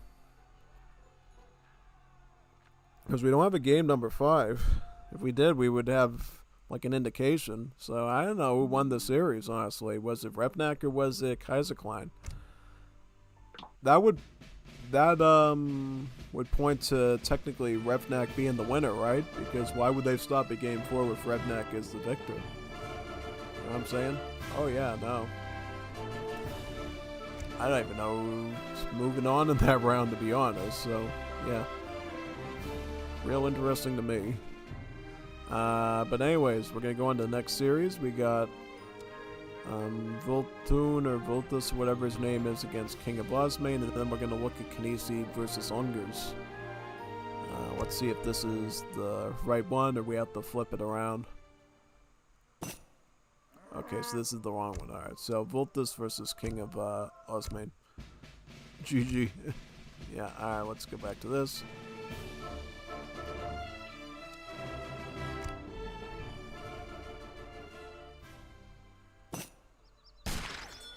Huh, why are these games so out of order? They're all out of order. The court's out of order. Yeah, why are they all out of order like that? Makes it so annoying. Because now I have to click the one in the middle, click this one, and then click that one. It's like, really? Really? Ugh. Alright, so here we are in Great Plains, right? See ya. Thank you. Okay, so we got France versus British again. This time Voltus versus King of Osmane. So this will be the start here. Should be a pretty good battle. Looking forward to it. Brits right away picking up about 30 food. Is that right? French building the trading post first, and then they'll go for that. What treasure is this? 30 coin after that. Yep. Alright. British explorer finding about 25 wood. Whatever wood treasure British finds is always like a gold mine, since it goes right into making more manor houses and thus more extra villagers, because when you build this manor house, it makes a free villager, just like you saw right there. So pretty much that's the game that the British play. Build as many manor houses as possible and pretty much try to, you know, overwhelm their opponent with extra vills. Basically. Now, it's not always perfect, you know, because remember what happened in the series of Phoenix. Phoenix was able to essentially use his CBDs, you know, pretty good substantial gather with a higher base gather rate than the settler, and still maintained a rather substantial economy to fight the Brits with. So, yeah, mana boom isn't equal against all civs, I guess you could say. And there is thus a good chance that Voltus can overcome King of Osmane here, if he puts his mind to it and he macros and micros properly with his army. Alright, so Brits are running land. So you got 3 vills. This, you do have Royal Decree. Got all the cards here. This Town Militia, so that's an option there too. Yep. And you got 3 rockets and factories. Alright. Not about the French? The French got 1v1 Jaeger. Very nice.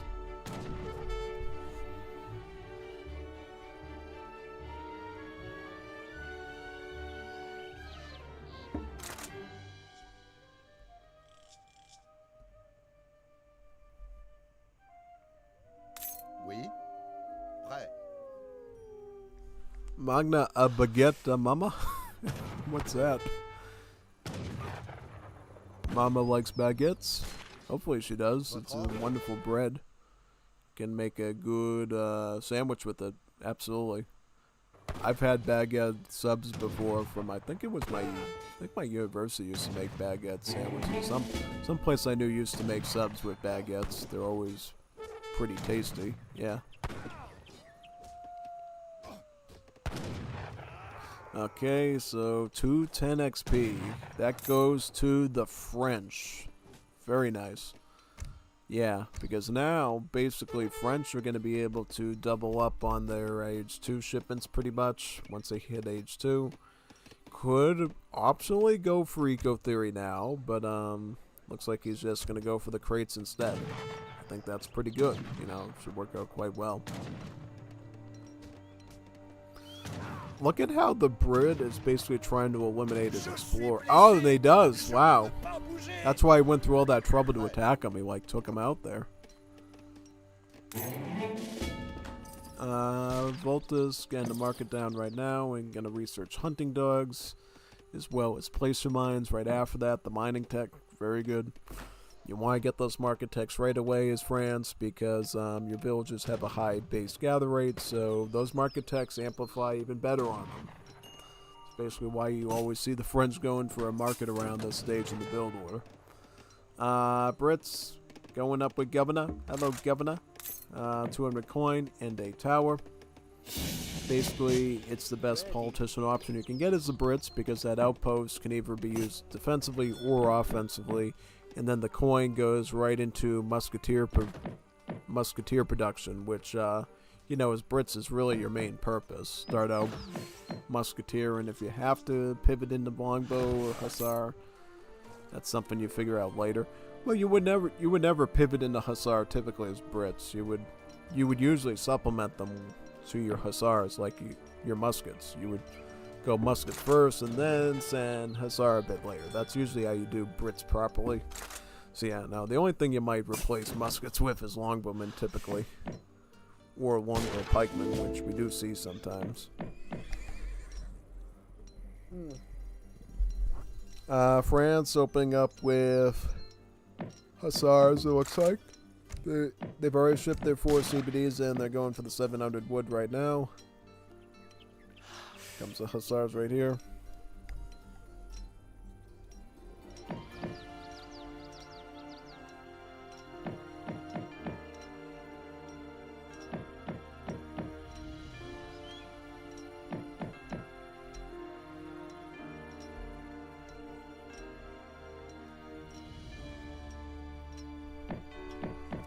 Gonna open up with about 4 hussars, it looks like. See what he does there.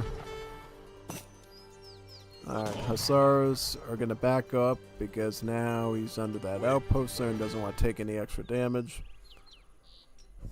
These hussars do cost a pretty penny, so you really don't want to lose them super easily and have them be barred by stuff. Oui. Oui.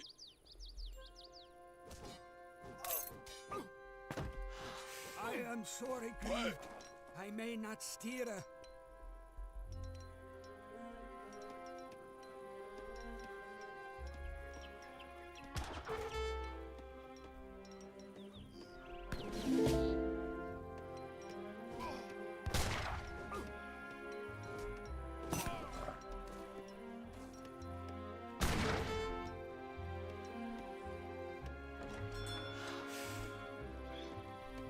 Votre ordre.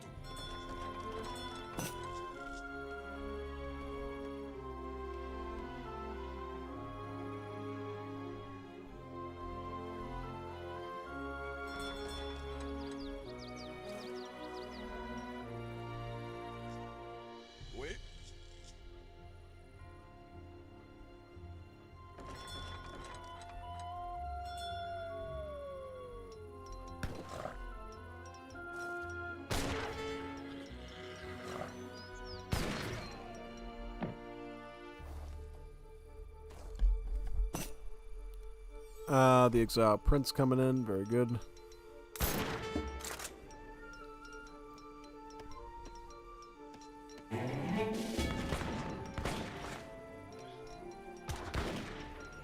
Amalgamation. How about the Brits? So the Brits at this stage are just single barracks musketeer, right? So, yep, that's going to be a bit tough. Because really all the French really need to do at this stage is open a skirmisher and start training skirmisher dragoon. And they should be able to, like, push back these muskets rather easily. Yeah. Okay, Hussars there. Ooh, gets Advil. Very good. Yep. Even though the score really is in the British favor because they got a ton of manor houses. How many did they get right now? Just for perspective. So they got currently about 15. So about, well, not 15 extra villages because they obviously just lost one right there. But yeah. 9 skirmishers coming in, right? Well, no, he's got about 13 because he's got 5 plus 8. Train in more skirmishers. Very good.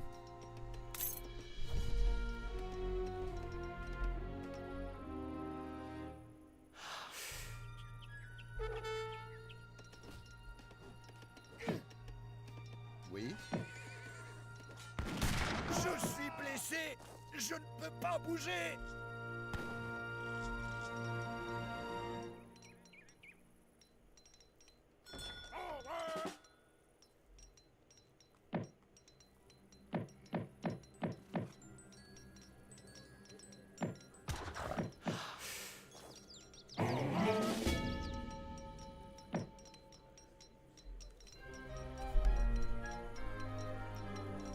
Shipping in about 5 dragoons now. Is that right? Yep. How many skirms? 18. With about 7 goons. And he's going to have 12. Whereas Brits, single barracks, single stable, it looks like. But also mixing longbowmen in. So it's not that simple, you know. Longbowmen's going to make the equation a little bit more complicated since they offer more range and rated fire than the skirmishers. So yeah, that'll be pretty scary.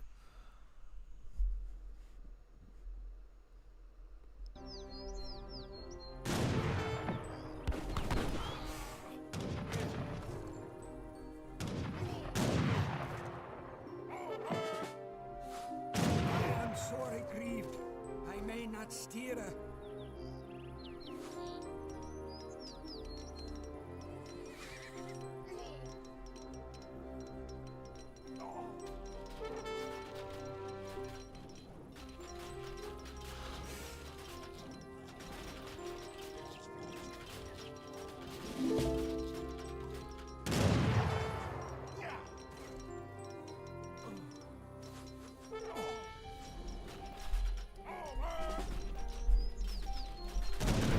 Skirmishers pulling the line here against the longbows and muskets. Dragoons have to be careful. Interesting. So the Brits actually have a pretty substantial push here. You know, the longbows I think are going to make it a lot easier because their rate of fire and range is going to allow them to be a sizable competition against the skirms. And dragoons will have to be used very carefully here to pick off hussars. But he's got the cuirassiers. He sent the cuirassiers in. Look at that. Cuirassiers right there. Oh, he trained those cuirassiers. He didn't even ship them in. Wow, and now he's going to get falconets now. Looks like Brits have won this. He's got too many numbers. Too many numbers. Yeah. The cuirassiers just weren't in the right position at the right time. If they were into the longbowmen, I think things would have been different. But, yeah, no, unfortunately, Brits at this point have too much presence on the field. And CBDs are kind of vulnerable as well. So unless he can really push back against this, I think it's looking in Gosmain's favor there. So falconets in that spot are going to force them back. However, the Brits didn't take any sort of hits at all, so they walk off scot-free from the cannons there. And what has he got next? Can he go... all he's got is Cuirassier. He could also go Jaeger too. He's got a mine over here. If he wants to go for the Jaeger shipment, he's more than happy to. Maybe could give him a good edge against this infantry. Who knows? You know, they're basically Imperial Musketeers in terms of stats, plus they have the 40% pierce armor instead of 30, so ends up becoming a more durable unit than a standard skirm, even at Imperial stats.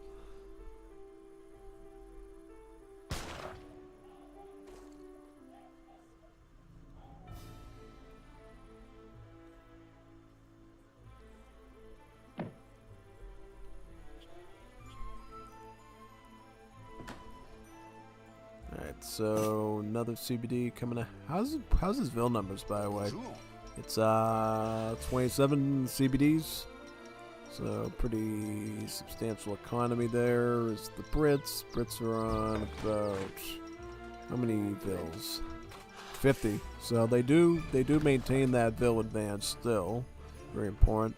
Brits have upped their game. Now they got 2 barracks instead of 1, and then they're still running Hussars from the stable. Yeah, France really just doesn't have any military numbers anymore.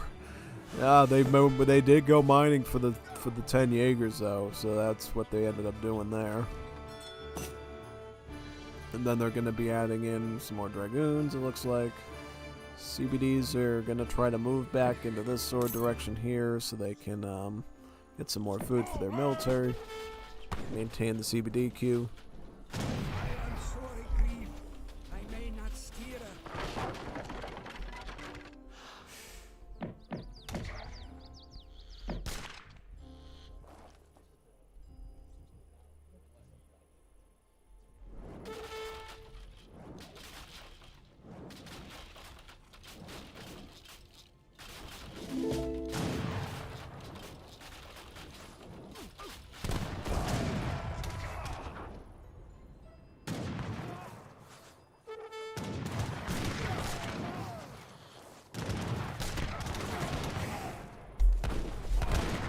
And dragoons flying the hussars there. Falconets can push on the infantry.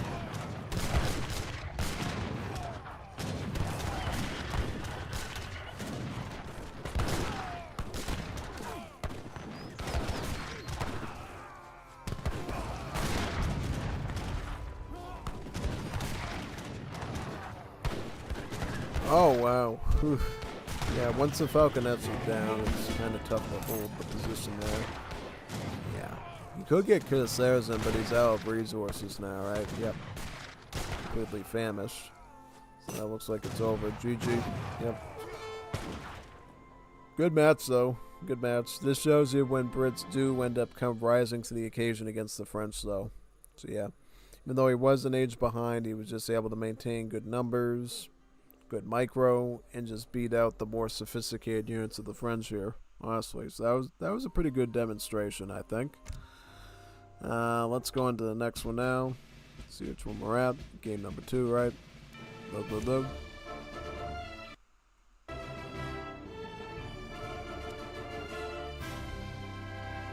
This is game number 2, and then game number 3 is over there.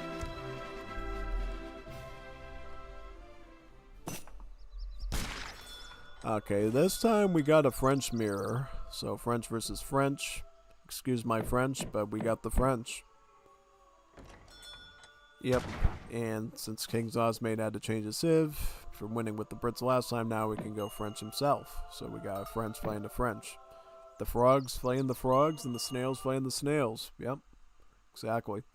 So in this situation, we're going to see if Voltus's French build is enough to beat King Osmane's French build. Yeah. Also, we'll see if there's any special plays here. On Saguenay is French, you can go water. You also can go natives. You got native options. You know, you get the Cree and the Huron here, which are some of the strongest natives in the game, I think, in terms of anti-infantry. So you could potentially run a native strat here. It's all up to the players, though. You know.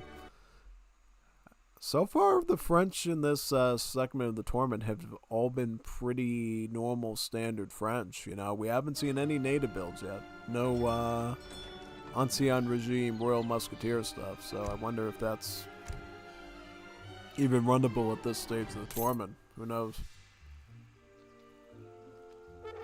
Alright, so Osman gets his TP down there. And then Voltus gets the top one right there, it looks like. What decks are we on? So it looks like Osmane is going 12 village rage up, as well as Voltus. So they're both going 12 village rage up, so they're going to age up around the same time. So it looks like right now Voltus is now running Jaeger Burr, Black Rider. So now his deck is a little bit different than last time, in that not only does he have the Jaeger option now, he also has the Black Rider option for mercenaries. Yeah, so that could potentially work in his advantage if he ends up needing them both in the end, yeah. Whereas on the other side of the aisle here, Osmane is actually running a counter war deck, because he's got 2 Caravels in H2, and he's got a Frigate in H3, so I think he just wanted to bring that to the table in case whatever his opponent does involves fish booming, so he can just knock it out of the water, so to speak. Yep, should be pretty nice, I would say.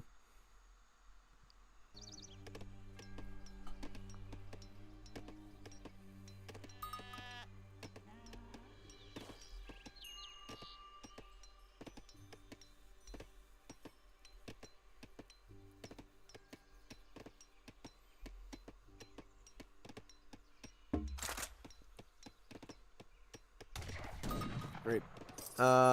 Core Master, right? Core Master for Osmane, same for Voltus. So everybody's going with Core Master.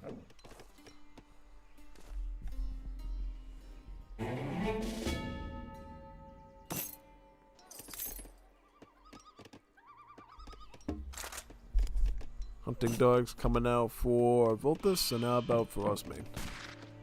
Place of Mines.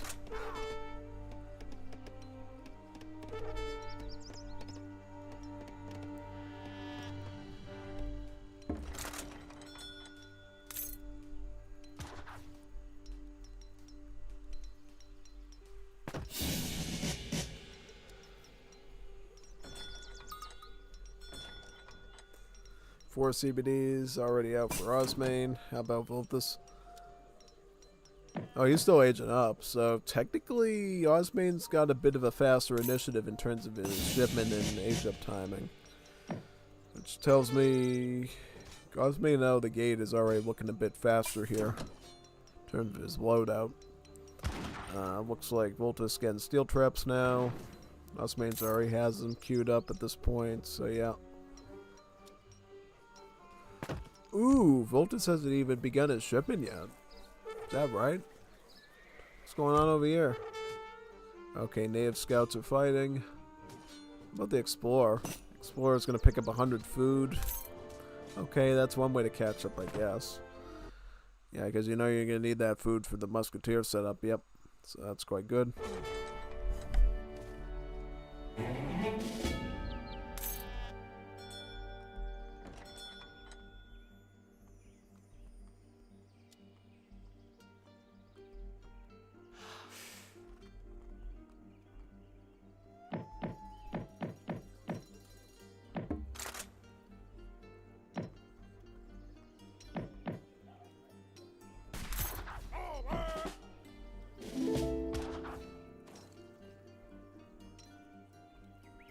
Votre ordre?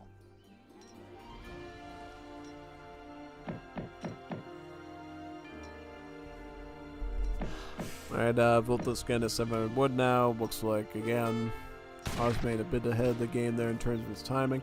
He's also picking up 130 XP. Wow, that's going to propel him towards another shipment. Whether it's crates or, yeah. Another thing to note here, too, about Osmane, which is going to make a big difference. He has captured his Kree native site, whereas Voltus has not. Why is this important? Because with the Kree native site, you can make up to 5 Kree Courier de Bois. So basically extra CBDs here. So not only do you have your regular ones, you have some extra ones here too. Which effectively booms the Osmane France ahead by 5 villagers in terms of economy. So that's something worth looking at here, you know. You're going to notice that Osmane's score is already looking about 400 ahead of his opponent, so, yep. Also, he is pushing in already with musketeers towards his enemies' trading post, but unfortunately Voltus is coming up as well, so... Oh wow, look at that. Voltus taking advantage of the moment and picking off a musket. Is he gonna get another one? Yep, he gets two of them. It's two muskets, and then he gets another batch of muskets in there too. So, technically, Voltus pushing back a little bit with his military, yeah. Now 700 coin shipping in.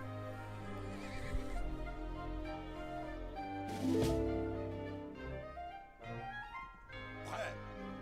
Oui.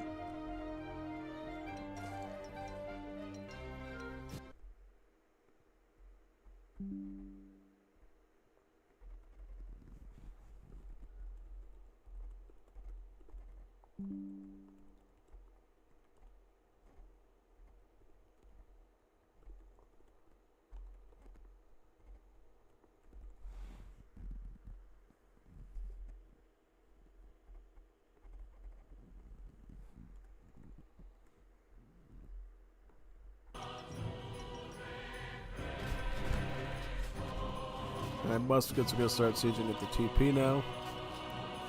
Oh wow, but Voltus takes his TP out first. Voltus is aging up with Exiled Prince as well, so there's gonna be a bit tit for tat there. However, Osmane is already queuing up skirms and dragoons, and he's also began to ship in 8 skirms right now. So again, it seems like Osmane is just a few steps ahead of the game. And it does look like Voltus does eventually get his Kree site as well, so he can start adding in the Kree CBDs. Or it looks like he would want to do that, but unfortunately his food's a little low, so maybe he just has to focus on the military for now. Ah, okay, so Voltus is going to go Cuirassiers, whereas Osmane's going Dragoon. Going Cuirassier without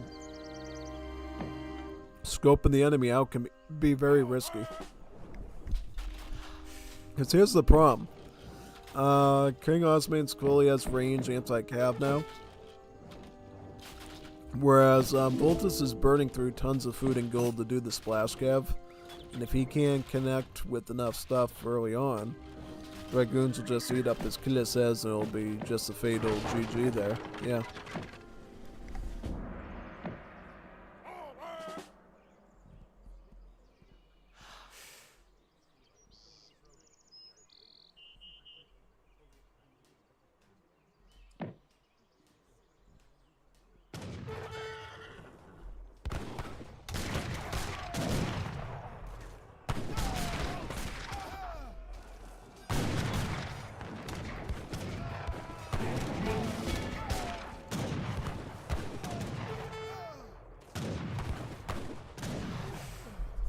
I will say these Cuirassiers are getting some reasonable splash in there and actually taking out a few units.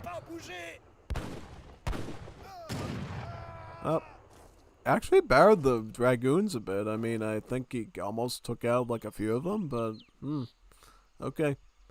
Voltus now will go Dragoon Skirm, realizing that that's the only way he's going to be able to afford anything. Osmane going for 2 Falconets though, so that should hit pretty hard.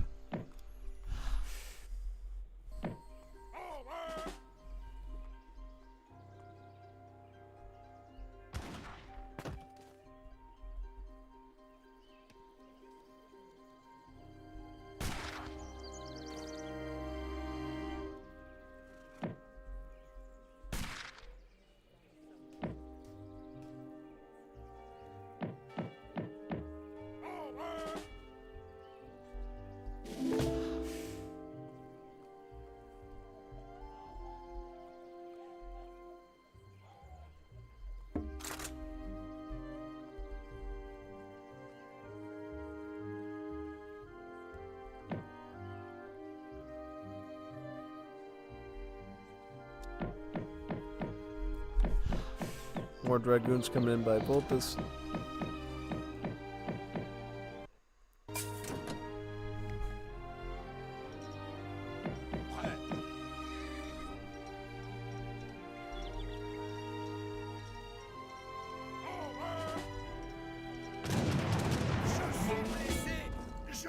pas bouger.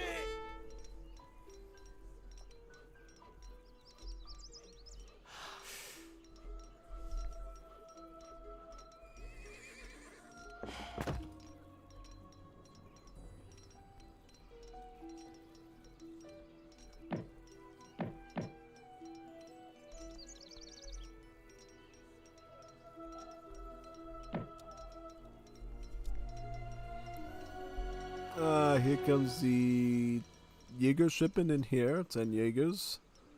Again, we saw both of us do that in the last game, but because Brits had more numbers, it didn't really matter. Let's see in this situation if that happens again. Because look, Osmane has a huge army of skirms, huge army of dragoons, plus falconets. So I feel like Jaeger shipment here, not the best situation. I mean, they might help with the dragoons for sure. They might be able to tank the skirms a bit, but definitely when the falconets come, that's going to be a problem. And I think the other problem is there's just so many troops here that the Jaegers sort of lose their advantage. You kind of have to hope the France ends up getting falconets as well if they're going to fend this off. Yeah.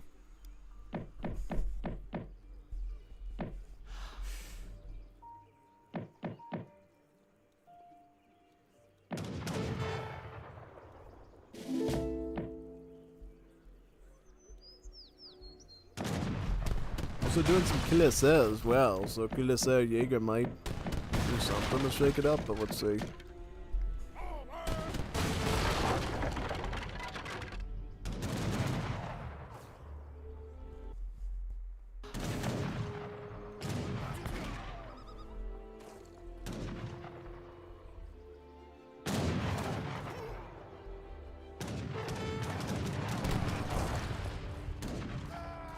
Je suis blessé. Je ne peux pas bouger.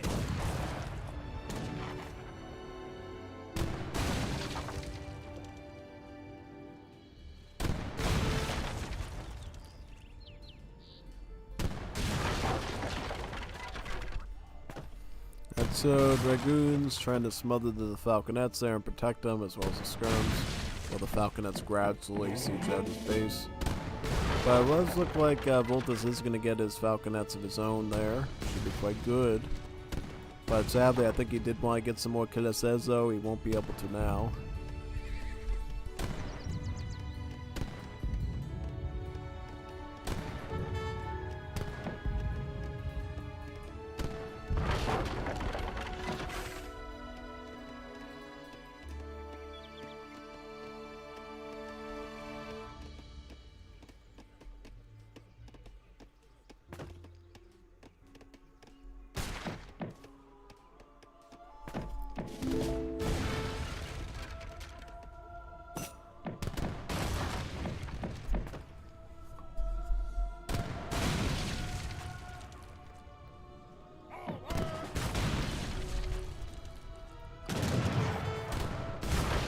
Oh, falconets, let's see if he can connect it all with these.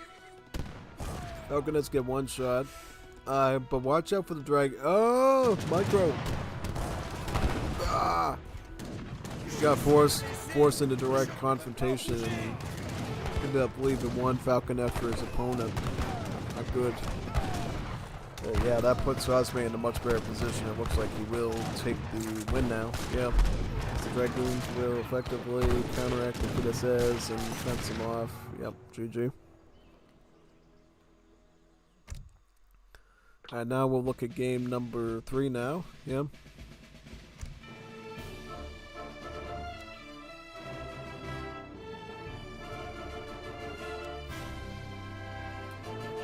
It's this one, right? Yep.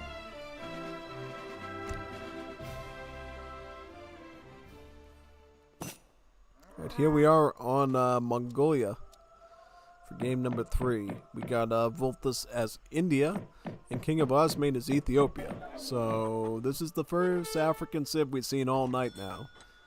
Right, so right away Ethiopia is going to start to build their granary. Granaries is something you should always try to build at the start of the game as an African civ because it is a free building. So you don't have to pay any wood for it, right? It's just totally free. And then right away after you finish building the granary, you can focus on picking up the village dogs tech once you get about 150 wood from this cattle trade, because this livestock market actually trades these cattle for either wood or gold. Eventually the market rate becomes so good that you can sell it for about 150 wood, so about 93.3% livestock value. Once you sell that off, which should be pretty soon, you can afford a house for your population, right? And then you can afford enough wood for the village dog's sake. But what looks like King Osmane's going to do here, he's going to milk it as long as he can, right? He's going to milk it as long as he humanly can to keep his village queue going. And he's going to... Okay, so he did just get now, but see what he did there was, because he decided to wait a little bit, he was able to make a little bit of extra a bit of an extra wood amount, so he got 16 extra wood there, which later on, when he sends something out with his build order, will be a lot more accessible now, too.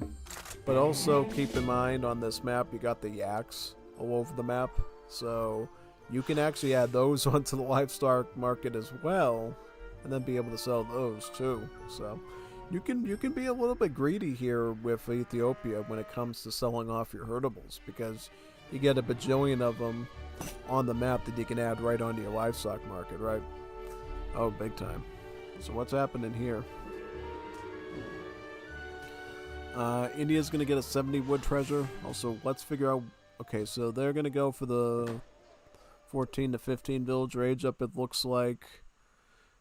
And picking up distributivism, wood trickle, very good. I would presume India here is going to go for the agrifort. Yep, agrifort, that's what I would guess.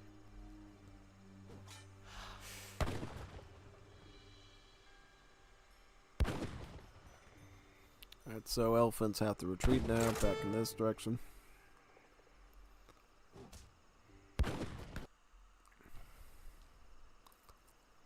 Oh, what happened to that? Ugh.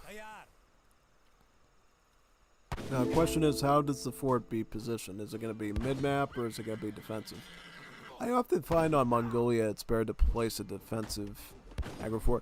Oh, no agrifort. He actually goes Karnamata. So, India's going to go with the greedy Karnamata wonder here, so that they can use the Karnamata to improve their nearby gather rates of their villagers as part of its ability. And not only that, you'll get a little bit of each resource crate too. You'll get a little food, a little wood, a little gold. So it really is the economical option to go with instead of the agrifort, which is more or less defensive and offensive base.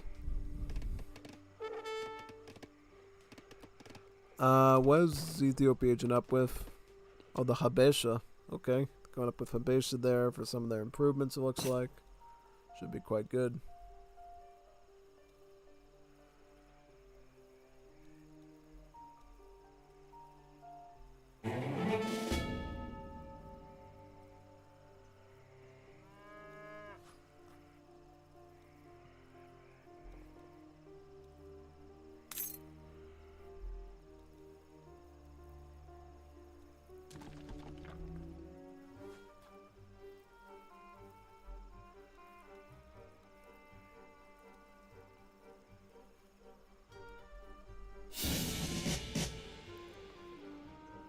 Alright, so now, where we at? So, okay, you got your camp builder to put down a war camp. What about your monastery builder? That's going to go up over here. Very good. Basically, with Ethiopia, you get these structures called mound monasteries, and what they do is they will actually trickle gold and influence over time from the mines that they're on top of. So, instead of just coming up with a bunch of random infinite gold, it's actually mining the gold off of the mine for you, so you don't have to do it, right? And what you can do is, on top of having the trickle in place from the mound monastery that's bringing you the golden influence, you can also have both your villagers as well as the Bun priests gather from that monastery as well to speed up the process even more. But do be aware, once all the gold is gone from that mine, the mound monastery just becomes like a regular building at that point. It no longer churns out stuff for you. So yeah, basically it's gonna, in this case, eat up about 5,000 gold from this gold mine, and then once all the 5,000 gold is eaten up by you, it just sort of turns into like a regular church build at that point. But it doesn't trickle XP though, it just sort of is there so you can, you know, resource more text basically. Oh, going for a fast fortress in the Portuguese, very good. And also picking up some Bun priests to put onto the monasteries too, to gather.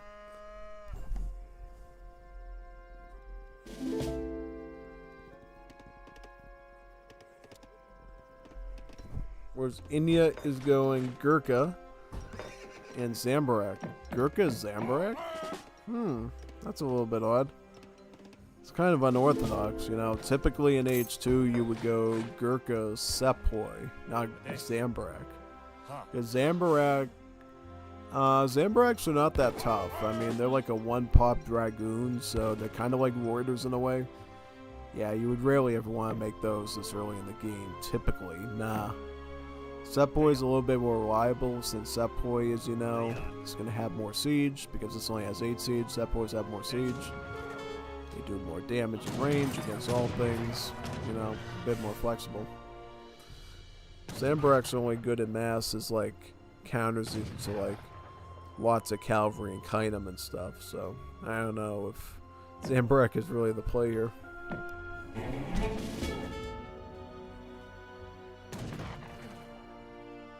Also, is going to pick up diplomatic intrigue right now to align with the Ottomans and get access to their delis, I think. That's what it looks like.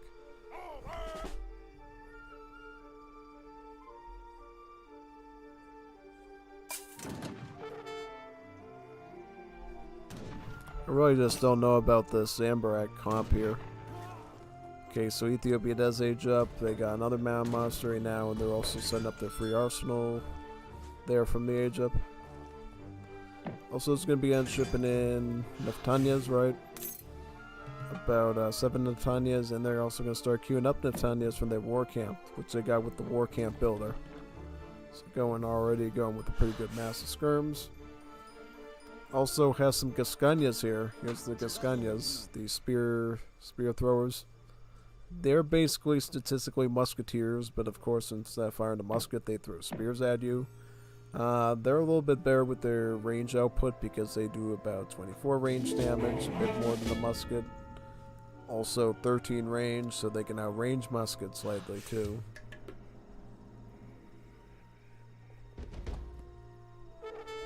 Alright, yeah, you gotta be careful with these Naftanias of Ethiopia because they're a pretty tanky bunch. I mean, they got like 161 HP on them, so they're not to be messed with, you know. Especially by these Gurkhas, which were an age behind. Also picking up elite infantry, it looks like, too, to boot. So you have Naftanias will gain even more stats from that, yeah. Here comes Naftanias. Yep, look at that. Their HP went up a bit more as well as their attack. So, yeah. Naftanias are basically a very tanky skirm.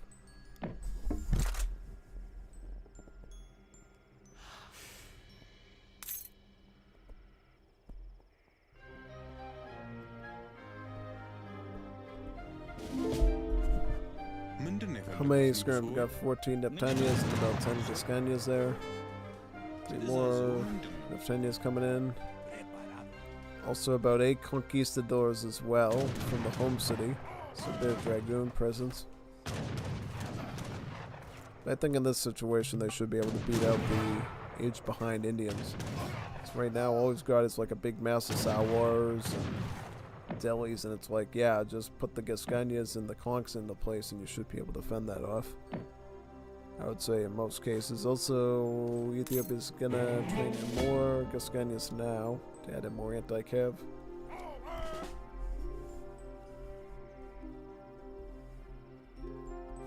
ዝግጁ ነኝ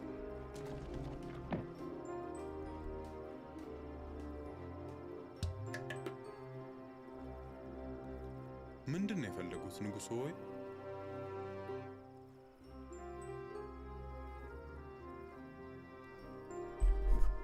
Picking up Socket Bayonet. Now, that will actually add a lot more hand attack onto these Gascuñas and make them more defensible against Cav.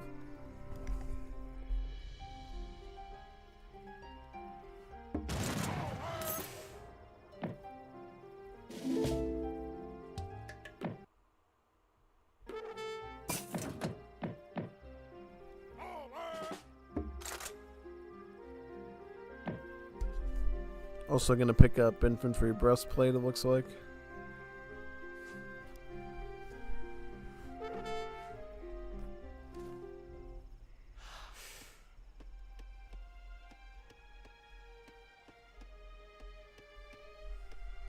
Oh, he's getting it so he can do the Shotel Warriors, right? Yeah, to counter the skirms. Yep, here comes the Master Shotel Warriors now. Boosted by all that stuff.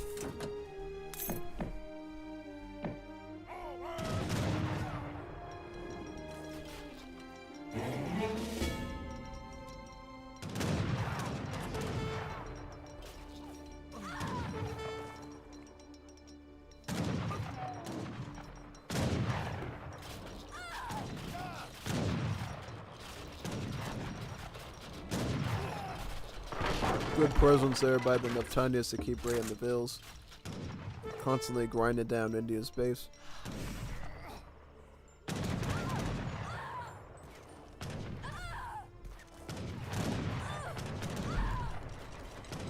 Oh, trying to get a Shamanar Gate up now to add in Mahouts. Yeah, I guess that's a worthy challenge there. Try to deal with this. Has the little Mahout shipment, right? The 2 Mahout one. So you might be able to use the Mahouts in there to like get rid of the Neptunians and then press the other units, maybe. Still, it's not looking too good. Not at all. Switching to Brits now for more HP on the Mahout elephants.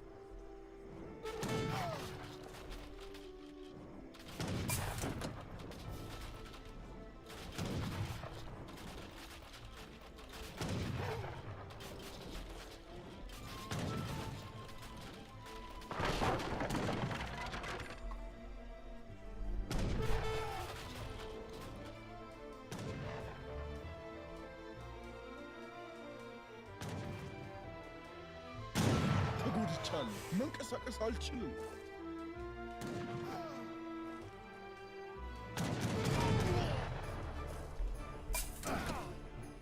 Alright. India should be aging up right now with a Mahout as a reward for the age up. The elephant does connect with oh, but it lands around the Gascuñas though, so that's not good. Yep, GG. Good series, man. Good work. Let's see what the last record series I have here is. I think it's Kanisi versus Ungers. Kanisi versus Ungers. Now that's a good one. Because I've seen a lot of Kanisi and Ungers games before. And I can tell you, these two are really going to butt heads a lot. Absolutely, it's going to be a really tough battle for both sides, I would say. Yeah, big time.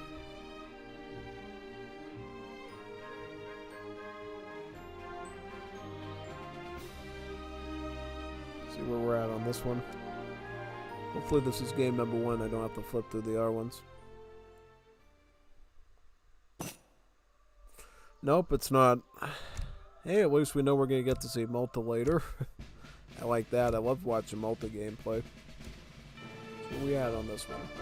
Is this game number 1 or what?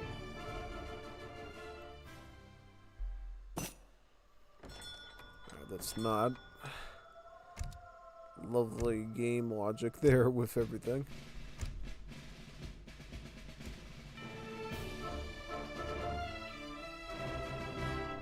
Let me scroll this down to the last record we got on the list. This one.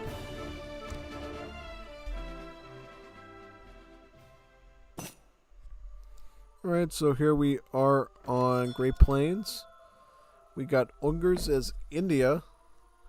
And Kanisi is Aztecs. So we got Kanisi's signature civ here, the Aztecs, playing against Ungers India. Pretty cool.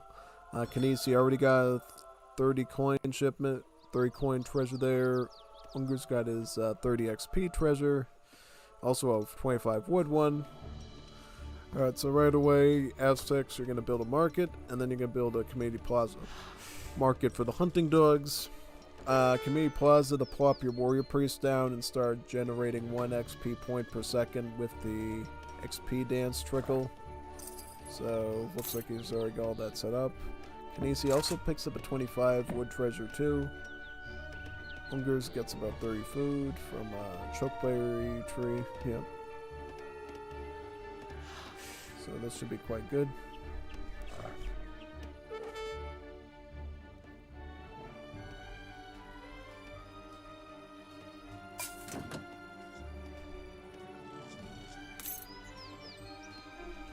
Kinesi gets a 3 food treasure as well with the chokeberries.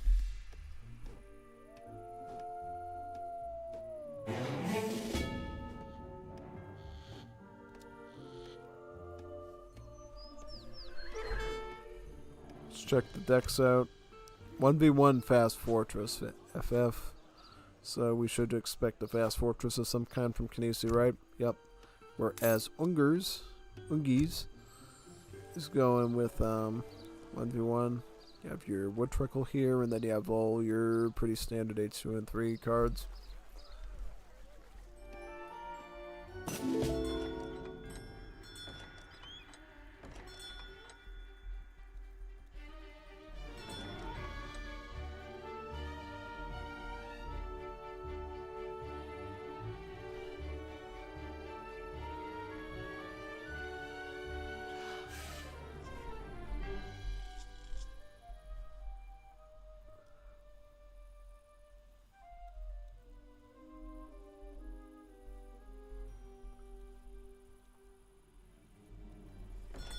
What I want to see is what wonder does India go for? Do they go for an aggro or do they go for a Karnamata?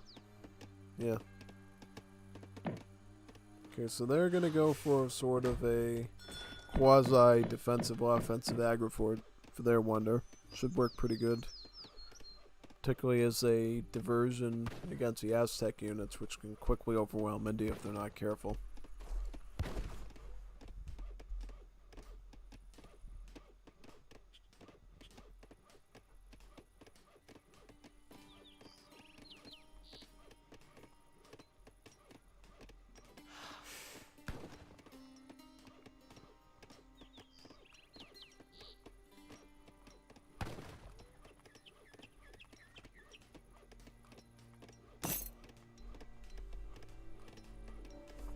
Let's see what Kinesi, he's going to go for a messenger, right? Quick age up. And right out of the gate, what you're always going to see with a professional Aztec player, they're going to go for their big button at the TC first and call out about 4 Jag Knights. Those Jag Knights can be used against villagers, they can be used against cavalry, they can also be used against heavy infantry, including the sepoys that you get from your age up as India. So, the Jag Knights, overall, pretty solid. Against really most things except for skirms and artillery, of course.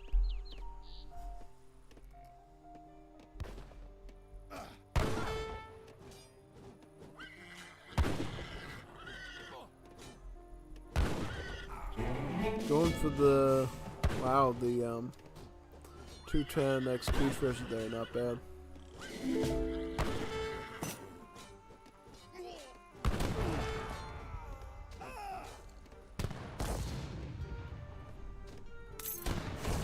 Oh wow, look at all the XP Kinesi's already on here. That's stacked pretty quickly.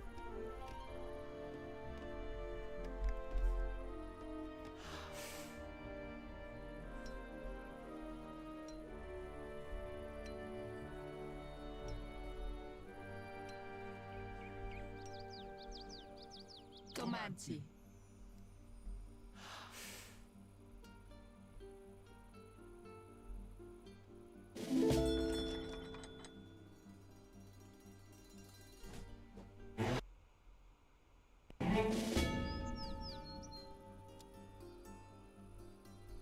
Aztecs now bringing in their 600 coin infinite shipment.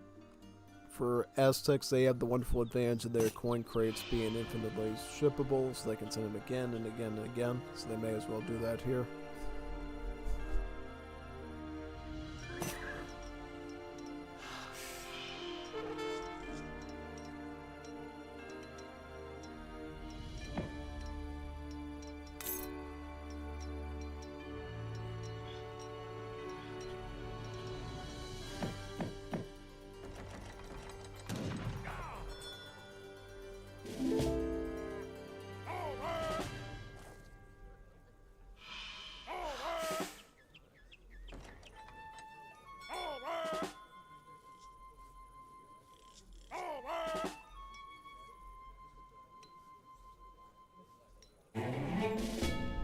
Opening up with set poised by the India player, it looks like.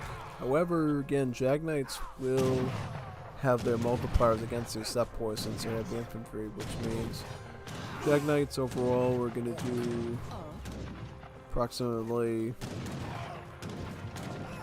well, now that this one had a promotion there, now it's up to 60 damage per hit, which is quite good against heavy infantry.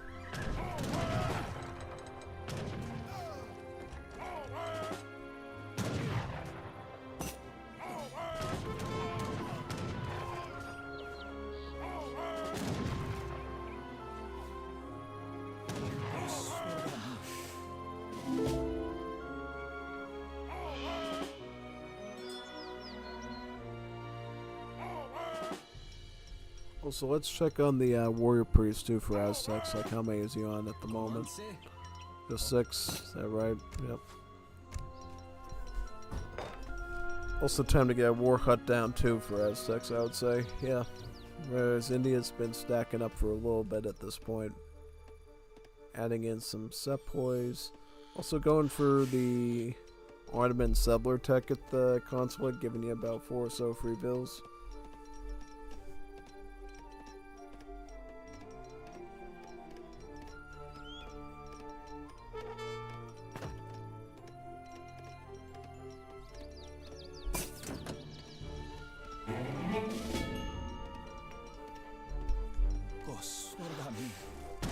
So Seppo's coming for another push now, but at this point, everything's pretty much been wiped out from the Aztec side, so these Seppo's are definitely going to be a bit of a threat. Yep.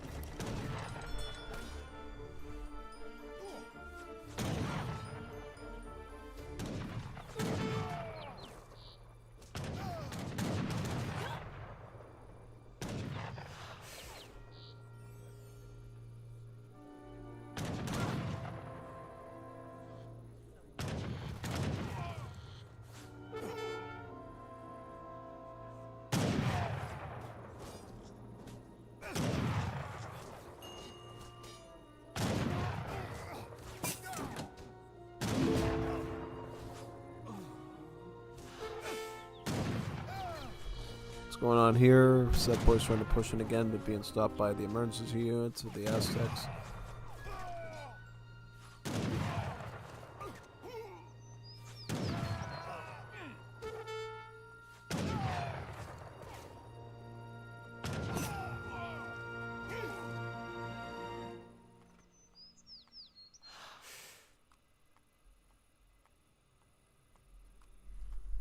Oh man, looks like Kinesi's in H3 now.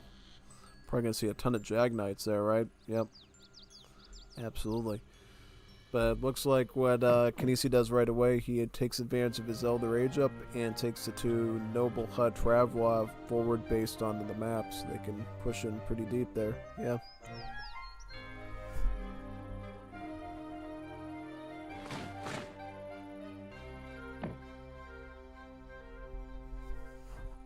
Right, the Delhi batch is coming in now for India. And then you want to close relations with them and go with the British, you typically, yeah. Because with the Brits, you can get more HP on your troops, in particular the Mahouts and your other elephant units, which is quite substantial scaling, yeah.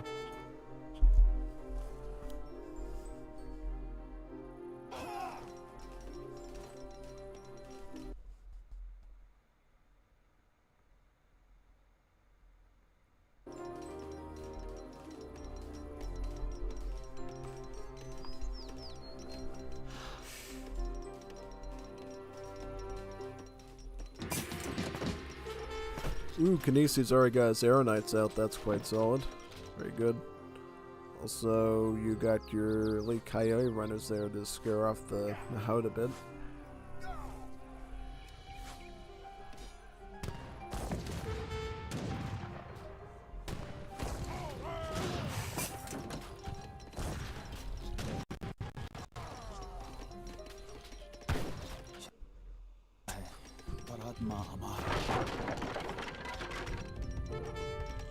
शरीर मार सकता है पर आत्मा अमर है।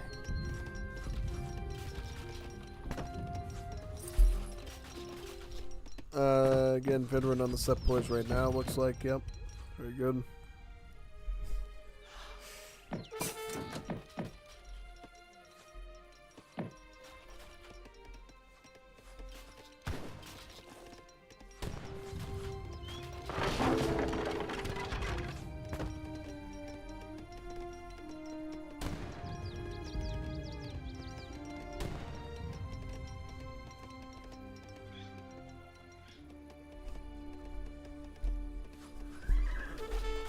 Veteran upgrade on Gurkhas too, or is that already? Yep, veteran on the Gurkhas. Very good choice. And what else can India do to counteract this, you would say? Well, in this instance, couldn't they just run 2 Mahouts in there to do some splash against these? Maybe.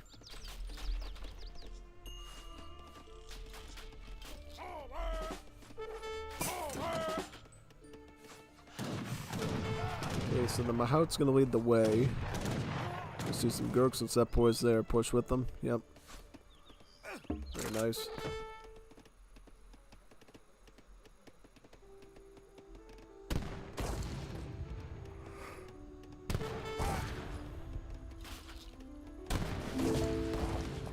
There's the Gurkies.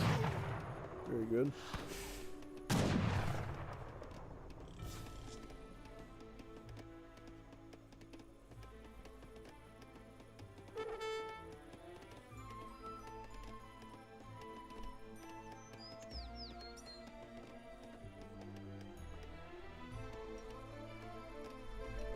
Double Gurkha Q, it looks like, yep.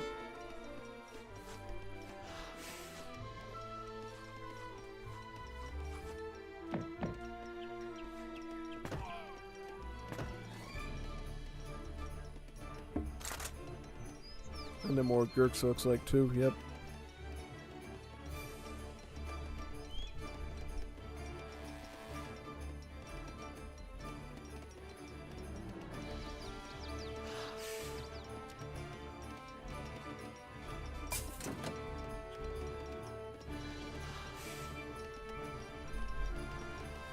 Alright, so all last 6 we need to do is ship another 600 gold, right, with their infinite card. They should be able to get their,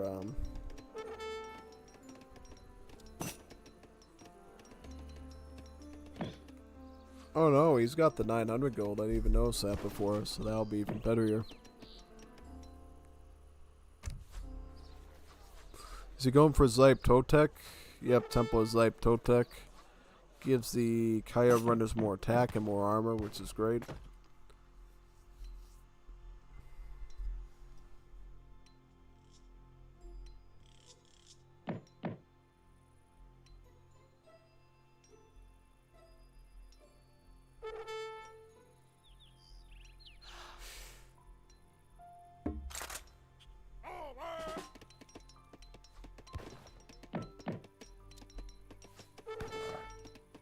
Adesh? Tayar. So it looks like he's got the Sepoy and the Gurkha Mansab. Those two boosting his stats up, which is quite good.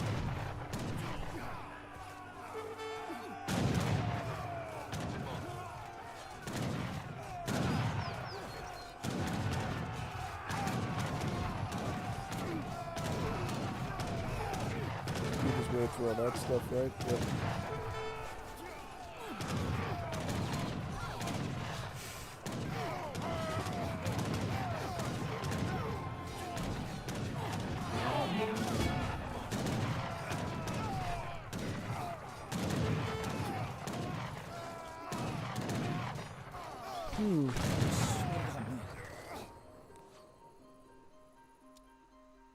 Oh, Ogre's being forced to retreat. That's kind of scary.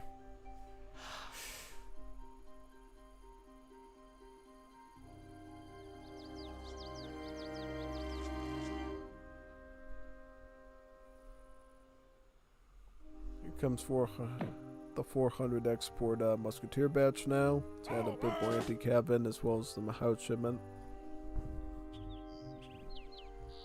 Oh, this is the expensive one, the 3 Mahout shipment. It costs over 1k food. Interesting.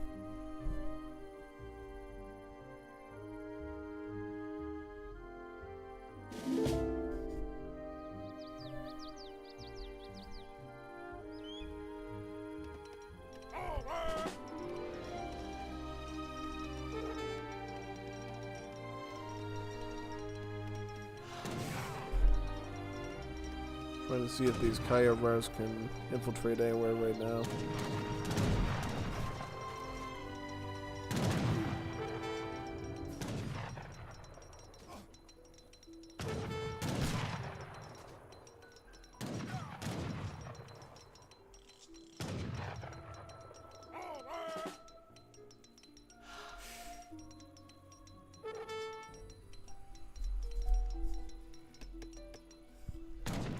Okay, so what are we looking at for troops here with Kinesi? So he's got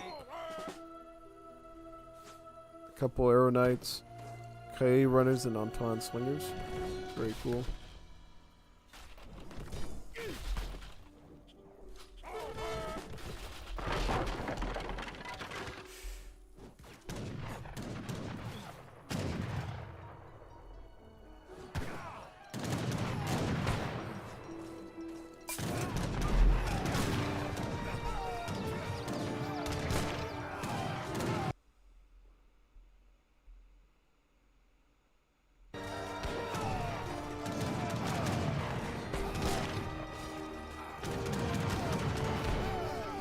Overall, overwhelmed his opponent with massing Septoid Gurkha, and then the occasional elephant shipments.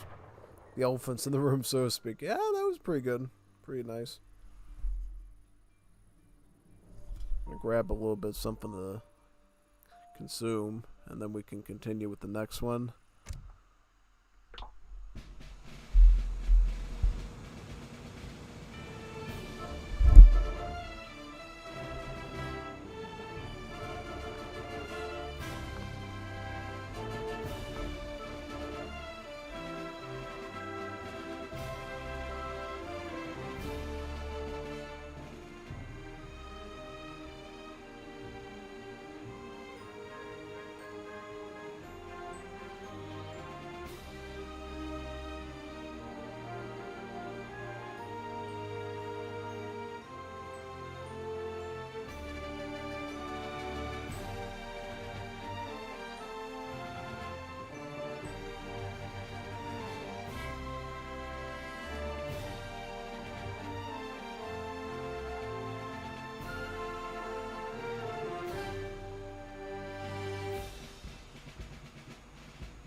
And let's go on to the next match.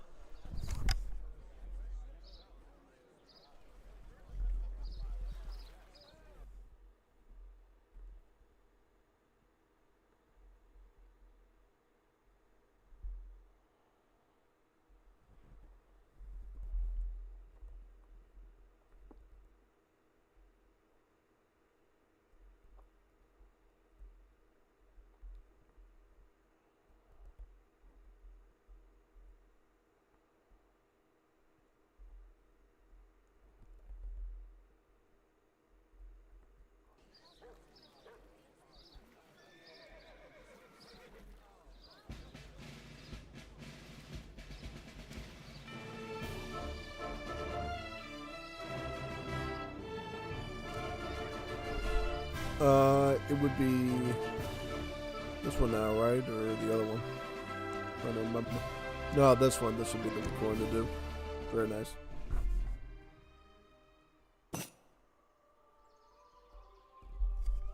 GG. Alright, so we got Kinesi as Portuguese versus Ungers as Malta. So a Malta versus Portuguese. I actually don't see that matchup like ever. So this would be pretty good.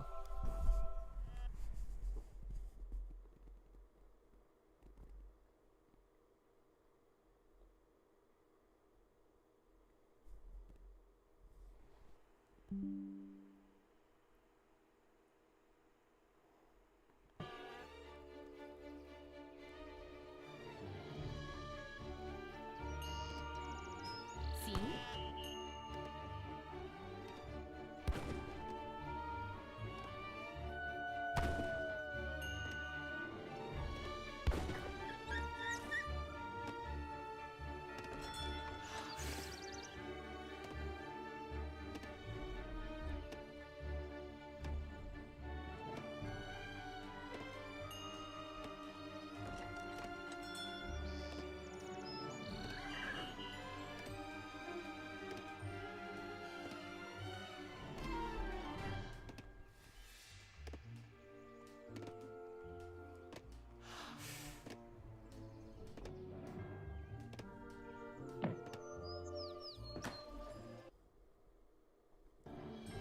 Alright, so right away, while I'm having this piece of bread or whatever, looks like Portugal is going to go for a naked fast fortress because we have seen the naturalist politician being picked, which means going for the 2 semi-fine cows, which are each going to have about 200 or so food, totaling up to 400 food. Worth a cow meat.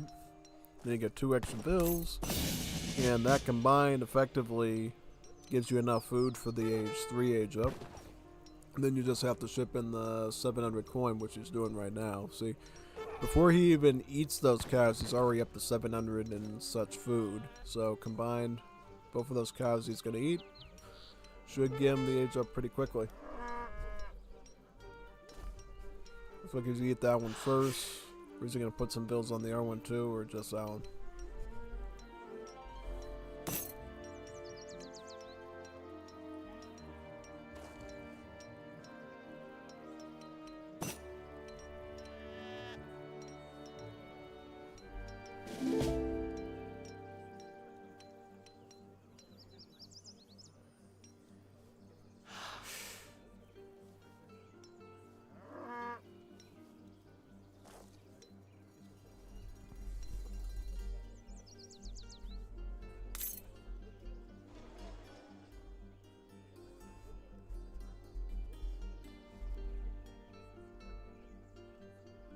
Qual é a sua ordem? Kaka. Kaka. Sim?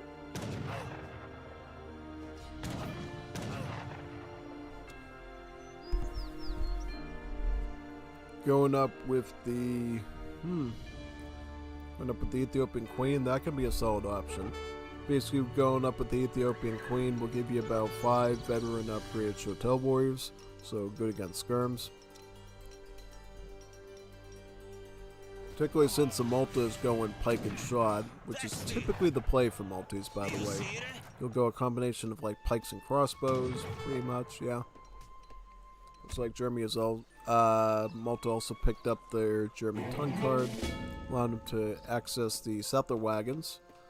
So already producing a good number of those. Got about 2 on wood, right? And also picking up this critical card too, Wignacore Construction. Wignacore Construction basically sets it up so that your villagers gather 30% faster near defensive buildings. But that only includes like natural resources, so like hunting, mining, wood chopping, berries. Yeah, either way though, it's like really good because for the amount it gives you on each of those resources, it's like, well, for the wood for example, the wood gather rate perk it gives you is even stronger than exotic hardwoods. And, you know, yeah, it's quite good. That's what I'm going to say. So all I can describe it to is pretty much once you get Wignacore Construction, your Maltese economy really soars quite good. And you can tell if your unit's being affected by it because notice this up the wagon right here has like a little green and yellow ring around them.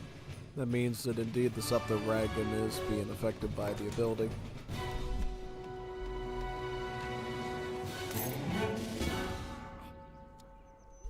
These Shotel warriors are doing God's work here against those crossbowmen, wow. And Kinesi's gonna go for a snap dab middle of the map town center now. Look at that. That's bold. And what is he gonna follow up with? He's going to follow it up with Dragoons and shipping Cazador. So he's going to have anti-cav in the Dragoon, and then he's going to have a nice batch of Cazadors there to fight forward with. Should be quite good.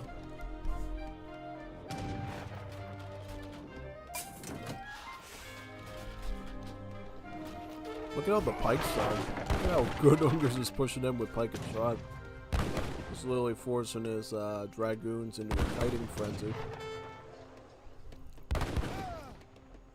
And all he has to do is fall back to his commandery, and the commandery will shoot at the Dragoons too. So that's playing into Malta's defensive aspects, yeah. He also made a couple of Order Hussars too, which is always a good option. Basically, the Order units like the Order Hussar, any unit that comes out of this building, it's a more expensive, but slightly statistically stronger statted version of it. So, as you expect, a normal Hussar would have a hand attack of 3. The Order Hussar has a hand attack of 33, and then the HP, instead of being 320, is about 352. So, yeah, basically, you're paying a little bit more, so it's like, well, if we swap it right here, I'll show it. It's 130 food and 90 gold instead of the normal 120 food and 80 gold. But you're paying for a little bit more hand attack and more HP. Not only that, Order units shadow tech with each age up, so they get free veteran, free guard, free imperial upgrades as you progress through the game. So long term, they can be a great investment to your army.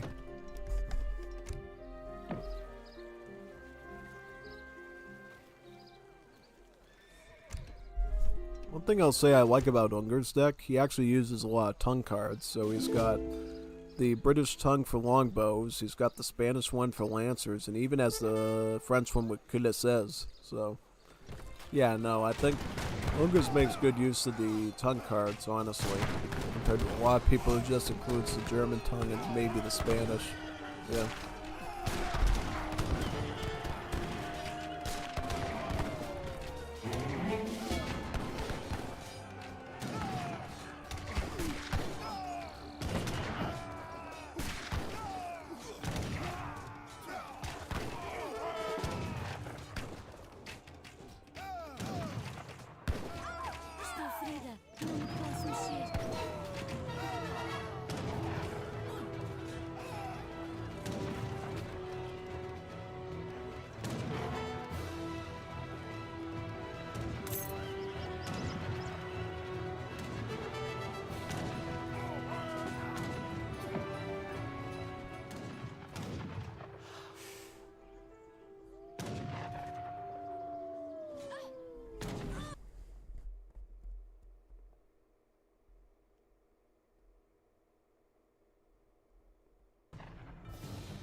I like the inclusion of Halberdiers by Kinesi, because Halberdiers can always be a very solid add-on, because not only do they have the anti-cavalry aspect of being heavy infantry, but notice how the hand attack is very similar to a Hussar, so conceivably if opponents not being careful with their crossbowmen, Halberdiers can actually wreck them really well.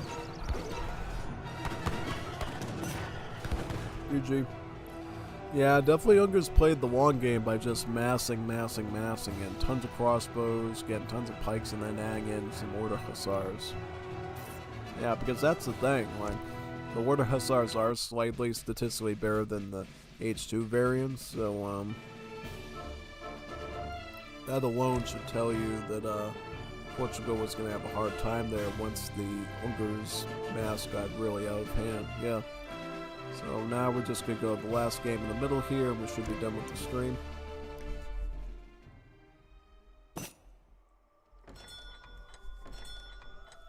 Okay, so Kinesi's going to play one of his signature civs here, Japan, and Unger's is going to do Lakota. So Lakota versus Japan. Very spicy matchup, actually. I don't know about this one.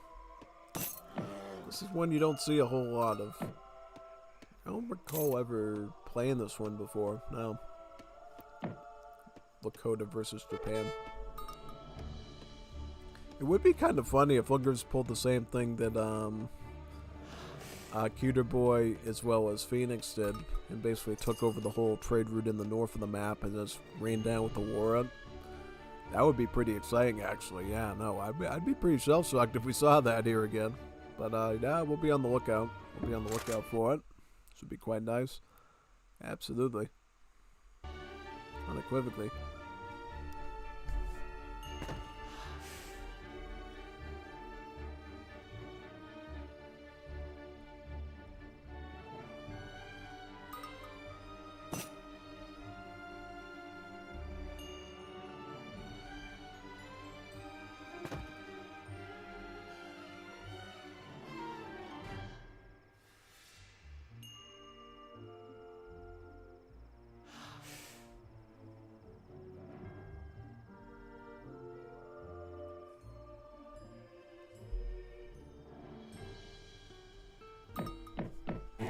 How many shrines is Japan on? So they got 2 shrines so far.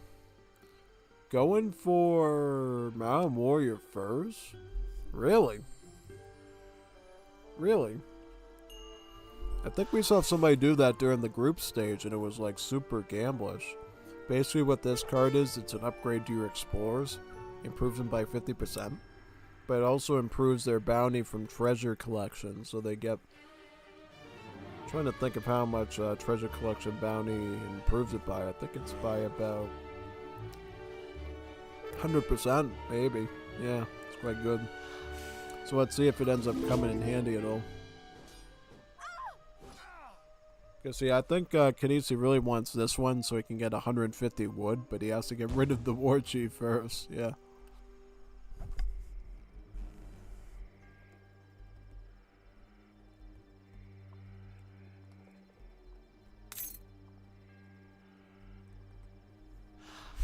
Kanisi did get a 90 gold though, so he's already rocking it pretty good. Now, if he can get some big ones like this, that'd be great. Absolutely. 60 coin, that would equate to 120 with the thing. This would be a big one, 600 HP. 600 XP, not HP. 600 XP. Yeah. Kanisi got 100 food and he got 120 gold there, so he's really using this card quite well for the value.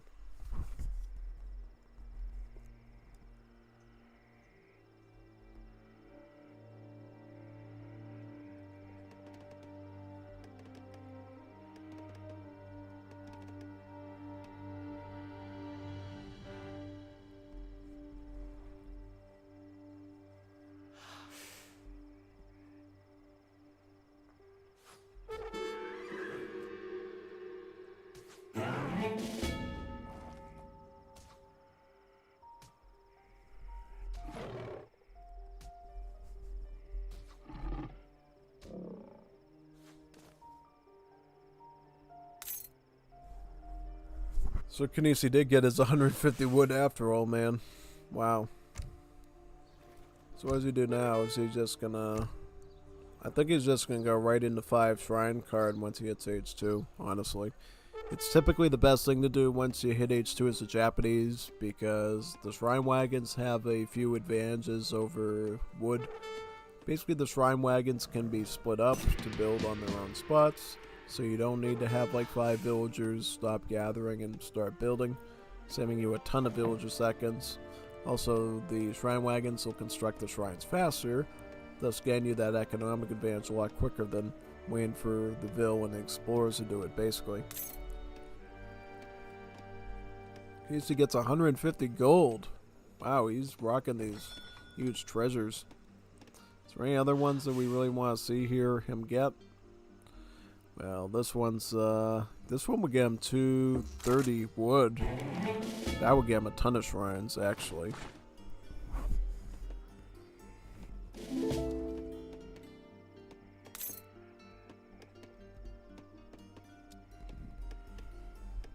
Right away, though, we see Unger's mid-map with the War Hut. So he's going to rush his opponent right away with the Seatan Bowman.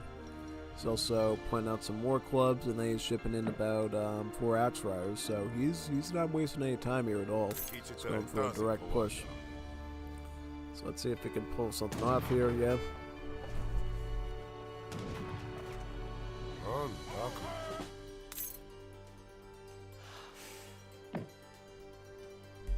Kanisi's still farming the treasures. 140 gold. 140 gold. Wow. Scary. Okay, so Kanisi ended up going with the Dutch so he could pick up the bank wagon, and now he's going to pull off, it looks like. Yeah. And go with the Japanese isolation. Look at that Torii Gate Samurai there, damaging the war chief a bit.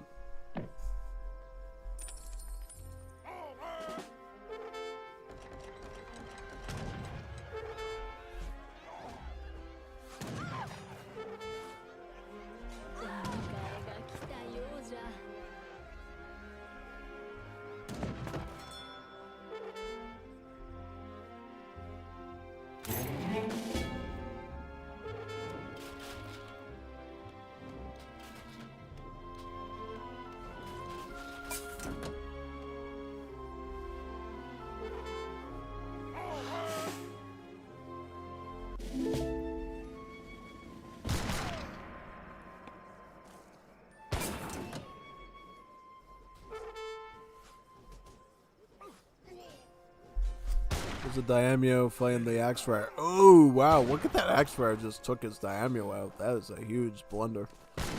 Absolutely. That's bad for Kinesi. So Kinesi now is going to be training more Ashigarus, and they're shipping in about 5 more too. Problem is how many archers is it Unger's on?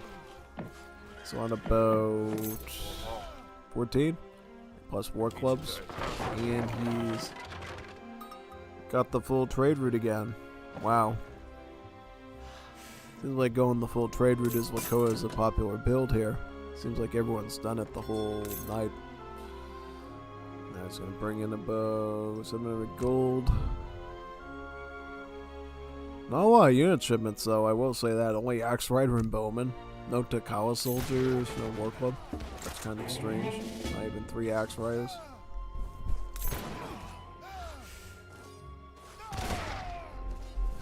Oh man, look at this though. Look at all the archers here. Kinesi's trying really hard to go right up in the face of these archers and get his melee attack in there, but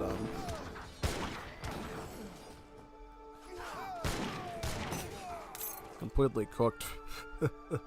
Poor Kinesi. He got some beautiful treasures right there. I was like, wow, is he gonna win this one just by off the treasure bounties he was getting? Yeah, I was like watching that very closely, honestly. Yeah, so what I'm going to do now is I'm going to check up on the PK Clan forum site. Oh, yep, see? Guess what? Guess what I did for watching? Now, we get to look at the Only Bows versus Chef Sadiste series. Who's here? Only 2 people are here? Well, do you want me to show the Chef Sadiste versus Only Bow series now or another day or on the weekend? Because here's the thing. This is a full 5 game series. And yeah, no. I don't know. I kind of want to do it another day. Kind of want to do it on Saturday or Sunday. Yeah, I think so. I don't think I'm in the mood to do another series, cast another series, so I think I'll just leave it at that for now. I want to give that one a lot of attention because that one's like a 5 game series, so that's going to be a really tight, even matchup between those two. Big time. So yeah, we'll do that next time, but yeah, thank you for coming tonight, looking at all these best out of 5 games with me today. Tomorrow, I think we can cast some Wars of Liberty if you don't mind. Got a ton of Wars of Liberty records we have to make up for. And then Friday, I don't know. It really depends. Should we resurrect Age of Empires 2 on Friday or what? I don't know. We'll figure it out. But GG, well played. Thank you all the wonderful players from the PK tournament for giving us these records. It's been really fun. We'll continue with the final series on Saturday, I think. And then we should be ready for the quarterfinals next week. Yeah. Great.